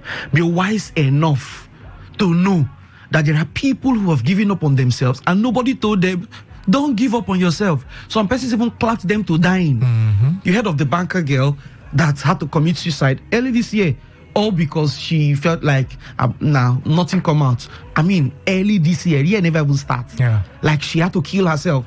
Apparently, if she had someone that could talk her out of depression. What is depression? Depression is bringing you down by virtue of what you're hearing. I know this definition is not everywhere, but that's the truth. Bringing you down by what brings you down? Voice. A voice within, a voice outside. Trust me, inside. Anyone who has been depressed before, you would know that you come under the influence of voices. That's the truth. See, you cannot separate depression from inner voice. Something depressive inner thoughts. Yes. You understand? If I take it to an advanced level, I will tell you spirit-sponsored thoughts because those voices are unseen. Oh God. Okay, let me not go that way. But the point I'm trying to make is this. If you find somebody who is willing to stay with you and help you out of that state. I told my wife something. I told her, I live with you in the house. You know me better. This is Daniel. Everything that you see that is not working, that is annoying, that is pretty breaking you out, getting you angry, you are correct. I mean, who will see it clearer than the one in the house? But I'm asking one thing from you. Help Daniel. Wow. Help Daniel. I mean, no superior task brought you to my family, to my house, to my home, to my life, if not to help me. Help Daniel. So when you find somebody who is willing to help you, I think the best you can do is just to own up. You understand? So it's not going to be easy. Walking yourself out of a pattern would require two things: submission and accountability. Okay. Amongst many things. I would not always give you all. I've said it before. So take, for instance, I have a particular pattern resurfacing in my life. This is 16. I have a particular pattern surfacing in my life, and say we're in a relationship. What happens is, if I'm not willing, 16, I will frustrate 16. Do you understand? If I'm not willing, I'll frustrate her. And what happens is, she will just be there trying to keep the relationship, but she's suffering. She's not making progress. The worst is if it's marriage. I don't subscribe to walking away. As much as there is provision, our marriage act as amended makes for provision that has to do with divorce. I'm not a fan of divorce, and I'll tell you one simple reason. The reason is simple. If you bring two woods and gum them together and you separate them apart, what happens is particles are thank you rubbing off on each other. Thank you. So forever you would never be the same. Forever you would never be the same. It will take time. In fact, it will take a Jesus in human form to make you new again. You understand? But as long as life is concerned, forever, those people or those persons who have divorced, let them tell themselves the truth. They are battling with memories, good and bad. So I don't subscribe. So that's why I am concerned about those people or those persons who are dating. Because if you're married and you're in this kind of space, see, there is no pattern that cannot be surmounted. But the truth of the matter is that it will take two persons to do it: the husband and the wife. See, I've always said it, for peace to reign in the home, somebody has to submit. Somebody has to die. Somebody has to die. Oh, Dave. Yeah. Do you understand? Yeah. For peace to reign, for the family to enjoy that bliss, somebody has to die. When we talk about somebody dying, not physical death, somebody has to lay down his rights. Somebody has to lay down apology even when you are right. See, in marriage, you don't apologize when you are wrong. You apologize for peace to reign. Yeah. Do you understand? Yeah. It's good to apologize when you're wrong. How about when you find out that the peace of the home is at the mercy of your apology, even when you are right? How do you handle a spouse whose pattern is stubbornness? How do you handle a spouse or a husband or a wife whose problem is a nagging mouth? How do you handle leave alcohol? Those ones are... See, Dave, the most challenging is when the pattern is character driven. Yes, somebody can be smoking. You can smoke and it's not really good for some persons, and drinking and all of that. There are ways to work out. But when is have you not seen a humble girl that smokes? I have. Have you not seen a disciplined girl that drinks? I have. That's what I'm talking about. But have you seen a girl that doesn't drink, she doesn't smoke, but she's too stubborn? Guess what? Stubborn in suit. All packaged. Some of them are workers in church. You understand? Yeah. Either their unit heads unit leaders. Some of them are even firstborn in the family. You are leading a team. Your parents can't even talk to you. How do you handle such patterns? How do you handle a pattern where the man is a traditional man? When he comes from, they never say sorry. Do you know what it means not to say sorry when you are wrong? It means that you never see when you're wrong. You'd never see. If you never see when you're wrong, you don't deserve to be in any relationship. Live with yourself and yourself alone. Because I don't know, but how do you do it? You can't say you are sorry. I've seen my wife tell my son, she's sorry. Wow. I'm broken, I'm humbled. And then you are a man. You say where you come from, you don't apologize. Where you come from, people marry. They do, obviously. You know, we are being taught that there's a difference between a house and a home. A house is structure, building. A home is atmosphere. Yeah. For a home to enter a house, it cannot work with a traditional mindset. A traditional mindset can build a house. You can save and build a house. But trust me, your savings cannot build a home. It's your character. It's your personality. It's your attitude. It's your carry-come traits or your received traits or your workable traits that will build the home. The way you talk. Do you know you can use your mouth and scatter the atmosphere of a house? Yes, true. Do you know that the way a woman will talk to it, a sweet food can become bitter in your Obviously. See, obviously. This thing is, let us look at pattern from a wider perspective. Let us look at pattern from a wider perspective. Why are a lot of guys are saying they're not going to get married. They're going to stay single. They are scared of a lot of things. Some of them, they are scared that, if I'm married now, I might slap my wife and I can't help it. Why? Apparently, they saw their father slap their mother. And they did not think they should ask questions. Daddy, is it good? Should I make it a point of duty to slap? You know, sometimes those fathers now tell them, look, this is how you should treat a woman. I've heard guys who say women ought to be slapped once in a while because they behave like animals. I mean, am I the only one? I've heard stuff like that. Women, like, they behave like animals. So one of the way to align them is to slap them. I've seen a guy that say, at least you should have a cane for your wife. These are traditional thinking. This is a dictatorial mindset. This kind of mindset is the kind of leadership pattern that moved the world into World War I. Such that the League of Nations dialogue could not even remedy. Even after the League of Nations came to be, we still launched into World War II.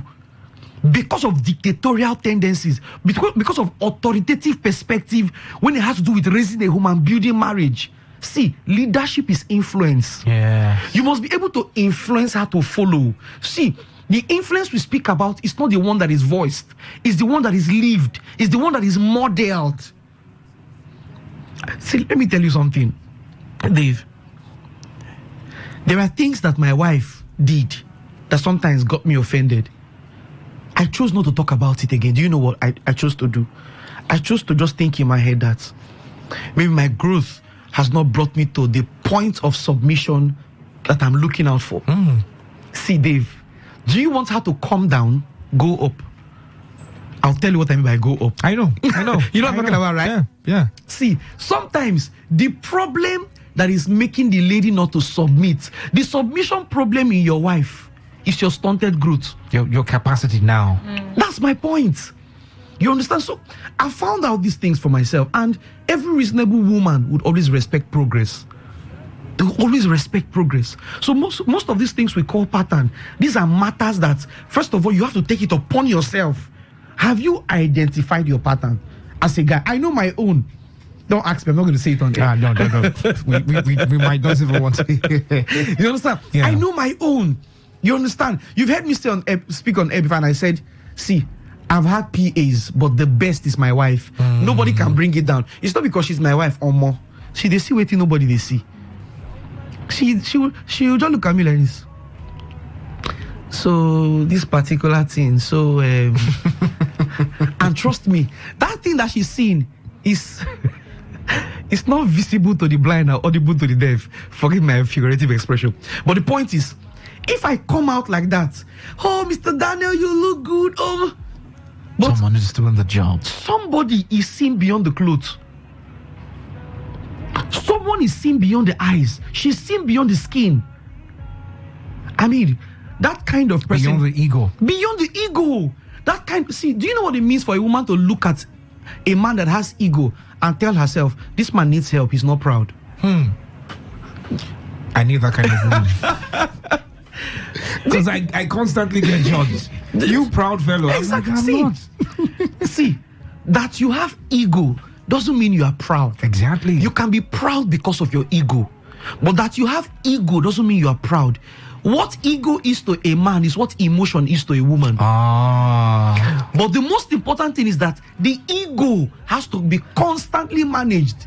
A man without ego is like a vegetable. And a woman without emotion is like a man. It's like a robot. And no man wants to marry a man. Yeah. Trust me, I don't want to marry my brother. I love you, bro. Would you marry me? you understand what I'm saying? Yeah. And that's the truth of the matter. It is when the ego becomes over bloated. It is when it becomes wrongly managed. See, trust me, Dave, I'm not a fake guy. I've seen my own. My wife will just ask me, where are you going to? I'll just move around the house before I respond. You know what it means when a girl asks you, like, your wife? Oh, sorry, your wife. Yeah. I'm sorry. I'm sorry. I'm sorry. It's fine. I'm sorry. I'm sorry. I'm so sorry. Okay, so you know what it means when those kind of questions when you don't hit you inside as guy now. I don't know if you get it with college, you understand. It goes through. Just goes through like. So, I'm trying to pick those questions in my head. And then you go, who are you to ask me? But guess what? It could possibly be that the person asking you that question has the best of interest at heart for you. Yeah. So, most guys would not want to look at the person asking the question, reason through the person's motive and respond. Most guys would want to look at the tone. They want to. That's what it's called multiplicity of meanings. They would want to read it from the polysemic approach to what the person has said, the multiplicity of interpretation. You want to interpret, so why did she keep her mouth like that? Is that the point? She has said what she has said. You understand? You know what? See, she's asking. See, let me give you a classic example. Okay. You know that you're not getting to that angle where you want to have carnal knowledge with someone, but your receptiveness to that person, you're very liberal, and then she goes, why are you very comfortable around this person? You like her, Abby? Exactly. And then you go, me? No, how? But what you don't even know is down. You understand? What you don't even know. Let me just expose small secret let me just open some girl secret once, just a little. What you don't know is some bad girls love real guys.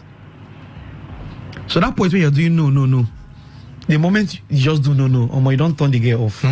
Because she knows that you are head over heels for her. And she has seen it. See, let me tell you. When she says it's not when she has seen it. Wow. When she says it, it's not when she has seen it. It's called intuition. The woman has it default. They know how to. It's a gift. Reasonable women, not every. Some women, their own don't die. Yeah. Like they don't drop their own inside lecture or graduate. Like leave school. But every real woman has what is called the power of intuition. She can pick a guy that likes her, even when the guy. Do you know there's a spark of attraction that can come up at first instance? I can meet a girl for the first time and that's strike, that's attraction thing, that likeness just pops up and all of a sudden, energies. Yeah, a girl can pick that thing, but the woman is the one that ought to be chiked, not chike. So she has to keep herself. But if she's someone's courage to ask you, why are you sounding like that? Easy around me. Just what if you just try and say, I'm uneasy around him. Can't you see that I just like the way you're looking? Is it like the way you're looking, or do you like me? Choose one. Do you know, Dave? As real, one of the qualities of good friendship is realness over hype. Realness. You see, as real as this conversation is, you have turned on a girl to date you if you are serious. Why are you looking at me like, I like you, I just really like, I just really like. You might never know that you've stirred up compliments that's well inside of her that nobody ever cared to fan up. You understand? So part of the ways to deal with this pattern as a man is to try as much as you can to admit to the truth. This is a pattern I'm dealing with. Oftentimes than not, you might not be able to see the pattern. The person who sees the pattern for you is your spouse. Sorry, exactly. Sorry to interject. I would link up what you said about realness and being very open. Dealing with. Sorry, why would you talk about this? I hope you know that today's show cannot end without me talking about Moses Bliss marriage. I will get to that. We'll get to tagging. Okay. If I have a challenge and I know that my spouse would judge me if I fall and get up and fall and get up again, I would be quick to keep it to myself. True. I would rather not heal at all. True. But if I know that my relationship with my spouse or my partner is on the premise of friendship, even if she sees that I have used my salary to gamble, and then she asks me, what did you do with your salary? The same way the questions your wife would throw at you that would pierce through. I don't use them again. And then she doesn't judge. Rather, she says, okay, Alan, I will work on this thing. Or she would not even ask you. The moment she senses that you've used your salary, the next day, that thing you're supposed to use your salary to do, she would go and do it in the house. Trust me, I'm telling you what my wife does. This one. I don't want to talk about my family matter for problem. I don't know how many people they are. I might just leave. Dave tell me some weeks ago, some years ago, saying about 10 million persons they listen us. Our man not tell my family about 10 million. No. I mean, 10 million people on our way. Matter my family matter. But the truth of the matter is, openness, nakedness would always thrive where there is security. You understand? Trust would always be built over time on the platform of security. See, Dave, nobody wants to be judged as much as they need help. Yes, I need help. But that I need help doesn't mean you should kill me first. Must I die to get the help? You understand? I'm saying to say, if you are my friend, understand that most of the things that are making me feel down, I'm ashamed about them. Do you understand? I don't know how to explain. See, it's not because we choose to be secretive. See, let me tell you, most of the secretive guys need help. But the problem is, who would they meet that would not judge them? Some persons just need, go straight to helping them. Don't talk. Don't ask questions. Don't ask too deep. Most of the questions you want to ask, you are treading a very, very deep path. Probing them. See, Dave, there are some girls that don't talk much. Don't talk too much. Just spot what they need and meet the need. I'm telling you, there are some guys, you want to get them to be open. Run proper investigation on them. Spot what their needs are. What are those vacuums that exist with them? When you spot those vacuums, begin to meet them. Naturally, they'll begin to gravitate towards you. It's natural, it's normal. But at the end of the day, you really need to deal with patterns. Dave, you really need to see, patterns are the pathways through which cycles repeat themselves. Pattern is the pathway through which you can lift up your father's marital horrible experience to your own union. Important, copy paste. Patterns and cycles are the pathway. They're the pathways through which generational cycles can repeat themselves. You understand? If you want broken marriages to play out in a particular domain, let those people let them just open themselves to patterns. Let them just be them. There are people who believe that I'm only that narrating marriage. Just marry the woman, get picking, get money, just relax, nothing come out. And that thing that is making you talk like that is pattern. See, there is no origin, no tribe, no nation, no continent, no state, no village that is without pattern and cycles. That is without dysfunctions. All of these things you find. See, If you go to Imo State now, like 16th Imo State, Ikeduru, it might just be like they like food. If you go to Delta State now, just like they like money. If you go to Abia State now, you say that there's a notion that Abia girls are very stubborn.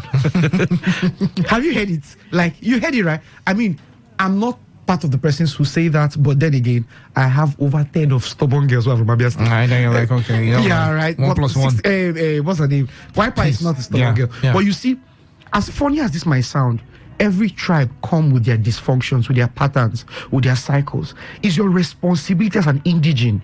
It's your responsibility as an individual from that particular lineage to spot it and tell yourself. Now, it's one thing to, now we are talking about, we're ventured into how to help it out, help yourself out. When you spot it, it's one. The next thing you need to do, create a mental picture of what it ought to be that the cycle covered. Let me explain. If your lineage, you guys have very stubborn men, they don't listen. Create time and have moments of meditation and ask yourself, what would my relationship and marriage look like if I choose to listen to my wife? It's called reorientation. You are beginning to unlearn that thing that Potako people they always speak, unlearn, relearn, and learn. All those rhymes, okay? That's what you're beginning to do. You sit down and say, to listen to my wife is not a sign of weakness. To listen to her is not a sign of weakness. I'm not a woman when I say I'm sorry as a guy. It's not true. I say I'm sorry because I want peace to reign. I listen because part of the ways to extract wisdom is listening, and listening is a difficult skill that not every wealthy man has. I see what I'm doing. This is premeditation. This is me on my own. I'm reorienting my mind. And what you don't know is words create atmosphere. Atmosphere influence conduct. This is just for another day. Do you know, we've said something before on air 2 weeks ago. I mean, last week we said that conversation can sponsor atmosphere. Yeah, we talked about it, and that's words. You understand? Now, when you begin to venture into conversations like that, what you're doing is you are beginning to adjust your mind. You are beginning to exactly now. When you begin to see people who have that kind of traits that you're trying to remove your mind from, what happens is you now spot somebody that looks like your lineage that you must cut away from or give distance. Now, let me also say this. There are some patterns that are spirit sponsored. You see, I'm not going to be one of those counselors. I'm not going to be one of those consultants in relationship matters that will tell you that everything is natural. No, it's not true. Don't be deceived. It's not true. Can you hold pride like this? It's not tangible. It's not tangible. Can you hold arrogance like this? No. Try. If you cannot hold it, then there is an unseen realm that influences conduct, character, and sponsors broken marriage. So you must deal with these matters from both ends. Both ends. Whilst you're applying principles, whilst you're applying whatever you're applying, also know that there are spirit-sponsored traits that are vowed that you would never make the best out of your relationship. Dave, I've seen a whole family, they are doing very well, but nobody's married. Not just that they're not married, the one who married, I've seen a full family in this Port Harcourt. I don't describe very well. In their family, their first daughter got married. She was constantly being beaten by her husband. At the end of the day, she died, giving birth. The one that I'm very much close to, she got married. They told her don't enter. She entered. She got married to 2. She gave birth to 2. The husband pursued her out of the marriage, took the kids away. She had spinal cord, whatever. And today, she's sitting at a place for this thing happened like 10 years ago. The last one, no relationship has ever worked for her. I can keep counting. How do you explain? I've literally seen someone who, every person who proposes to her dies. Yeah, that's the point. So how do you explain this one? There are patterns. It's beyond pride. It's beyond. There are patterns that are spirit sponsored. when you're handling spiritual matter, it's not on air. But for now, at the basic level, what we're trying to make you understand is that while you're tackling the part where you need to reorient your mind, there are some things you need to send out.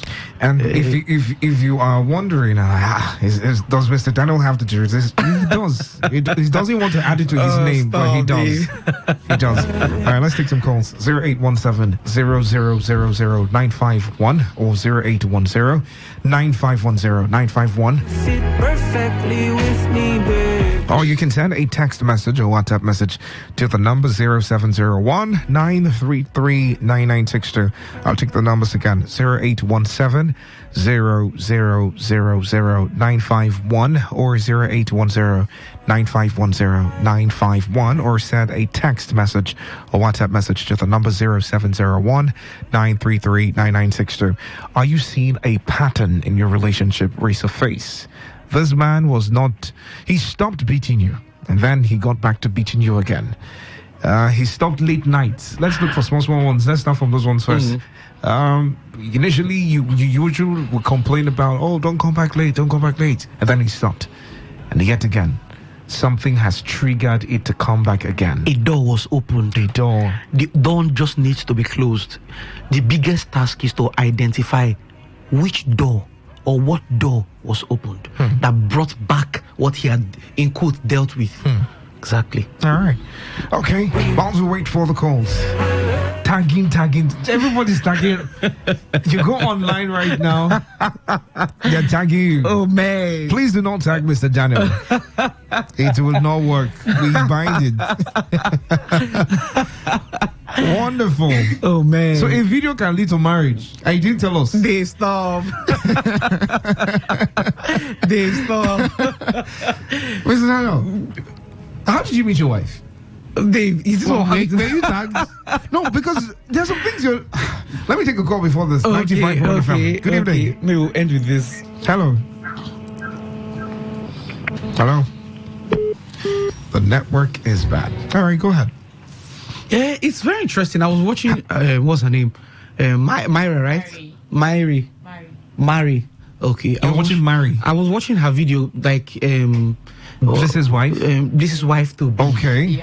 Yeah, I was watching the video and all she was doing, I just knew. I took my time to watch the complete video. I just know we have Nigerian audience. We so much feed on hoi polloi. Like, we feed on trivial things. Yeah, the next day I saw on social media people saying, it means he met his wife on Instagram, so it means that Instagram now can. What are you talking about? Do you know what happened from the point where he met her to when he engaged her? Some person just think this thing just go date on Instagram now. Go try. They will milk you. They will collect your money.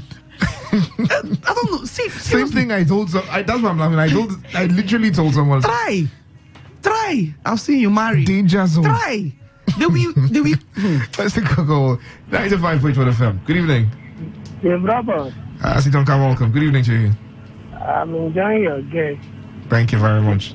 And indeed, when that word pattern is a reality, both on the physical side and on the spiritual side. I appreciate him so much. I just want to say thank you. All right. Thank you so much. Thank you so much, also. Yeah. Thank you very much. Ooh. If you had to, should we leave this for another day? But since you have already brought it up, going by what is trending right now, let's look at tags, let's look at social media. Would you subscribe to that as a means or a medium to start off something concrete? Don't use social media love as a standard to get a right union. All I'll just simply advise, keep an open heart. Keep an open heart and don't be stereotyped. That's the biggest message. And that's the biggest message. You can just be in the plane and you find your wife. Do you understand? You can be at the airport, you find your wife. You can just be in a conference and you find your wife. Let me ask this question. I think we have like 3-4 minutes. pastors, religious leaders always emphasize marry within your tribe, within your folk. I heard it in church today. I wouldn't mention. If you marry from outside, and I whispered to someone, I said,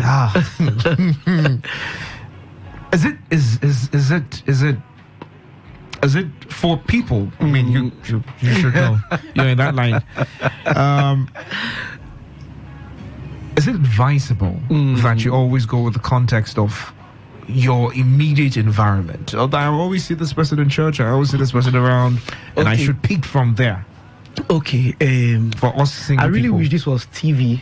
I would have really loved to make this point. I'm hoping that one day Nancy Sima will invite me to her show. Let me just do small. Sure. The truth is, I don't want to go deep into what they are saying, but I want to drive home a concept. It's called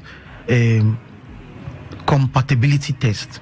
They test the compatible test of your belief system. It is the concept of your belief system. When they say marry within this assembly, marrying, they are simply saying that so that the both of you can be hearing from the same source, so that you will not have so much friction in your thinking and your mindset. I'm sorry. I know you've hit the nail on the head, but we have to go because there's an ad that we have to pay now. Thank you so much, Mr. Daniel Washington. Daniel Washington on IG, Instagram, Facebook, everywhere. For me, David Melford Roberts, you could just go connect with me and let's be friends there. Make it a date with us next week Sunday from 9 p.m. to 10 p.m. on the Sunday Family Special. Enjoy the rest of the evening. At the top of the hour, the world news comes up next. You in my arms.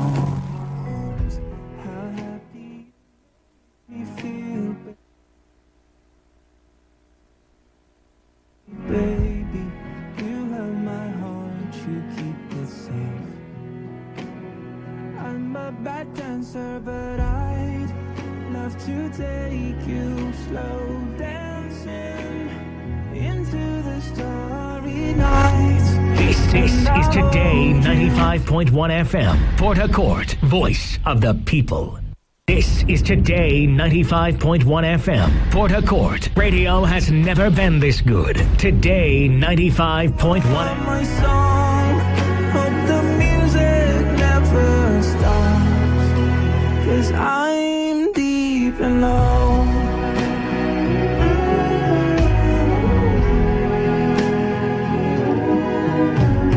I've been a better man since I got you, girl, in my life. It's so much more than I asked God for. How did I get you, girl, in my life? How happy you make me feel, babe. You fit perfectly with me, baby. You have my heart, you keep it safe. I'm a bad dancer, but I'd love to take you slow dancing into the starry night, and I'll hold you so tightly and whisper into your ear that you're beautiful and heavenly. Baby, you are my song. Hope the music never stops. Girl, I'm begging you, would you love me now? Tomorrow too far away. Love me now. Girl, don't wait no longer. Just love me now. Baby, love me now. Baby, love me now. My baby, love me now. We don't have eternity. Love me now. Please be my, I won't be you. Love me now. Be my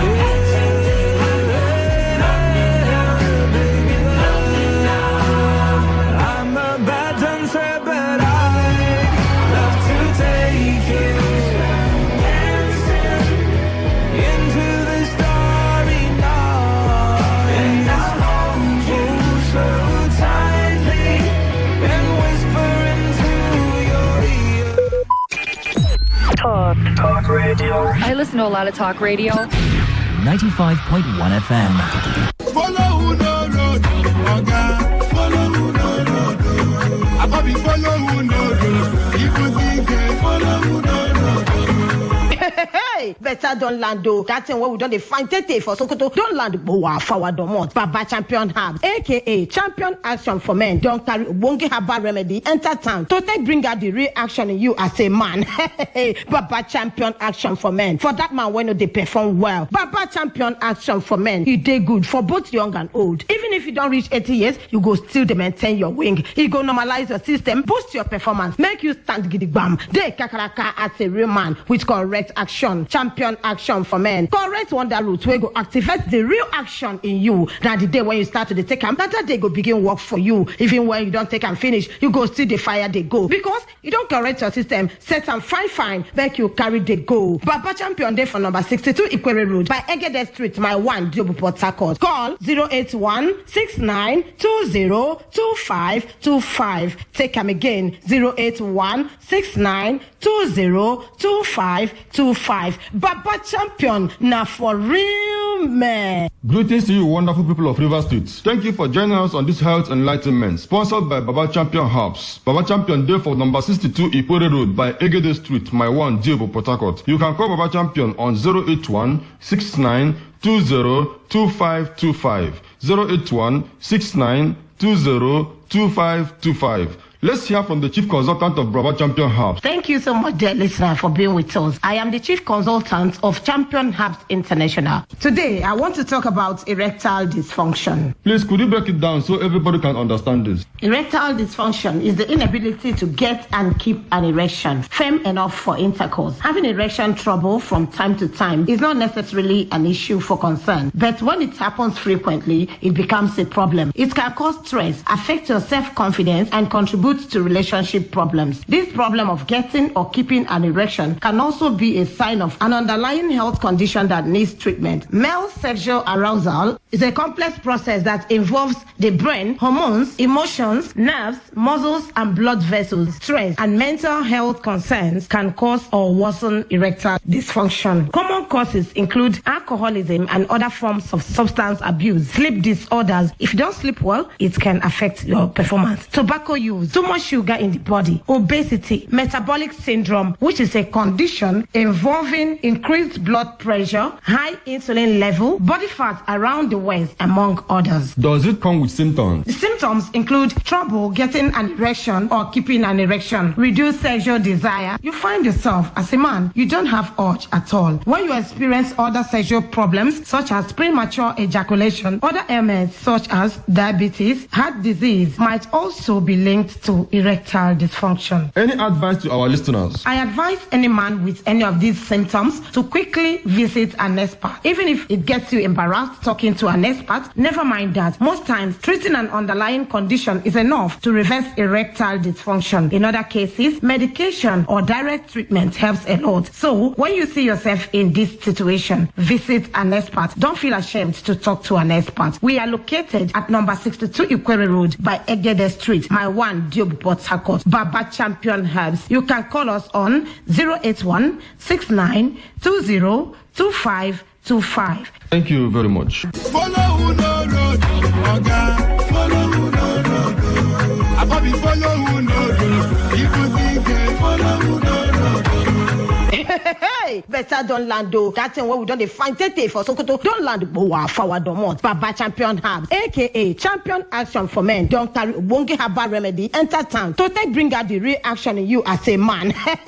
Baba Champion Action for Men. For that man when they perform well. Baba Champion Action for Men. He did good for both young and old. Even if you don't reach 80 years, you go still maintain your wing. He go normalize your system, boost your performance, make you stand gidigbam. They kakaraka as a real man with correct action. Champion Action for Men. Correct wonder route where go activate the real action in you. Now the day when you start to take them, that day go begin work for you. Even when you don't take and finish, you go still the fire they go. Because you don't correct your system, set and fine, make you carry the go. Baba Champion Day for number 62 Ikwere Road by Egede Street, my one Jobu Port Harcourt. Call 081-6920-2525. Take them again, 081-6920-2525. Baba Champion, now for real man.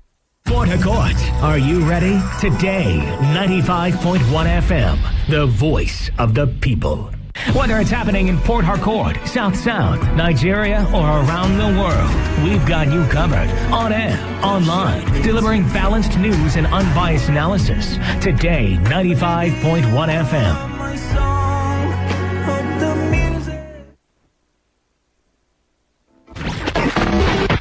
This is Today, 95.1 FM, Port Harcourt. News. Hello and good evening. This is the World News on your premium talk radio, Today 95.1 FM, Port Harcourt. I am Dave Robert.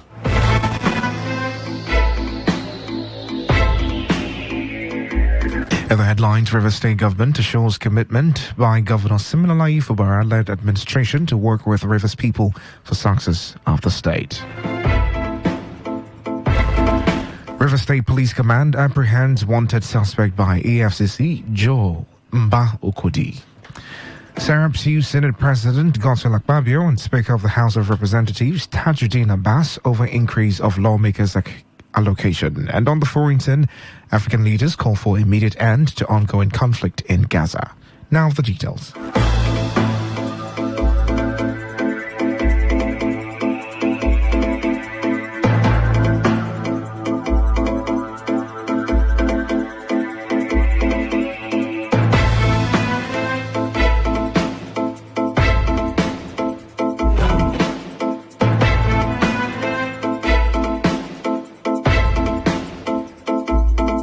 Let's begin the news report tonight with a story that the River State government says the administration of Governor Siminalayi Fubara is committed to working with all Rivers people with genuine intentions for the smooth running, growth and success of the administration.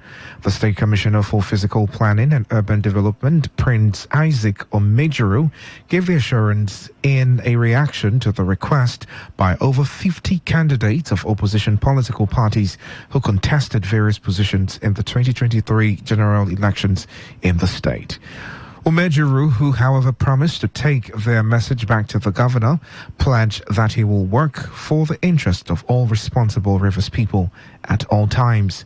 Meanwhile, candidates of 14 opposition political parties in River State and thousands of their supporters appeared to be set to dump their various political parties to join the PDP, Governor Siminalayi Fubara and his deputy, Professor Ngozi Otu, in the face of the ongoing political turmoil in the state. The River State chairman of the candidates of the opposition political parties, Obiehele John, in a message to the governor, Fubara, through Omejuru, declared their readiness to working with the governor. We, the candidates of 14 opposition political parties in the last general election in Rivers State, are set to join the People Democratic Party to give Governor Sim Fubara the required support to take Rivers State to the greater height. Over 55 candidates and thousands of our teaming supporters are disturbed by the shameful actions of those mischief makers distracting our dear governor, and we have vowed to join the People Democratic Party unconditionally.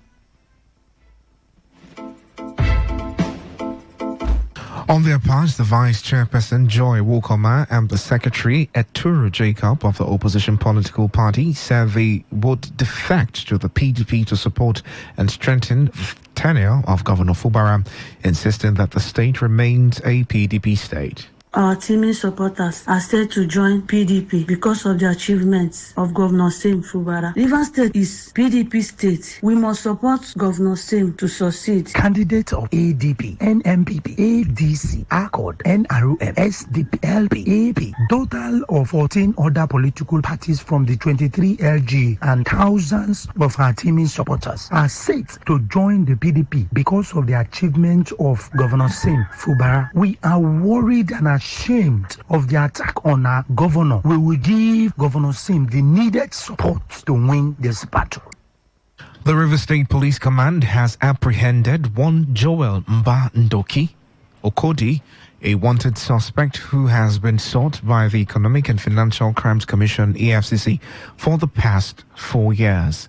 Mba Okodi, popularly known as Chief, was a resident at Abak Road, Ikotekpene, Akwa Ibom State, and is listed as a director at Chimso Resources Limited in Ikotekpene.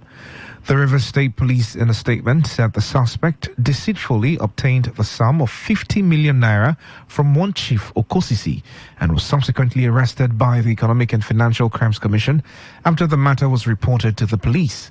According to the statement by the Command Public Relations Officer, Grace Iringekoko, while the fraud case was under investigation, Mba Okodi persuaded his friend Ochulo Okieku to act as a surety in the matter to secure his release. Okieku, unaware of the deceit, submitted this property document valued at 50 million as collateral to the EFCC office in Port Harcourt, and after that, the suspect failed to appear for investigation at the EFCC office and evaded all phone calls. On rare occasions, when he was reached, the suspect resorted to violent threats against Okieku, warning him to cease all contact, which forced Okieku to lodge a petition with the Inspector General of Police, who subsequently approved and forwarded it to the River State Police Commissioner, CP Olatunji Disu. CP Disu, acting on the directives, instructed the operatives of the operation sitting in to ensure that the swift apprehension of the suspect began, who was, after comprehensive investigation, discovered to be hiding in Ajegule, Apapa, Lagos. While the statement revealed that the case is currently being handled by the Economic and Financial Crimes Commission, the Commissioner of Police in Rivers State, Olatunji Disu, has advised individuals to exercise caution when acting as sureties, warning that criminals will find no sanctuary within the state.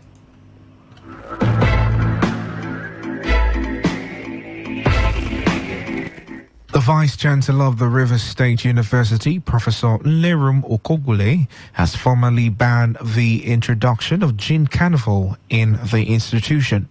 Professor Okogule announced this while inaugurating the 2023-2024 Postgraduate Students Association and Students' Union Government at the Faculty of Law Auditorium of the university. He noted that the move was necessitated to safeguard the lives of students and directed the Dean of Student Affairs to ensure strict compliance to the directive. The Vice-Chancellor, however, charged the new ESCOs to be committed to their core mandate of service and obey rules and regulations of the university, adding that the high academic standard recorded today is as a result of the non-disruption of the school calendar. When you are working competitively with management, you won't have problems at all. Whatever that you are doing, discuss with the DSC, because this is what you want to do. Then they will guide you, and then based on that, management will recommend, and then will approve. When you adopt that principle, you will not have problems at all. Let me also say that the ugly incident that we had last year that led to the death of a student is not something that should happen in our system at all. That was why I said, okay, this version of what they call it, James Carnival, is banned. So all we are doing is telling them we don't put it on the agenda. If we put it, I will cancel it. Because we had a situation where university students who will sit at the back of civil vehicles, their life is very, very important to us. We don't want anybody to die here.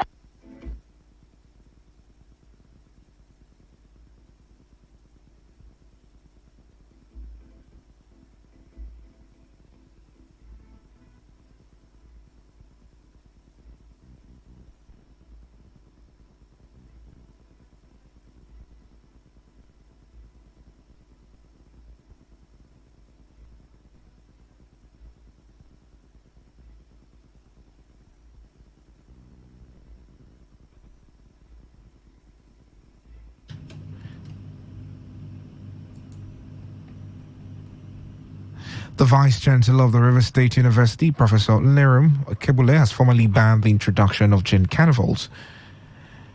Also speaking in his remarks, the new president of the Postgraduate Students Association, Sukari Minik Bakate, pledged that the leadership will work in line with the Constitution and promised to justify the confidence reposed in them. In the meantime, the chairman of the Elders Forum of Postgraduate Students Association, Keme Omonigbeke, said the welfare of students in various departments is paramount, stressing that as elders in their midst, they owe it as a duty to guide and support them excel in their leadership roles.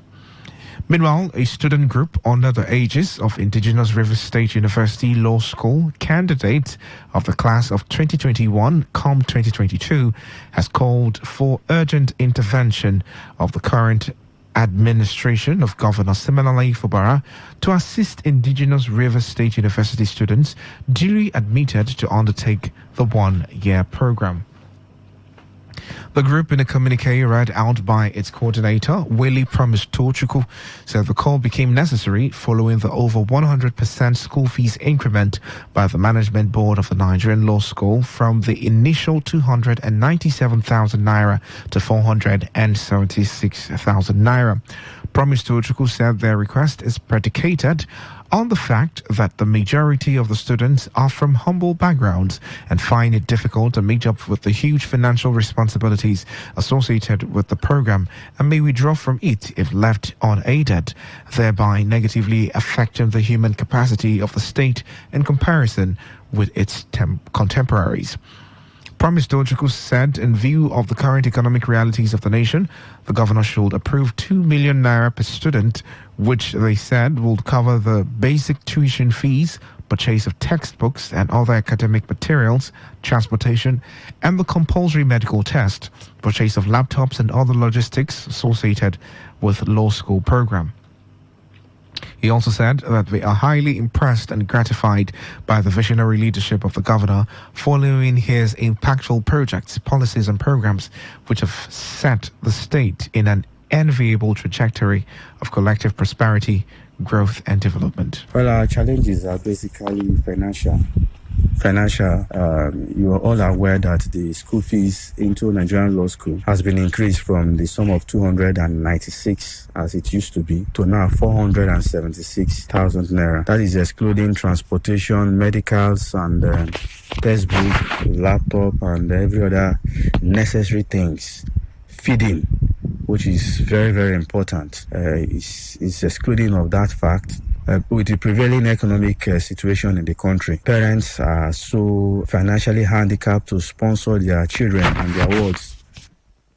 Other affected law school students of the academic years also appealed to the governor to intervene. I stand today to plead to employ to our amiable governor of Rivers State, the #1 citizen of Rivers State, to come to our aid for a law school grant. Without this grant, it will be quite impossible to achieve our dreams. As a female, I can ascertain to the fact that it's quite difficult achieving this. First of all, the law school, the Council of Legal Education has increased the school fees from about 200 and something thousand to close to 500,000. And a lot of students are already indigent and are financially handicapped. Without any form of assistance from the state government or any other person, about 70% of the students will be dropping out and might not be able to make it to the law school. Some chiefs and elders from Rumaholu community in Obiakpo local government area of Rivers State have insisted that the ban on tricycle operations, popularly called keke, in the state and in the community stands. The Council of Chiefs and Elders, after a meeting presided over by the Eze Mpo III, Samuel Iegwa, the Public Relations Officer of the Council, Chief Awo Jowo, said the Council is in total support of the ban. The stakeholders in the statement they signed warned keke operators to shun those masquerading as indigents to extort money from them, noting that they are not actually on behalf of Rumaholo community. The people regretted that some of the keke operators are engaged in nefarious activities in the community, hence the ban.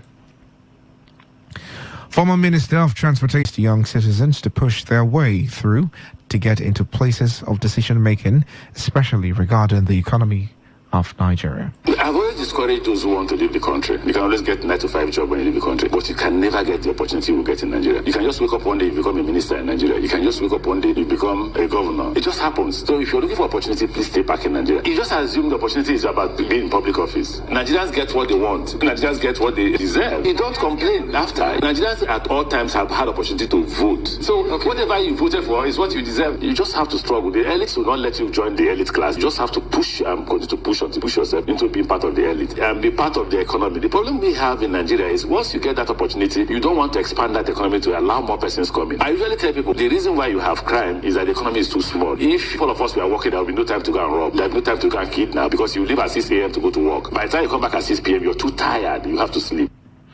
This is the world news on Today 95.1 FM Port Harcourt. After the break, more news, foreign and sports stories. Stay tuned.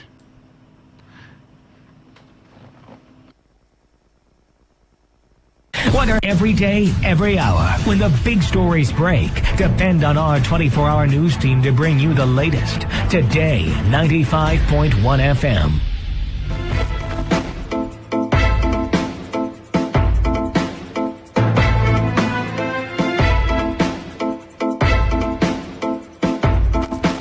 Welcome back. This is the World News on Today 95.1 FM. The chairman, Police Community Relations Committee, PCRC, Federal Capital Territory, Rufus Egbegba, has charged security agencies on adoption of contemporary approaches to address the upsurge of insecurity in the FCT and environs. Egbegba made the call in an interview with newsmen in Abuja following several security threats in the FCT. He asked for the strategic acquisition and deployment of contemporary equipment like armored personal carriers, surveillance helicopters, armored motorcycles, and utility vehicles for patrols and offensive fronts. According to him, insecurity should be urgently tackled to safeguard lives and properties in the face of cases of kidnapping. The PCRC chairman also urged citizens to be aware and awake to their responsibilities and report anything suspicious or suspect strange developments to the nearest police station. Meanwhile, 5 sisters kidnapped in the Zuma 1 area of Kawu in Brawi Area Council of Abuja on January 2nd have been rescued by security operatives. According to the family, the sisters were seized by armed men who burst into their home from Abuja city center. The attackers killed one sister, 21-year-old Nabila Al-Qadira, when a ransom deadline was passed. According to a statement by the Federal Capital Territory Police Command, the girls were rescued in the Kajuru forest in neighboring Kaduna State. Kidnapping for ransom has in recent times increased the Federal Capital Territory, with criminal gangs targeting highways, apartments, and even snatching people from their homes in estates within the city. After public outrage over the sisters' case, President Bola Tinubu condemned what he called the recent spate of kidnappings and bandit attacks. Human rights lawyer Femi Falana has called for an end to what he described as scandalous pension for some ex-governors in Nigeria. Falana, in a statement, lamented that while many state governors voted themselves humongous pension payments and allowances, some of them chose not to pay their pensions and gratuities for their former workers while they were still in office. He noted that not less than 20 of the former governors are in the Senate, where they also receive jumbo salaries and allowances. According to Falana, who is also the chairman of Alliance of Surviving COVID-19 and Beyond, ASCAB, the pension laws for Lagos, Akwa Ibom and River State are most scandalous. Meanwhile, the Socio-Economic Rights and Accountability Project, SERAP, and 23 concerned Nigerians have filed a lawsuit against the Senate President, Godswill Akpabio, and Speaker of the House of Representatives, Tajuddin Abbas, for unilaterally and arbitrarily increasing the allocation for lawmakers from 197 billion naira to 144 billion naira, representing the highest since the return of democracy in 1999. The lawmakers had last month raised their allocation from 119.7 billion naira proposed by President Bola Tinubu for them in the budget to 344 billion naira. The lawmakers also, in 2023, arbitrarily increased their own budget from the ordinary original proposed 169 billion naira to 228 billion naira. In the lawsuit filed at the Federal High Court, Abuja, by their lawyers Kolawole Oluwadare and Andrew Nwako, the plaintiffs are asking the courts to determine whether the lawmakers, in the exercise of their powers over appropriation bills, can unilaterally increase their own budget without the representation of the budget by the executives. The plaintiffs are also seeking an order of perpetual injunction restraining and preventing the National Assembly from increasing its own budget in the exercise of its powers without the representation of such appropriation bills by the President in line with the Nigerian Constitution. And on the foreign scene, African leaders have condemned Israel's military campaign in Gaza, calling for an immediate end to the ongoing conflict that extremely affects civilians. The criticism was during a conference in Uganda hosted by Non-Aligned Movement, NAM, a coalition of 120 states that do not align formally with any major power bloc. The president of the United Nations General Assembly, Dennis Francis, expressed deep concern and dismay over the continuing calamity in the Gaza Strip. And in sports, Super Eagles head coach Josie Pesero says the Super Eagles want to finish top of their group. The three-time champions currently occupy second position in Group A behind Equatorial Guinea. To achieve their target, the Super Eagles need to beat Guinea-Bissau at the Felix Haport Boingi Stadium tomorrow. They will also need Equatorial Guinea to draw or lose against host Ivory Coast. Pesero stated that during the pre-match conference in Palailai, La Couture in Trenchville area of Abidjan, that finishing top of the group is his objective at the moment. And now to end the news, here's a summary of the major stories. The Rivers State government has assured of commitment by the governor-led administration to work with Rivers people for the success of the state. The River State Police Command has apprehended a wanted suspect by the name Joel Mbakudi. We also told you that Serap has sued the Senate President Godswill Akpabio and the Speaker of the House of Representatives Tajuddin Abbas over the increase of lawmakers' allocation. And on the foreign scene, you also heard that African leaders have called for the immediate end to the ongoing conflict in Gaza. And that was the news that's edited by Stella Sasongo. For comments and inquiries, please call 0818-389-2850 or send your emails to news@todayfmlive.com. You can also read our stories on www.todayfmlive.com. I am Dave Robert. Good evening and thank you for listening.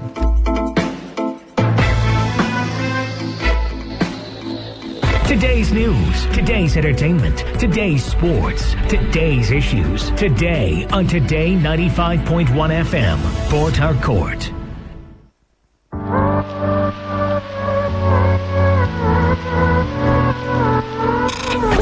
Wake up to today's quest. Welcome to take you through the ever-exciting world of sports. Today's quest on Today 95.1 FM, the news super review segment.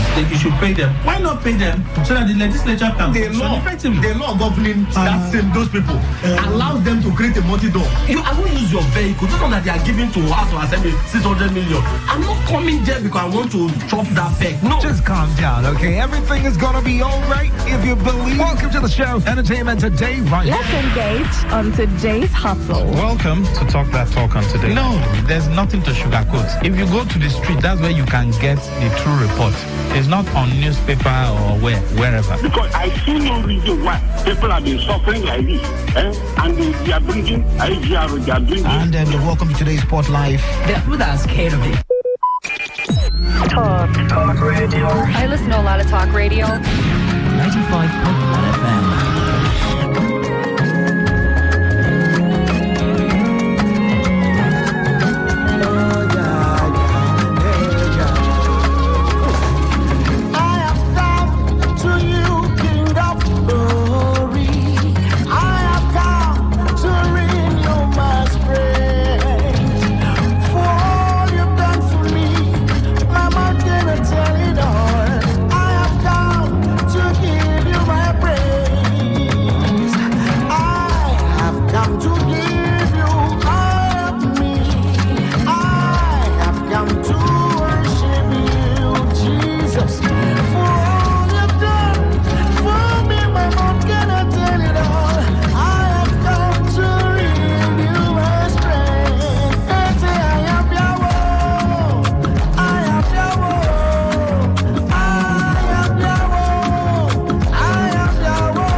you ready? Today, 95.1 FM, the voice of the people.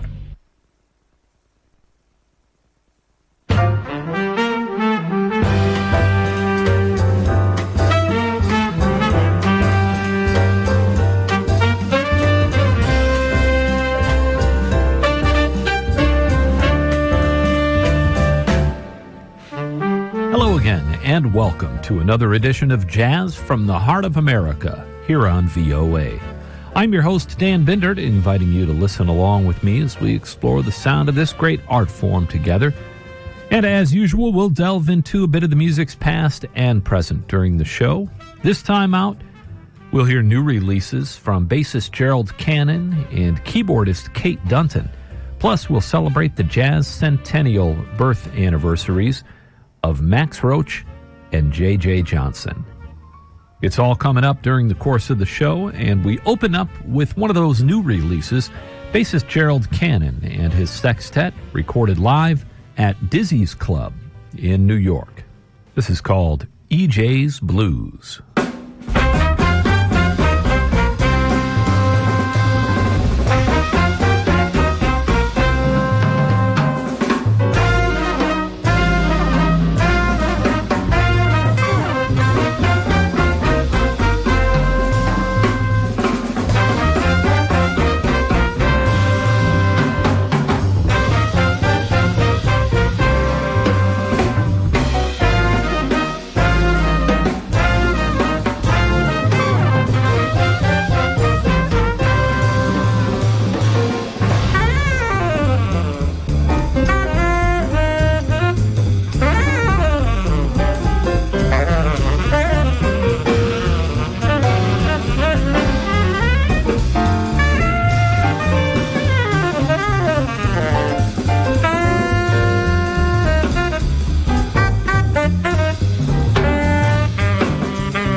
That's bassist Gerald Cannon, recorded live at Dizzy's in New York, with the beautiful picture window looking out over Central Park and the New York skyline. Eddie Henderson, the trumpeter, Sherman Irby playing the alto saxophone, Joe Lovano on the tenor. Steve Teray is the trombonist here, Dave Kukowski at the piano, and Lenny White on drums, all along with bassist Gerald Cannon. His new CD, Live at Dizzy's Club, the music of Elvin and McCoy. Elvin? Well, that would be Elvin Jones, the namesake of that tune, E.J.'s Blues. I'm Dan Bindert, along with you here on Jazz from the Heart of America, and we're going to jump from some new music back into some great historic sounds, and we're spotlighting some of the music of jazz centennial greats, J.J. Johnson and Max Roach, during the program. And we'll open up with a couple of tunes that include some of the work of Max Roach, who was not only one of the great groundbreaking jazz drummers to come out of the bebop movement in the mid-1940s, played alongside Charlie Parker way back in the early days, and then with Clifford Brown and Max Roach together created some of the most everlasting music of the 1950s with their quintet. He went on to create lots of socially conscious music through the late 50s into the 1960s and the 70s, was a jazz educator and a leader in all sorts of percussion ensembles that broke ground on a whole different level. Let's hear Max Roach in the company of his then-wife, Abby Lincoln, from 1959, the lyrics written by Oscar Brown Jr. to Mongo Santa Maria's tune, Afro Blue.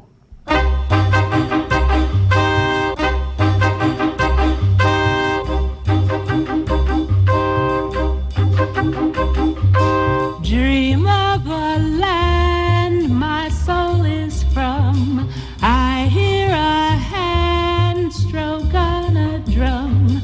Shades of delight, cocoa hue, rich as the night, Afro blue.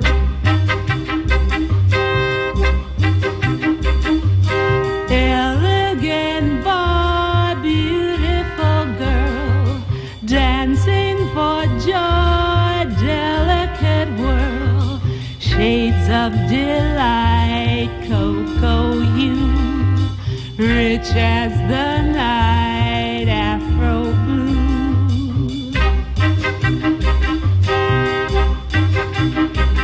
Two young lovers face to face with undulating grace. They gently sway, then slip away to some secluded place. Shades of delight, cocoa hue, rich as the night, Afro blue.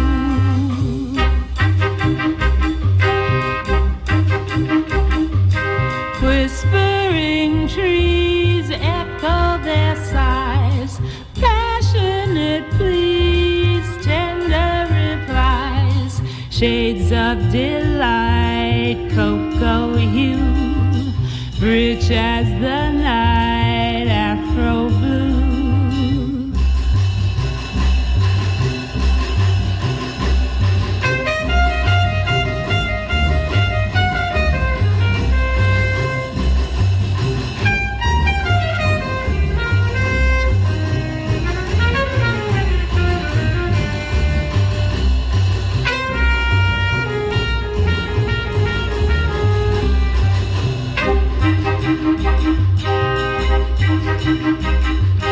Lovers in flight, upward they glide, burst at the height, slowly subside. Shades of delight, cocoa hue, rich as the night, Afro blue. And my slumbering fantasy assumes reality, until it seems it's not a dream. The two are you and me. Shades of delight, cocoa hue, rich as the night.